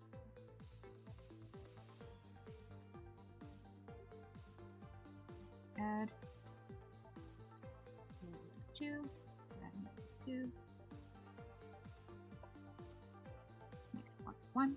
Okay. This is going to be 5, 5, create. This is going to be place 2. Okay. Here, add walk deformer. 31. Okay. Of course, the trees, clouds can always move at a bit of a different pace. My dad flies model airplanes, and it's amazing how his speeds can vary so much from balance. This is so true. This is so true.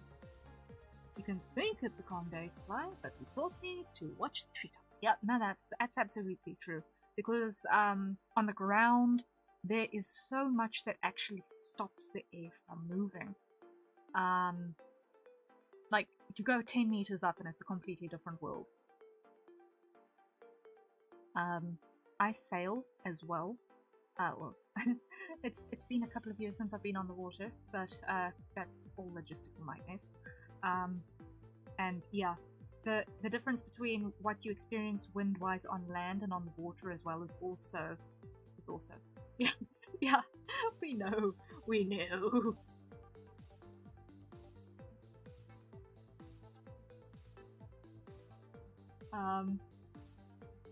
And like a gentle puff gusting through every now and again on the ground might actually be a ridiculous amount of wind higher up, and you're just getting the drag.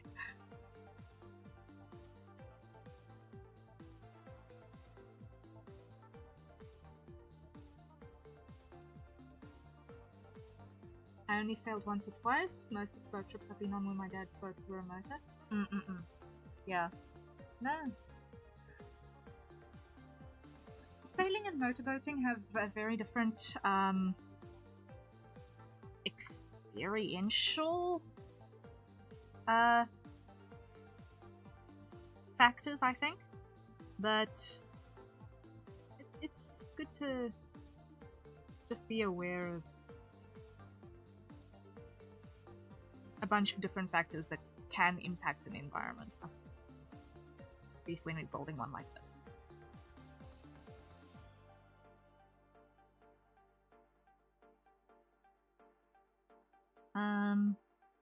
You know what? Let me just do these two quickly. Lily 1 needs to be here at 3. Let's go here.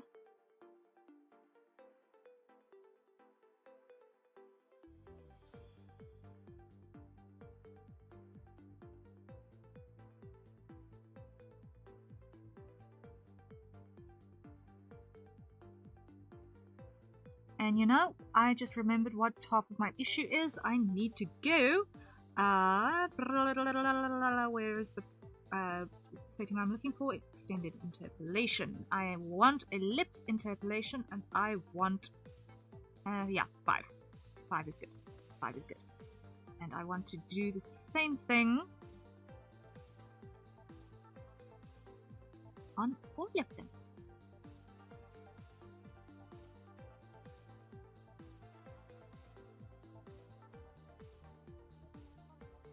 Ellipse interpolation there.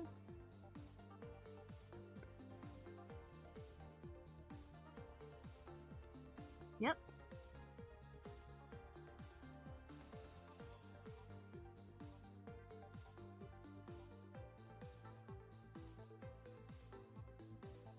Okay. Now that should have smoothed everything out a little bit more, so let me just check. That looks better. That looks better. Yes, yes, yes, yes. I knew something was looking awkward.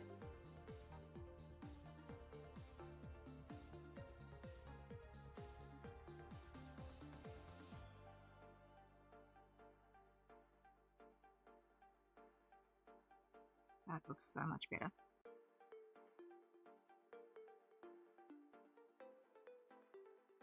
Call this one and class.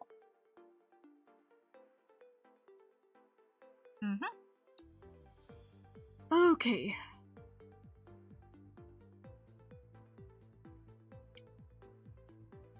Then the hills. This is going to require hydrate apparently. So everyone acquire your nearest safe consumption beverage and take a sip. The coffee that I put between my hands that I could see the status of it and maybe have a sip in between. I forgot to touch it again. So it goes.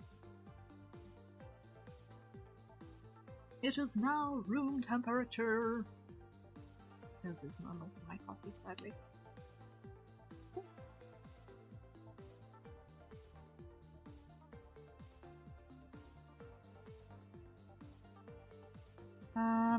Okay, this is gonna be this one. So 1. And I'll change the settings on it in a bit. This needs to be 2.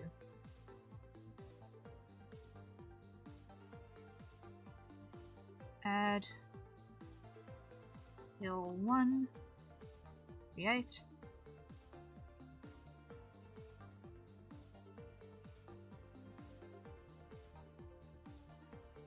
Okay, hill 1. This is going to require at least, I think, 7 points. So 0.6 and 0.3. So negative 0.3 becomes 3, which point we add, and 6 becomes positive 6, at which point we add. Does not look right.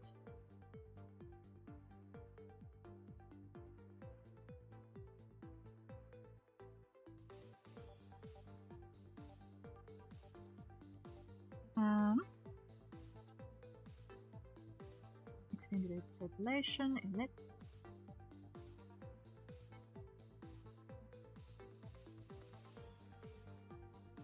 Alright.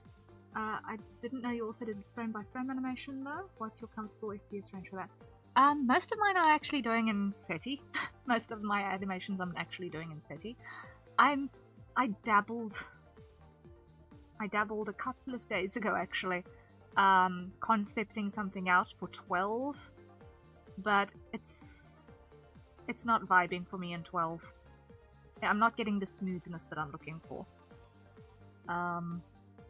Or the actual change in speeds that I want. I'm not getting the dynamic range in speeds. 12 is fun, but 24 is way comfier from what I understand. Yeah. 12 is very much like animated GIF territory. 24 is cable television. 30 is streaming. And internet broadcast.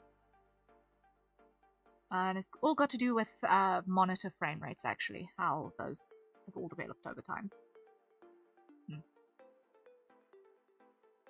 Most people are operating 30. Human vision is somewhere between 60 and 80, varying slightly from person to person. But I think pretty much 60 is the limit. After that, you can't really differentiate. Which is why your gaming monitors, you need to usually have a higher frame rate than for normal television.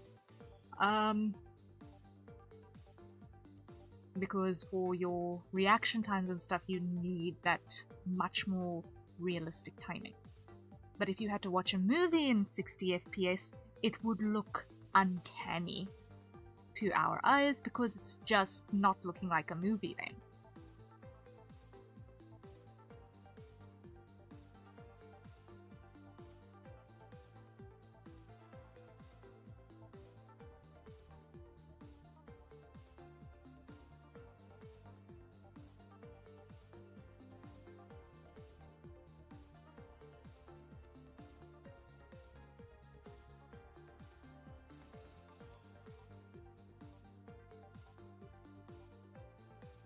Okay, this is going to be 6.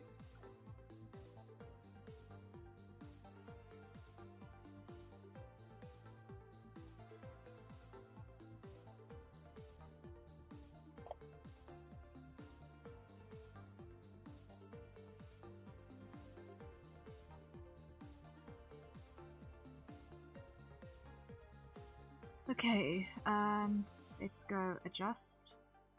Nope. Yeah. Adjust. Thought so.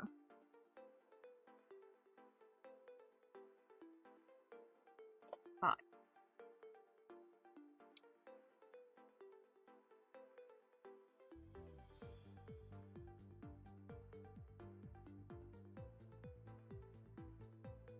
Adjust. Why is there actually a value here? Cancel.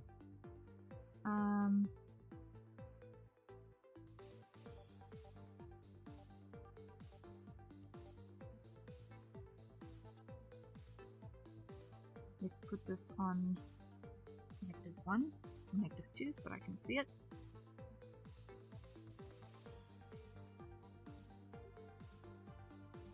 Adjust. 2. Okay.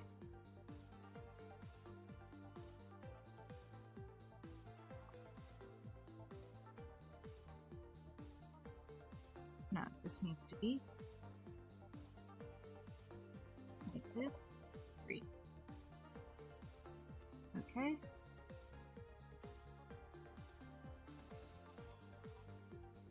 Okay. Ooh. Yeah, I'm at the age where I grew up with CRTs, I know quite well. Yeah.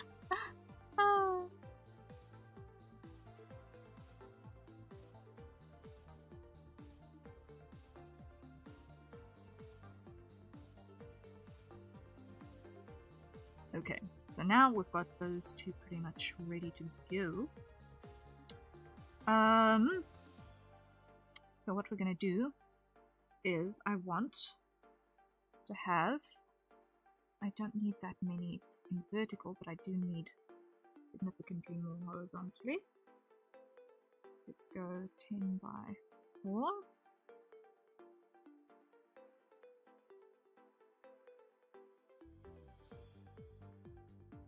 No, let's go 14 by 3. Yeah, that's better. That's better. Okay, and then here 14 by 3.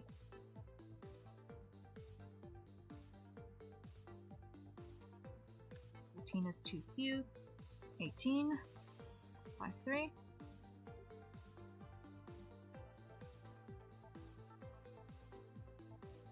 Okay, that's better. Now here we want 6 points over here, and here we want 6 points as well. Okay.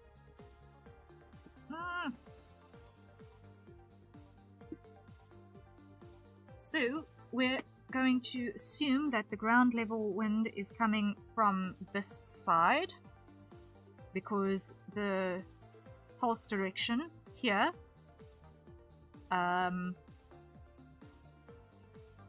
our front grass is that way.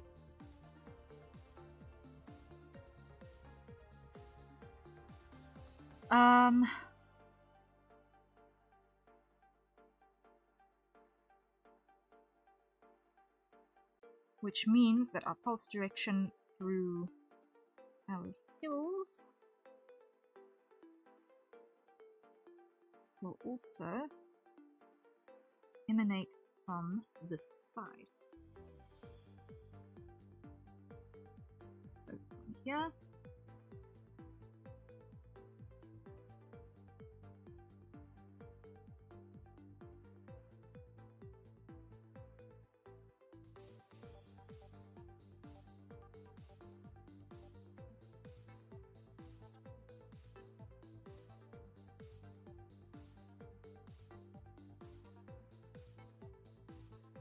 let me find the next handle. Where are you, handle?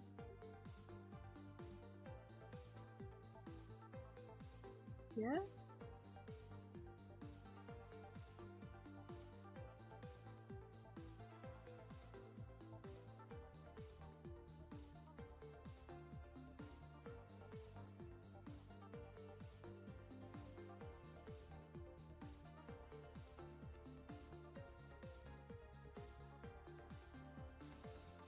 Okay, then the next one is there. And the next one is there. And lastly, like that. So if I go edit parameter and repeat, okay.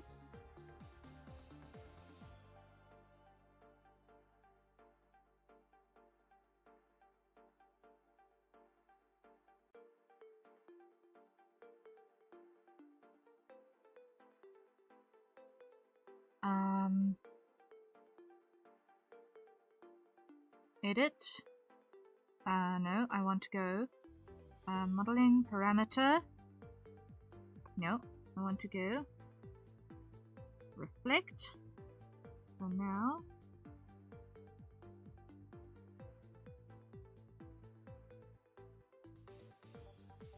wind pulses through that way.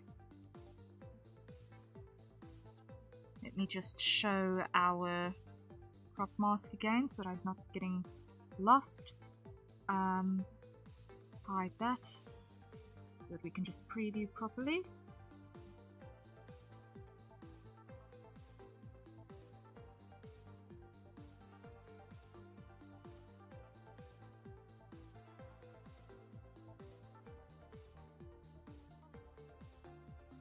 Okay, that works. That works.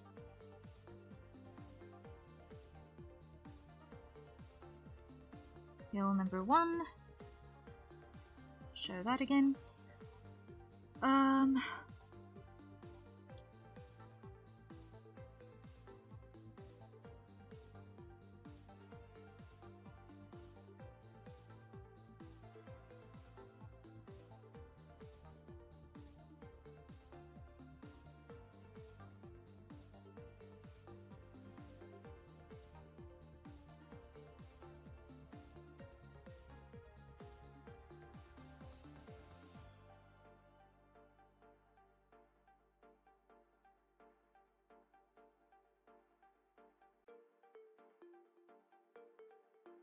No. Undo, undo, undo, undo, undo.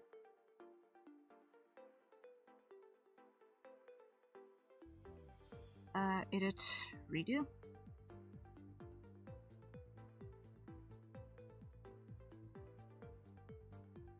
One, 2, 3, 4, 5, 6. 1, 2, 3, 4, 5, 6. This needs to be 5.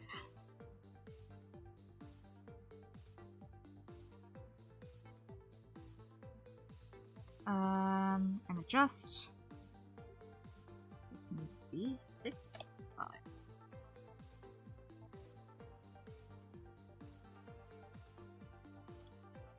It didn't take. Adjust. This needs to be 6, 5. Enter. Okay. There it took. Then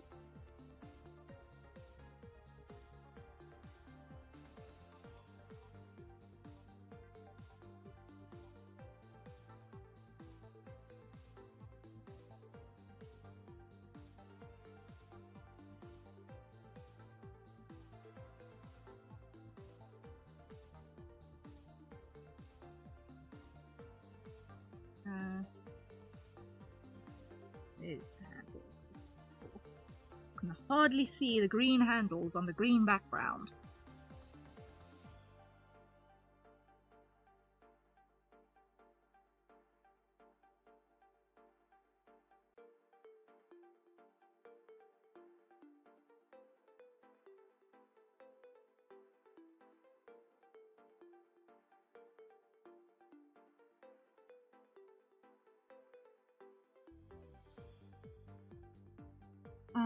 And go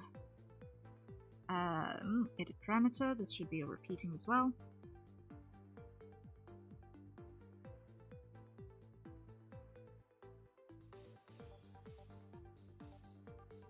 Hide that.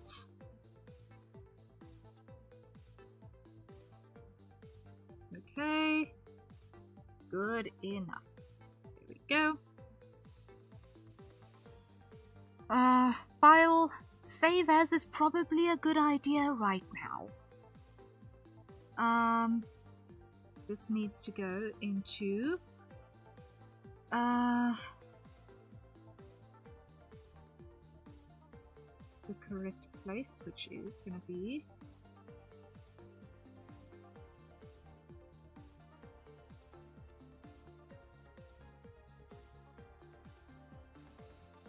let me just navigate to the appropriate folder.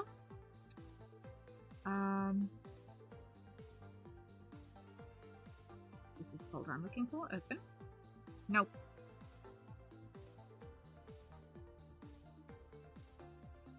Okay, I'm going to need to move that. Let me just do this. I'm just going to close for a second so that I can move it into the correct folder without it throwing a hissy fit at me later. Open. Oh, okay. So now it's in the right place. Now we go.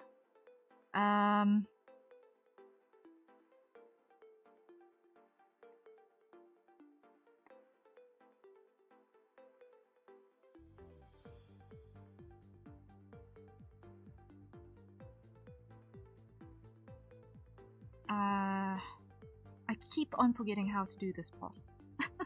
Every time I got it, I kind of forget after a hot minute. I want full video. Yes, it was just a simple drag. Okay. So now we've got an animation file, and it is going to be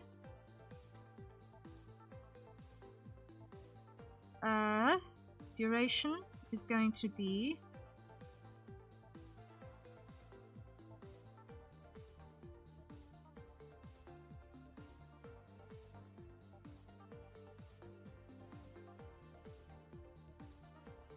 size. I want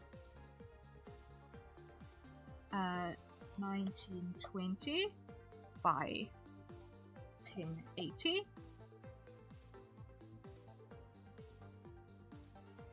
And duration, I want to be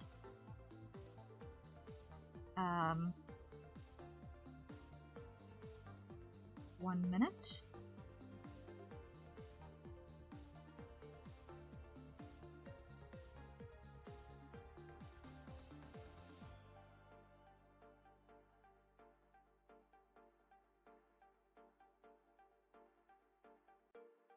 Oi.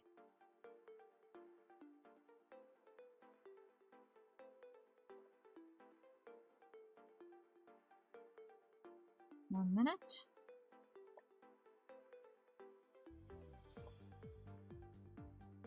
There we go. Working area, we now drag out.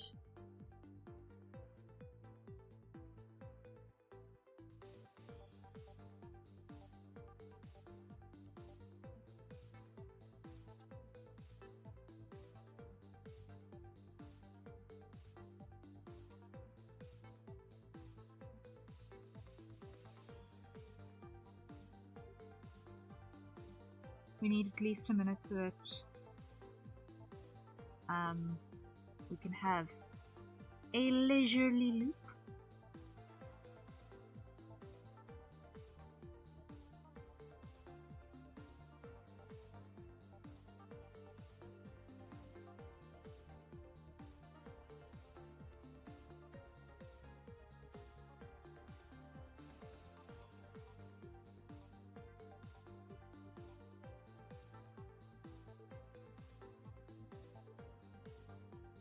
I'm just going to use our crop mark to kind of line up our corners here. There we go.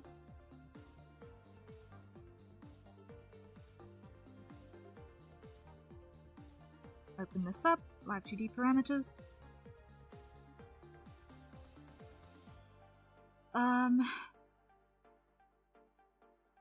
And let's just pull this down a bit because I don't need all of that real estate stolen. Okay.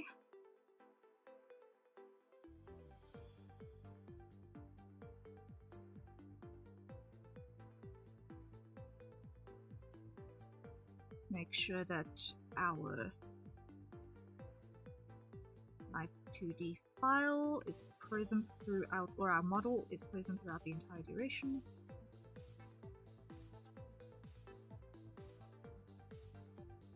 Okay. So now everything is in a static state for frame 0. So let us make sure everything is centered on the 0 position for that, except for our clouds, which you've still got to rig out movements of those. But it's fine because why? This will update live as we got through it. So, front grass at 1 second.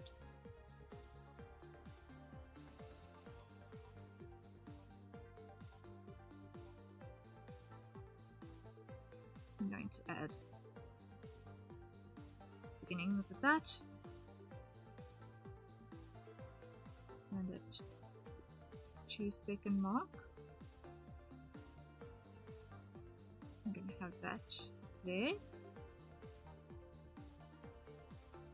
And at 3 second mark, it's going to be back there.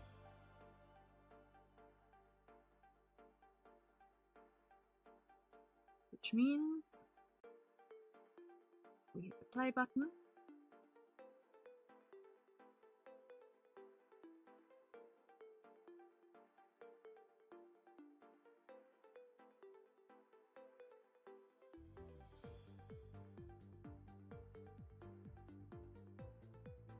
Invert this.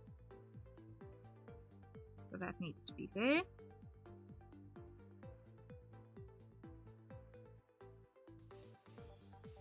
And there.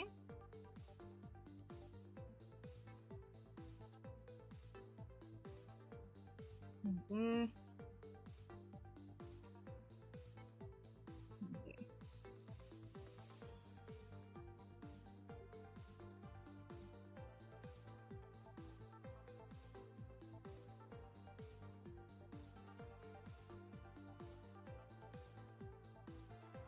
Wait. No?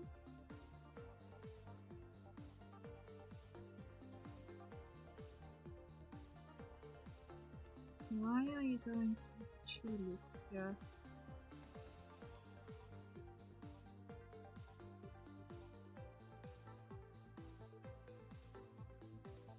Delete.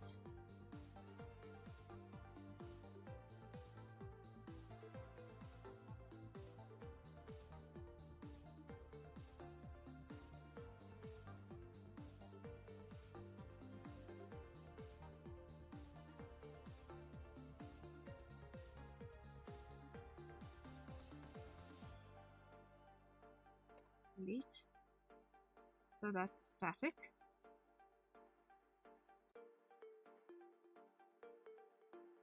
A 2-second pulse to get to that point.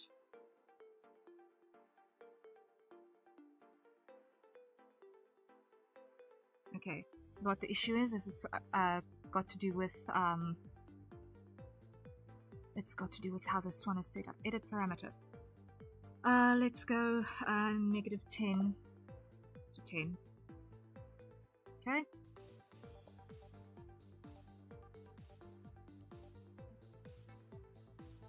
And now we go adjust. Wait, front cross.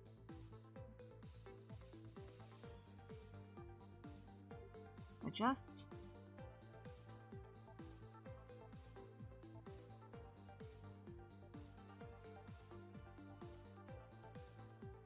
No. Undo. Undo. Edit parameters. Uncheck. -10 to 10. Okay. Now edit. Repeat. No. First adjust.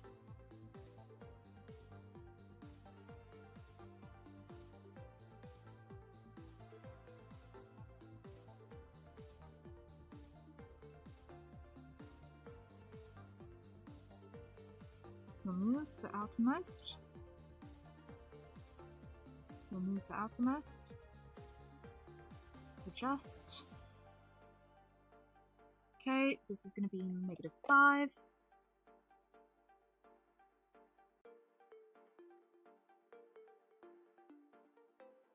Wait.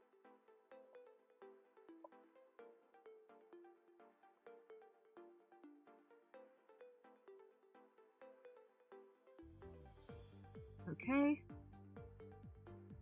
And edit parameter, repeat. Okay. Come over here again.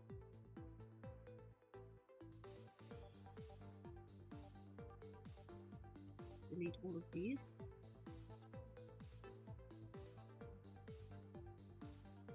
File save. Okay.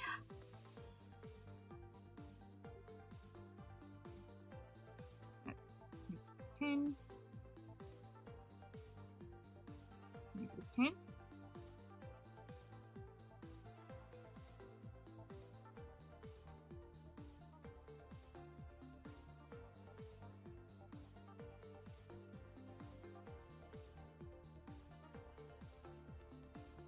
That's a single loop, that's better. Okay, now let's see how far I can drag that so that it can be as slow as possible before it starts trying to do a second pulse.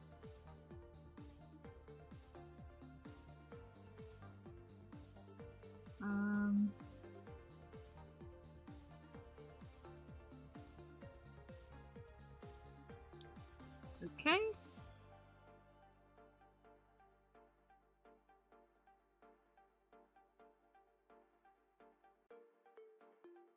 Let's give that another 30 seconds.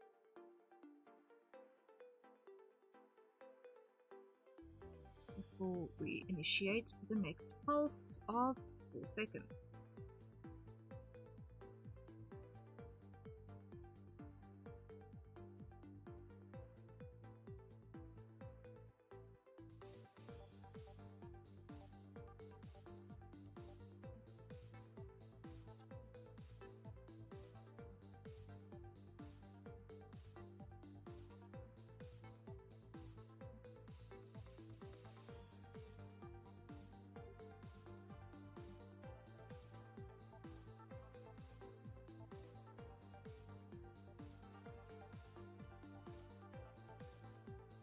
Alright. Now what I want to do is I want to check which is the interpolation on it.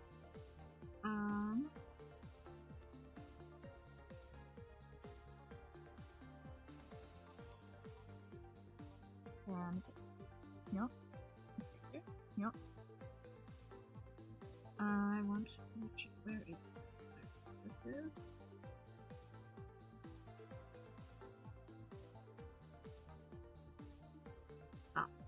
here's the one.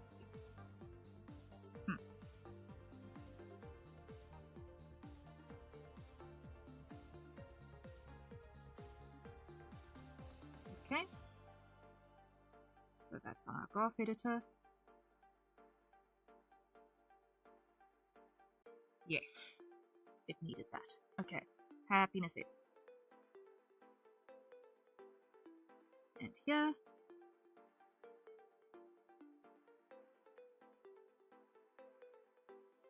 Cool, cool, cool. That is the right thing. Now, behind that, at about 5-second mark,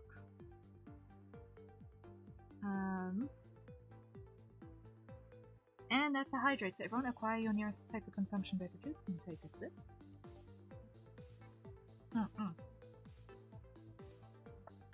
Almost at the end of the copy.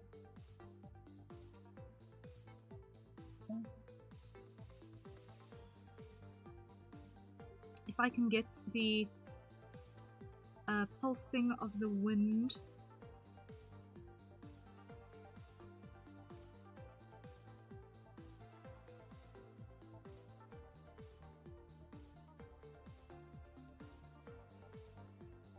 through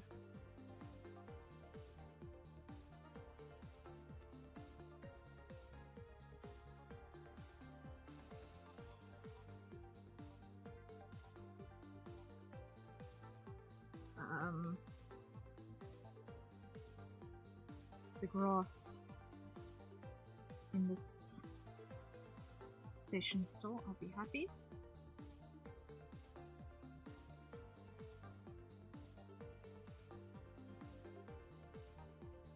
Okay.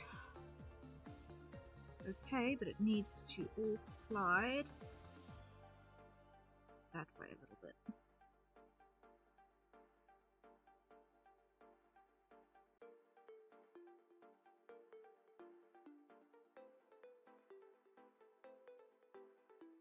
Okay, and that means that my front grass also needs to be adjusted. So, edit random.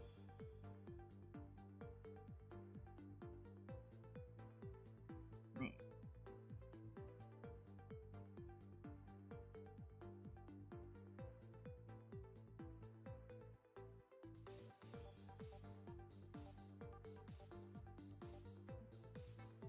One, two, three, four. 1, 1, 2, 3.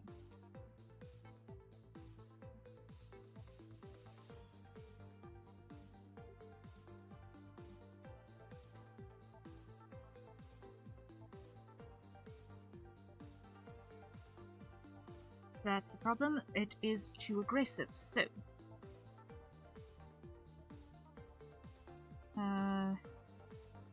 here.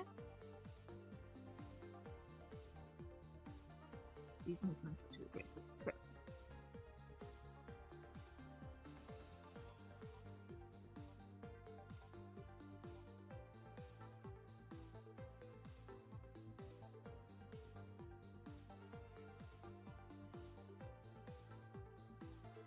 okay, Control Shift C. It looks like it's completely untweaked. Control Shift B. Control Shift D. Control Shift V.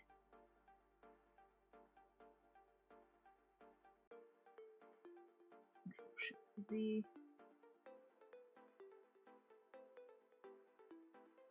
Control Shift V.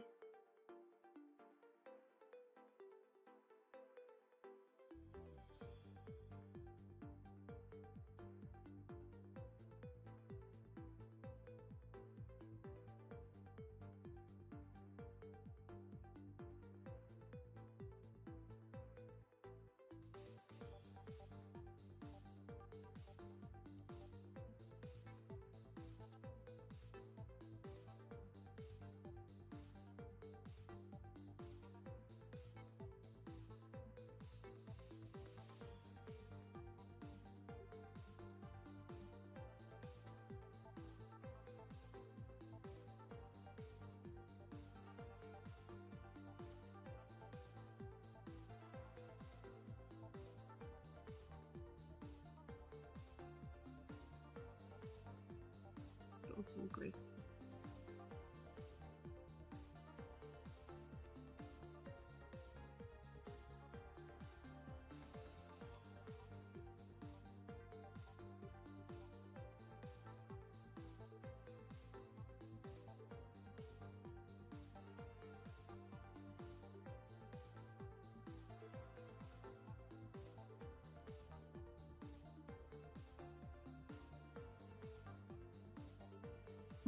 Let's see.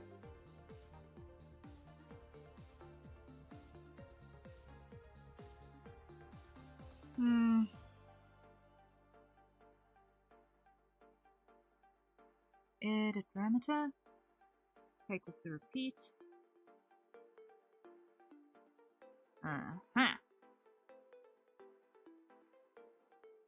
Edit parameter. -10. Let's make this actually 20.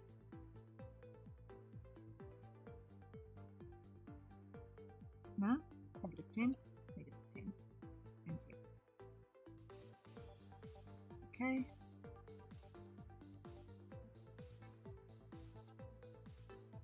Adjust.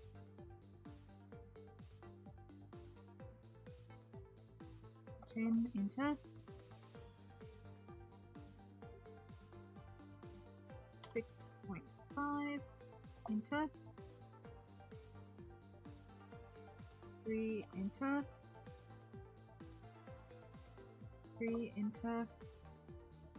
6.5. Enter.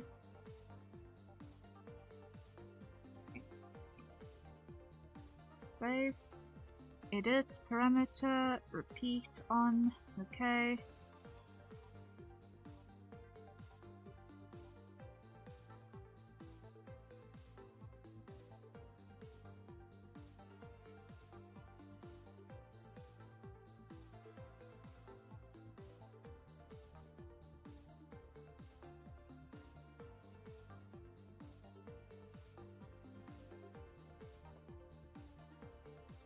And file save. Okay.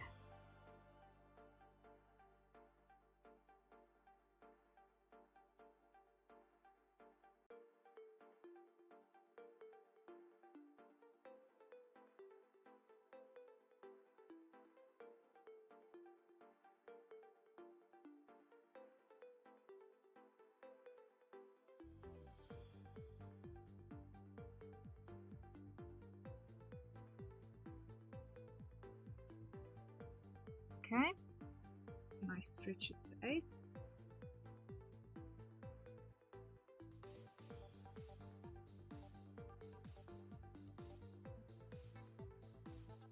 I could stretch it to 8, yes. Okay, now if I come over here, I want to switch that to like so.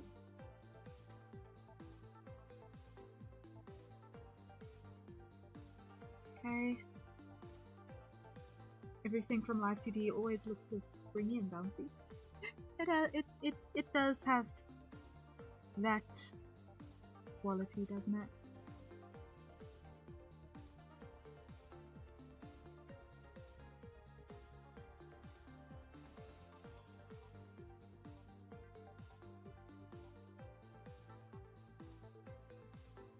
Okay. I want to take everything here and move it back to 1 second delay. Let's see.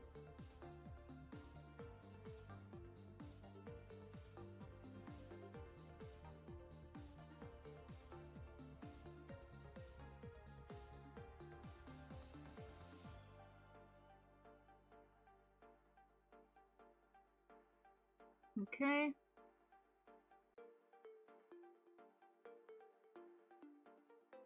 And then over here, that's going to be there. A second later, it's going to be there.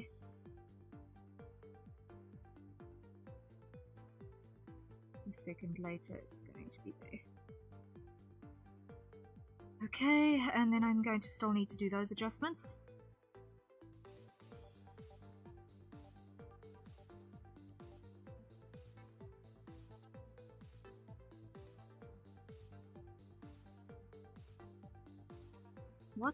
blazes. Hold up. Just take everything here. Delete.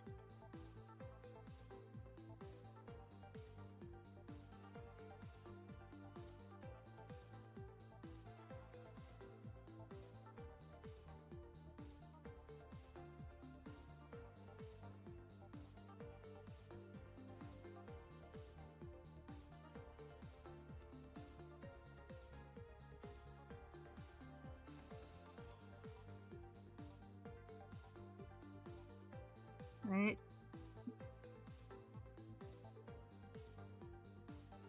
What's happening here?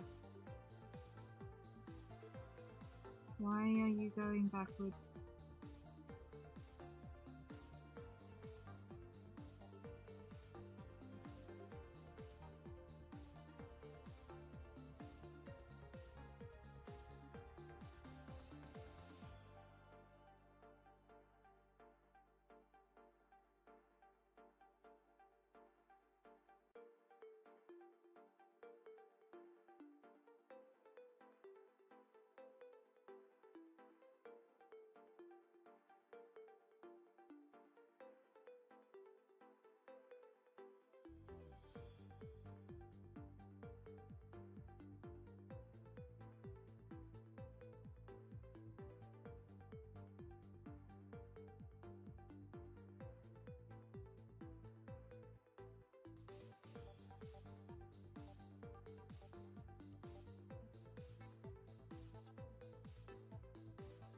Copy.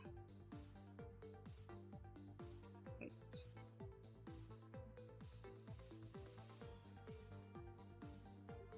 Doing nothing stupid yet.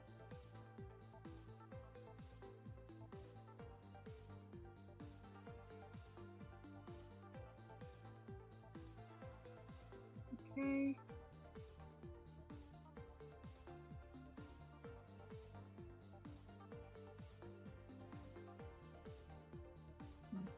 Here. Sequence. Can't do this in the future.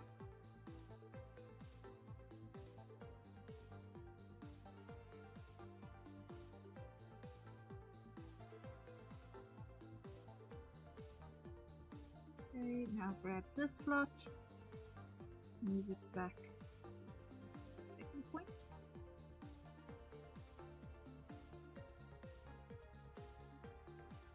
Let's see, pulse, pulse, pulse. Okay. Oh. So that's that part of the pattern. Okay.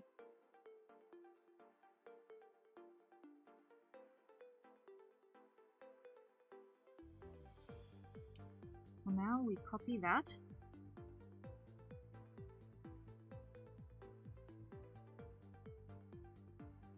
Wait, I want to go from here to that frame. Copy. Into this frame. Paste. So now we should have 2 wind pulses per second. Per minute.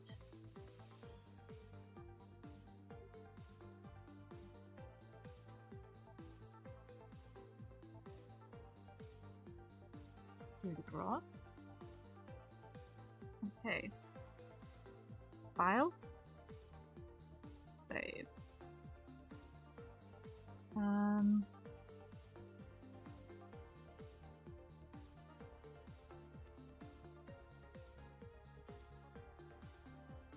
Open. This is going to be stream. There we go. Save. Save. There we go. Okay.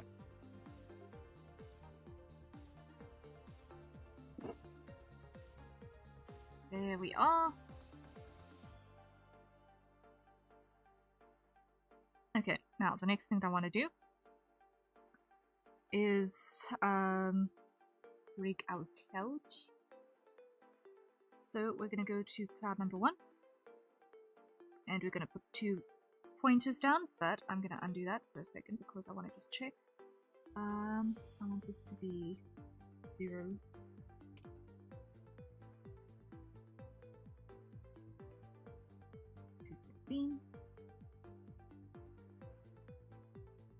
No, 220. No? Negative 15. That gives us a total range of 30. Okay.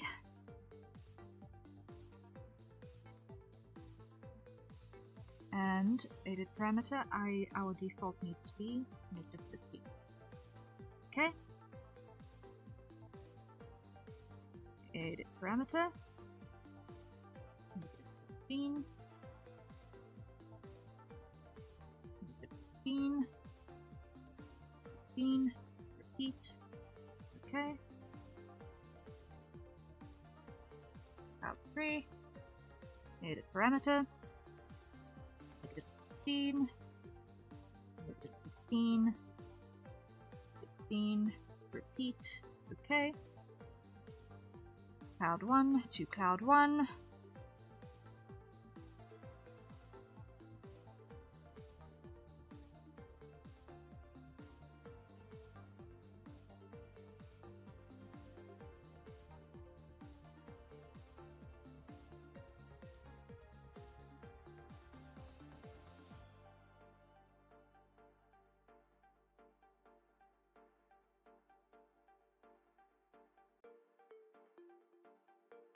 adjust, I want this to be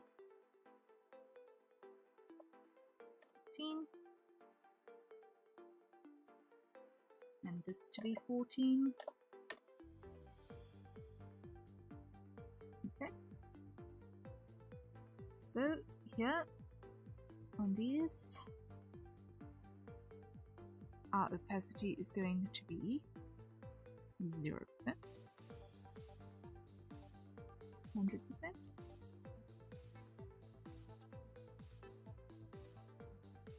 Okay. But I'm going to just dial that up just a little bit for the sake of placement.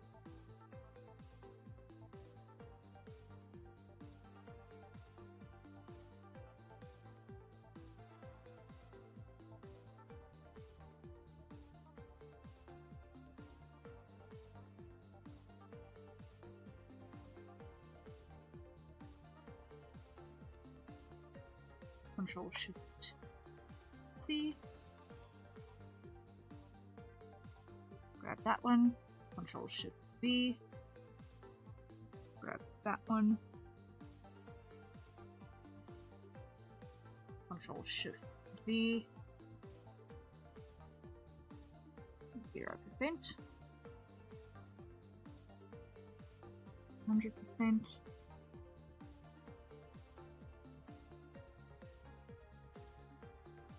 Here needs to be like that. Control Shift C.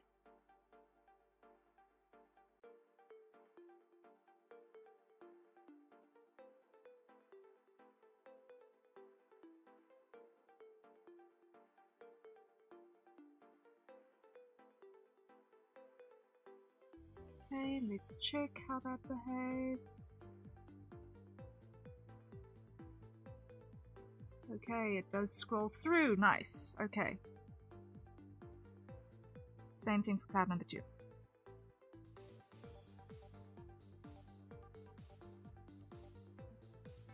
But on this one, do we even need that one? I don't think we do, no.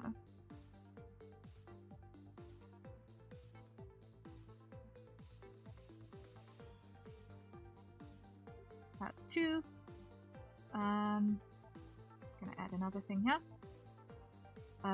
Adjust. This one is going to be negative 14. Boy, negative 14. Enter.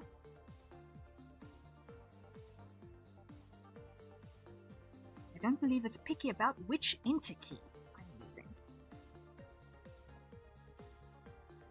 Okay.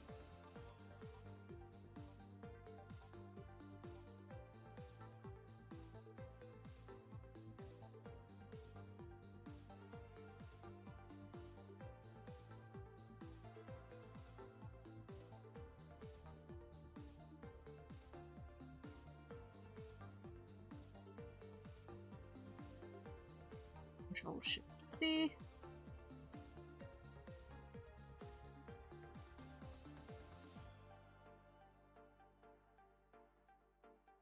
Control Shift V. And 0. And this one. We put down here.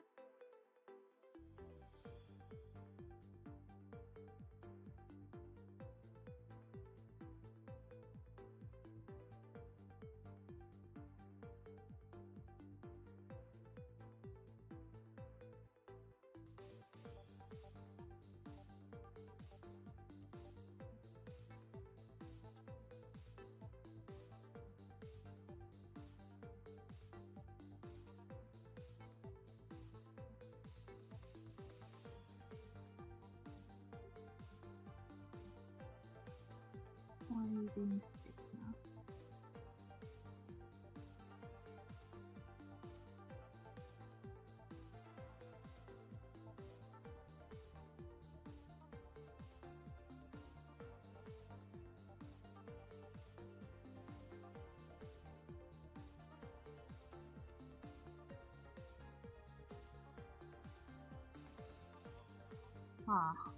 Let me see what's happening when I do it here.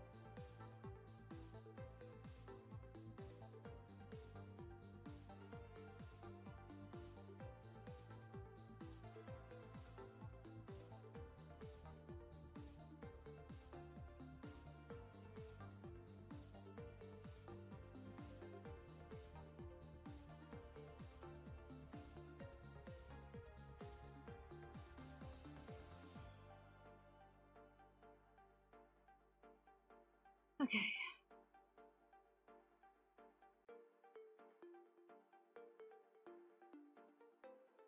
About second mark.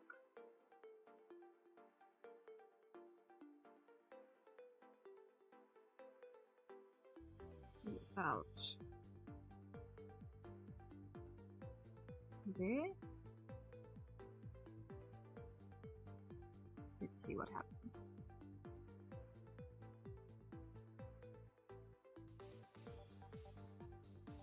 Should now start to creep.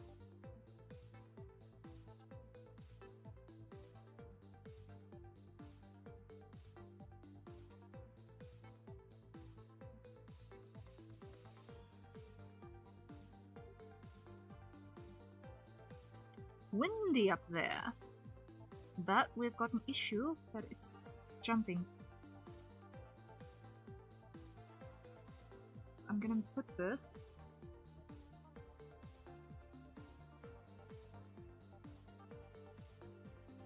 on a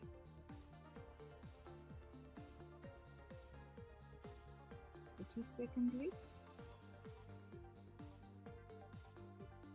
Let's check that pace.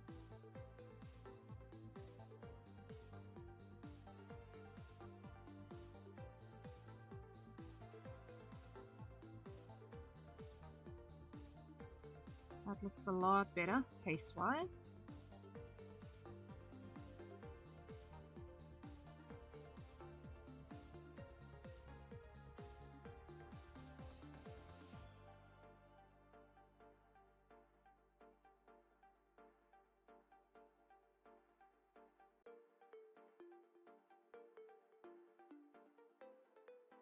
Okay, but I'm going to end my dependence on looping parameters because they do not work.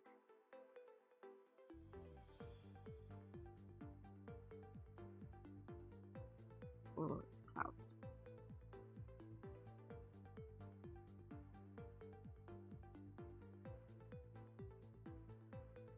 File save. Okay.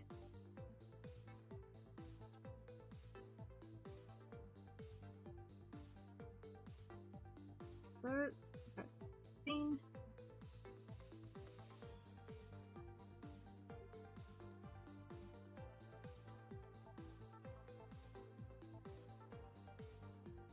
That. I'm going to go Control Shift C, Control Shift B, and 0. Cloud 1, Control Shift C, Control Shift B, and 0.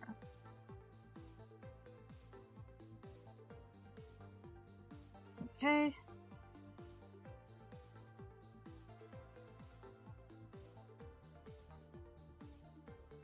So there it's -15.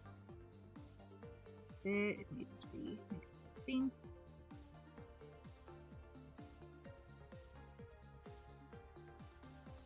Then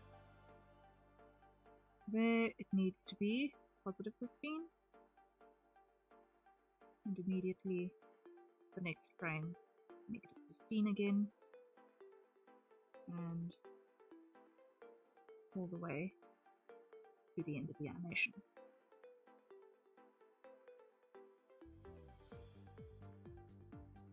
Similarly here, start on -15. That is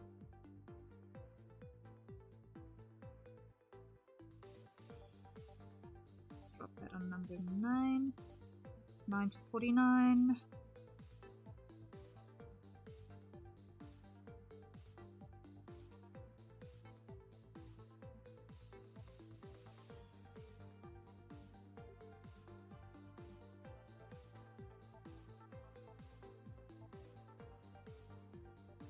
Okay, let's check it.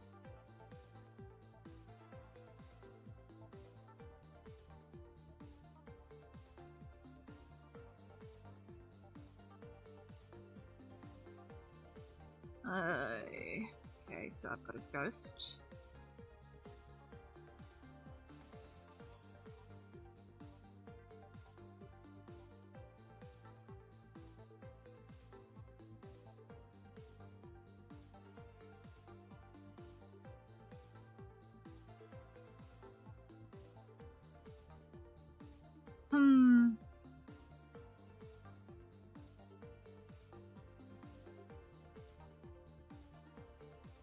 So what I'm going to do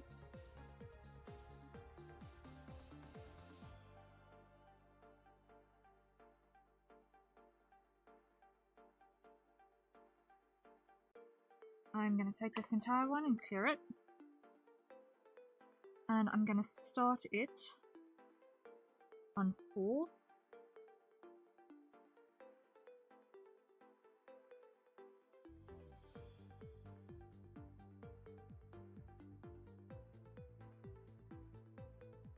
And 10 seconds later,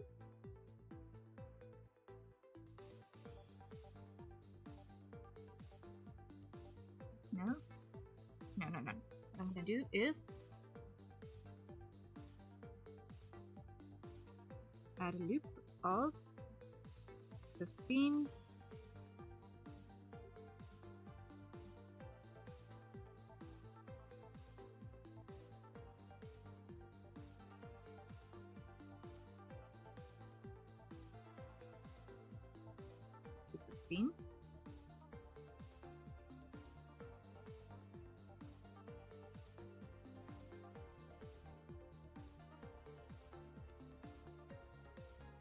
And so what's our position at 20 seconds? That's going to be 1.1.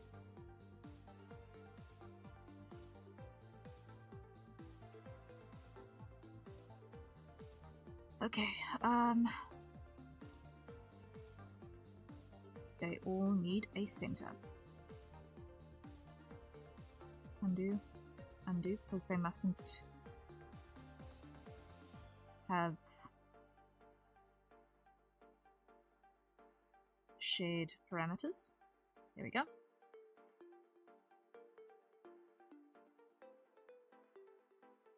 Okay, so we're going to start halfway here. No.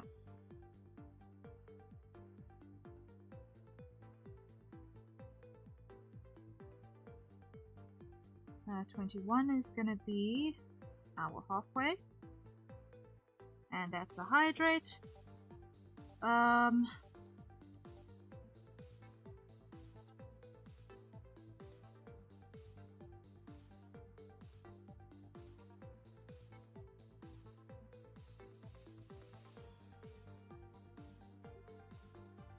Let's then see, we've got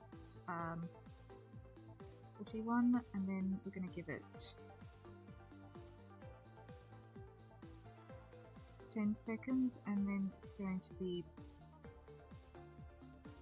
back there.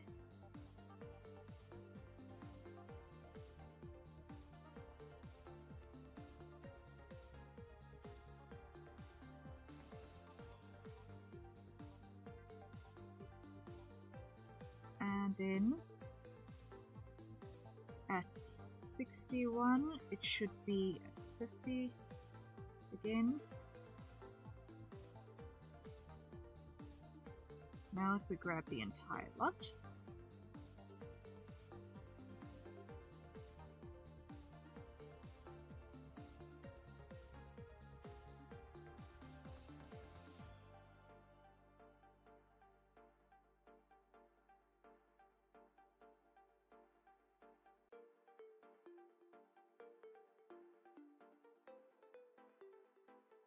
let's see if I have broken things or if it's making sense on this one at least.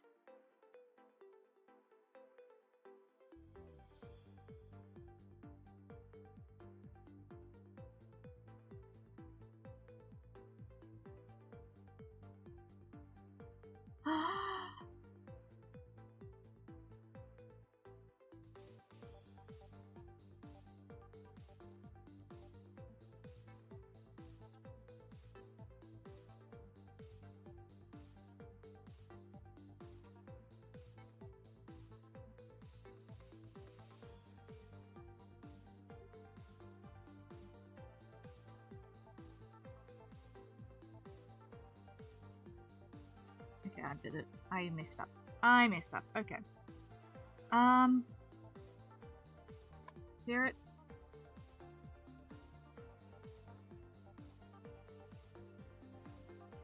Place.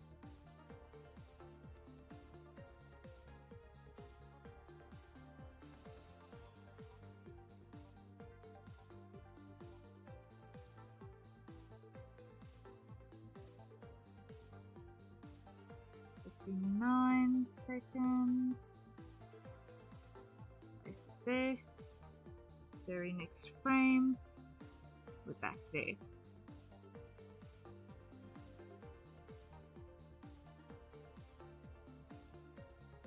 Get everything. Place.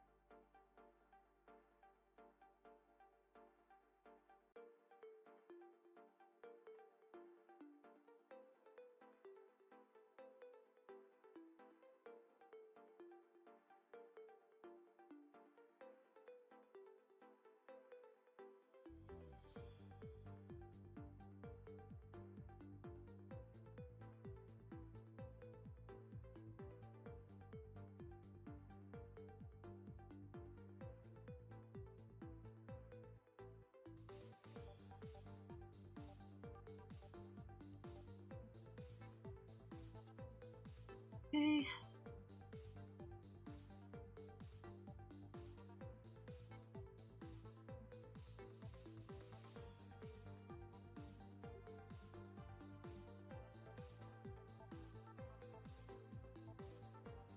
Okay, grab all of those and put them on frame 0.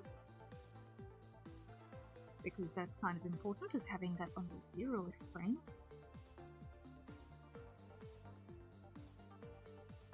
Otherwise there's going to be a 1 frame stutter and everything.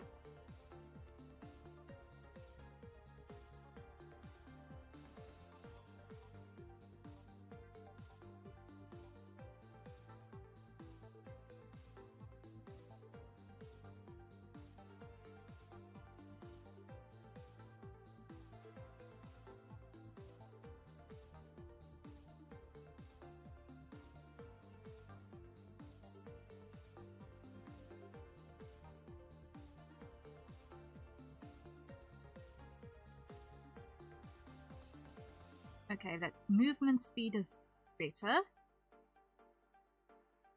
Taking it up to 50 seconds from 40 is better. Okay, now we need to adjust our placement. So, half of 50 is 25. So it's 25. Yeah, okay.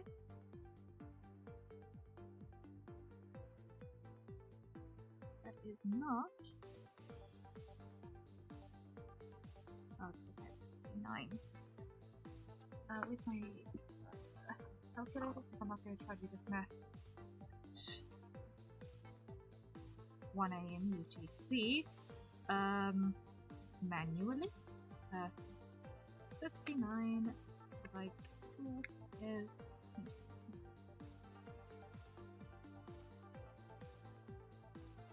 Okay. Next. Thanks.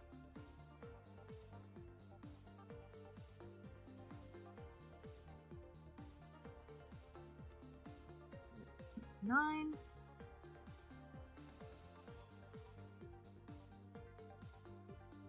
Okay. Place. Okay.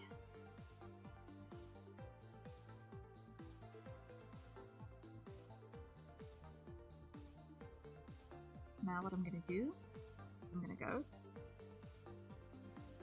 copy,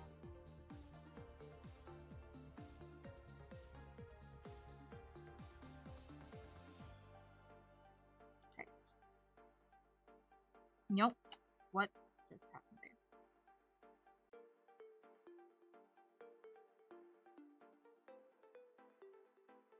Copy.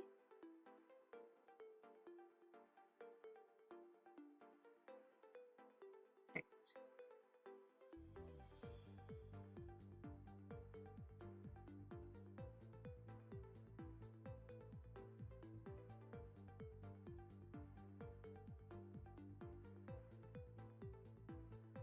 Let me give myself as much time as I can here.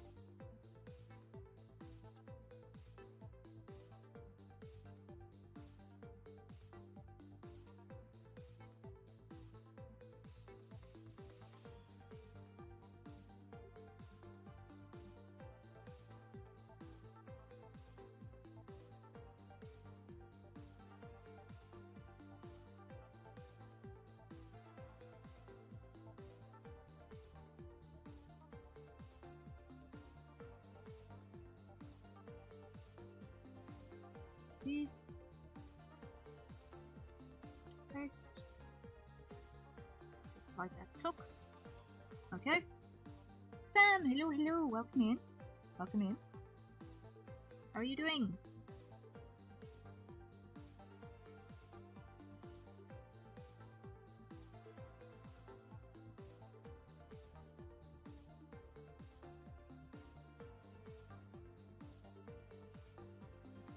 I hope that the day has treated you kindly.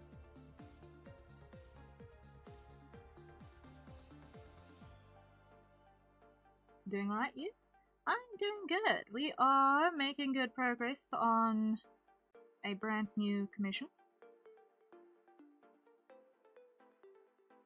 And it's going pretty well.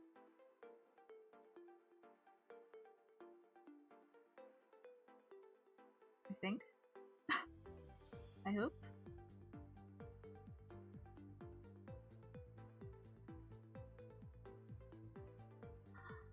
And of course I did the stupid by putting out 59 and not 60. Okay.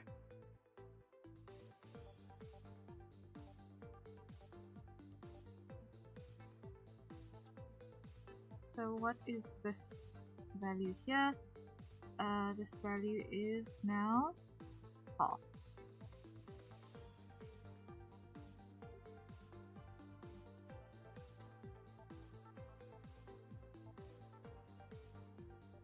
Okay.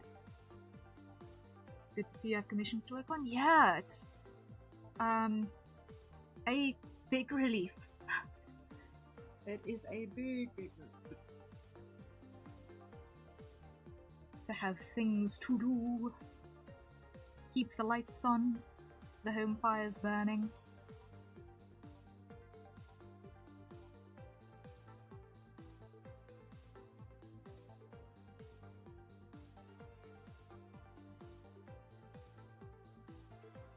That one cloud really enjoys going backwards. Yeah, I know what the problem is with that one, I just haven't gotten to fixing it yet. I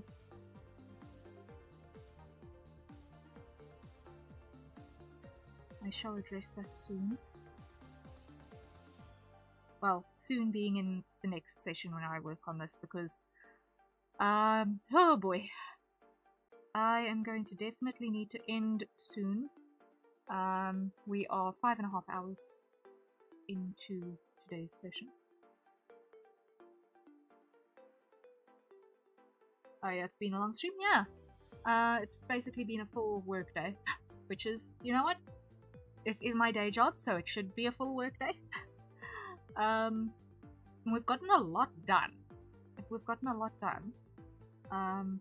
It's just that it is now in my local time zone 3:15 in the morning, and I should probably eat something before I go to sleep. I still got coffee? No. That will eat. But yeah, we've made decent progress. I'm happy with that. Let's just hit the save button. In that case, I'll probably lurk the rest of the stream. I'm recording a video. Ooh, best of luck with your recording. Best of luck with that.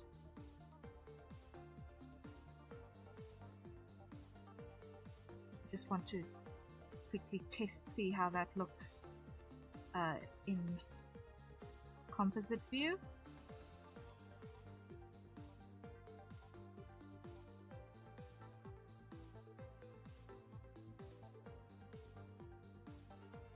When you'll be working this on again, I'll be around either way.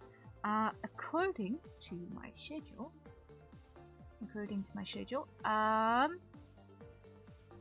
today has been Tuesday. Which means, tomorrow. I will be working on this tomorrow. It's not easy. I'm relegated to only using the built-in software on my PS4. Ooh, Ina. You have my sympathy, Sai. Ah, Sam. Blech. Right family, wrong brother. Sorry about that. Oh man. Tomorrow I'll be here. Yeah, I'm gonna probably play a little bit of Skyrim at first, just to give my brain a little bit of chance to recalibrate.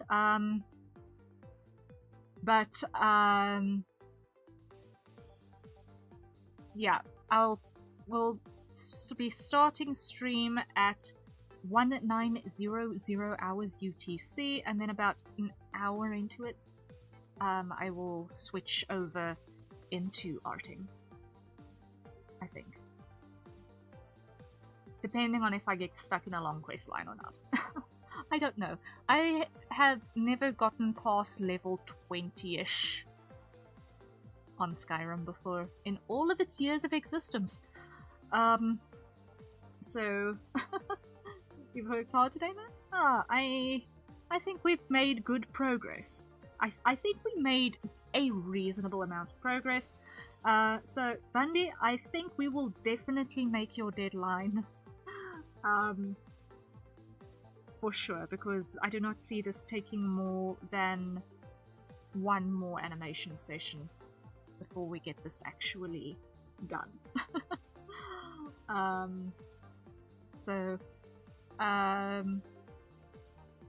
Also, we're going to Skyrim. Yes, we're going to be Skyriming for an hour at tops 2 tomorrow, because I still need to put in a decent chunk of work on this, and we've also then still got the animation that is the frame-by-frame animation for Professor Callahan that needs to be done before... My goal is to have that one done and delivered before the 15th of June. So we need to put in a chunk on that as well at some point. Probably going to do that again next on Monday, because I do want to do a little bit of self-indulgence art on Thursday. Because I haven't done that for a while. and I kinda am still riding the anti-venom high and kinda want to do a Zeal fan art, so I'm thinking that's maybe what we're gonna do. Maybe. We'll see. It's either going to be a Zeal Ginjoka fan art, or it's going to be a 2B Hero X fan art. One of the two. I think that's going to be the plan for Thursday. So aside from our one backwards cloud, and the fact that we've not got any of our flowers moving, and the third cloud is still kind of stuck in midair, we are actually doing pretty well on this, I think. I think we're doing pretty well on this. What's this? Why have I got a notification? Very good progress. Yay! Okay, I can ignore that. It's marketing. It's always nice when I can ignore marketing stuff. Very good progress, big. Yes! Yes. The nice thing with the exterior outdoor environments like this is that the organic forms make it so much faster to produce than interiors and architecture and such. So you'll notice when it comes to a large portion of my environment or starting and ending screen animations, it does have a recurring theme of being in a field and there being trees in the background and blah-de-blah-de fish paste, all that jazz. But that's because it's a commonly requested thing and it's easy and relatively fast to do. Like, I've got options for the more architectural stuff. But no one's asked for it yet. We should totally build a house on the left side. Yeah. That's when you're going to get a 2-year-old doodle in crayon. No, you won't get a 2-year-old doodle in crayon, I promise. But yeah.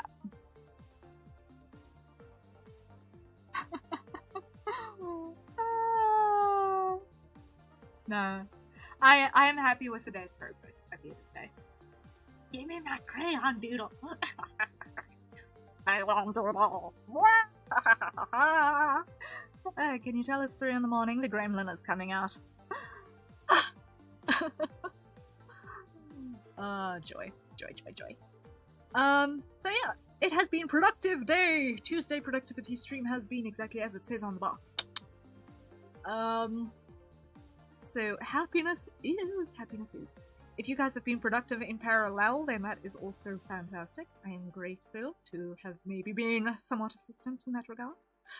I know I did hyperfocus a bit as well today. I tried to not hyperfocus too much. I tried to actually keep some dialogue going. I know that I did have some silent patches. I'm sorry for that. I am trying to get back into the point of yapping regarding every little thing that crosses my mind as I do the thing. But sometimes head is empty. Sometimes it is just empty. I just like, do the thing.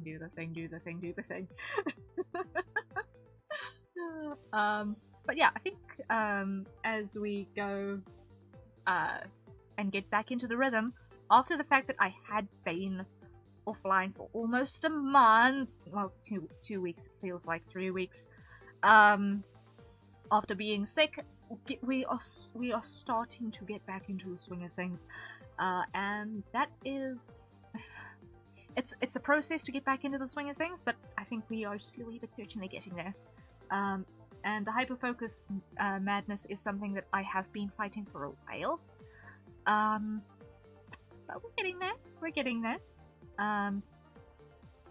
Yapping regarding the process and what we're doing as we do the thing is the easiest way to yap.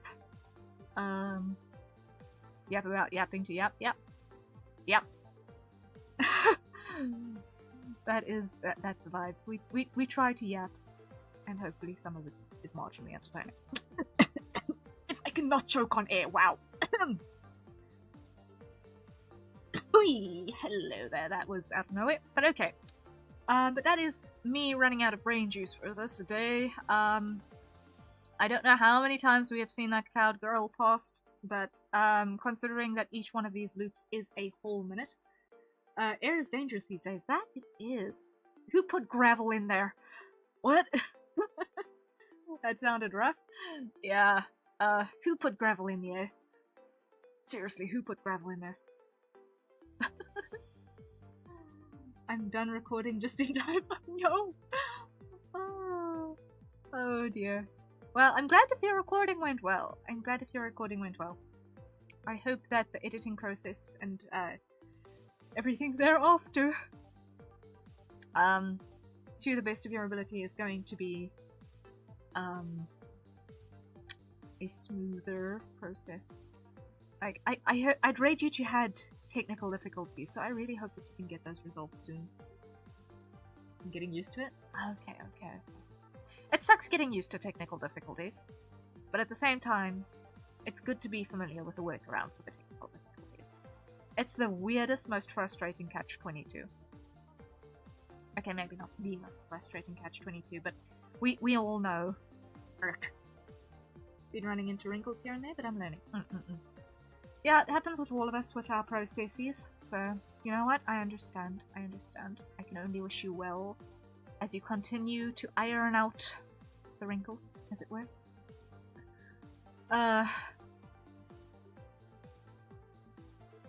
It's weird to edit with a controller instead of a keyboard and mouse. Ew, that sounds difficult. You have my sympathies. That sounds horrible, honestly. I really hope that your controller does not have a case of left creep, because that would make that infinitely more frustrating.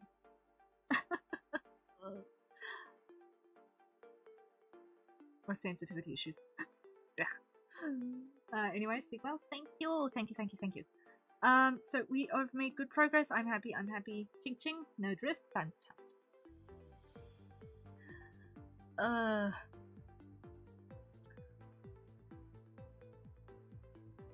Right, and yes, that means also, if once we've got the queue done, I'll also be able to work on my own stinger animation, which means hopefully by the end of July I will have a stinger again for scene transitions. So I won't be jumping across from the misty, scaly ether back into my room. Take care, gamers. Yes, thank you everyone for joining in. Bunby, welcome again into the creative chaos madness. I appreciate you joining us, and your input throughout this session. It has been immensely helpful, and to be able to speak with you in real time. So once again, thank you for joining us. Joshua, Sam, thank you as well for coming in and waving the motivational pom-poms throughout. It goes sincerely appreciated. And I shall see you guys tomorrow for a little bit of Skyriming and then more animation stuff. And then we shall try to be out more as the day goes on. So yes, thank you so much for being here. I appreciate you. If it is in the early part of your day, I hope that you have a wonderful rest of Wednesday. And if it is towards the end of your day, I hope that you rest well. So, thank you guys so much for being here, and rest well when you get to it. Night night.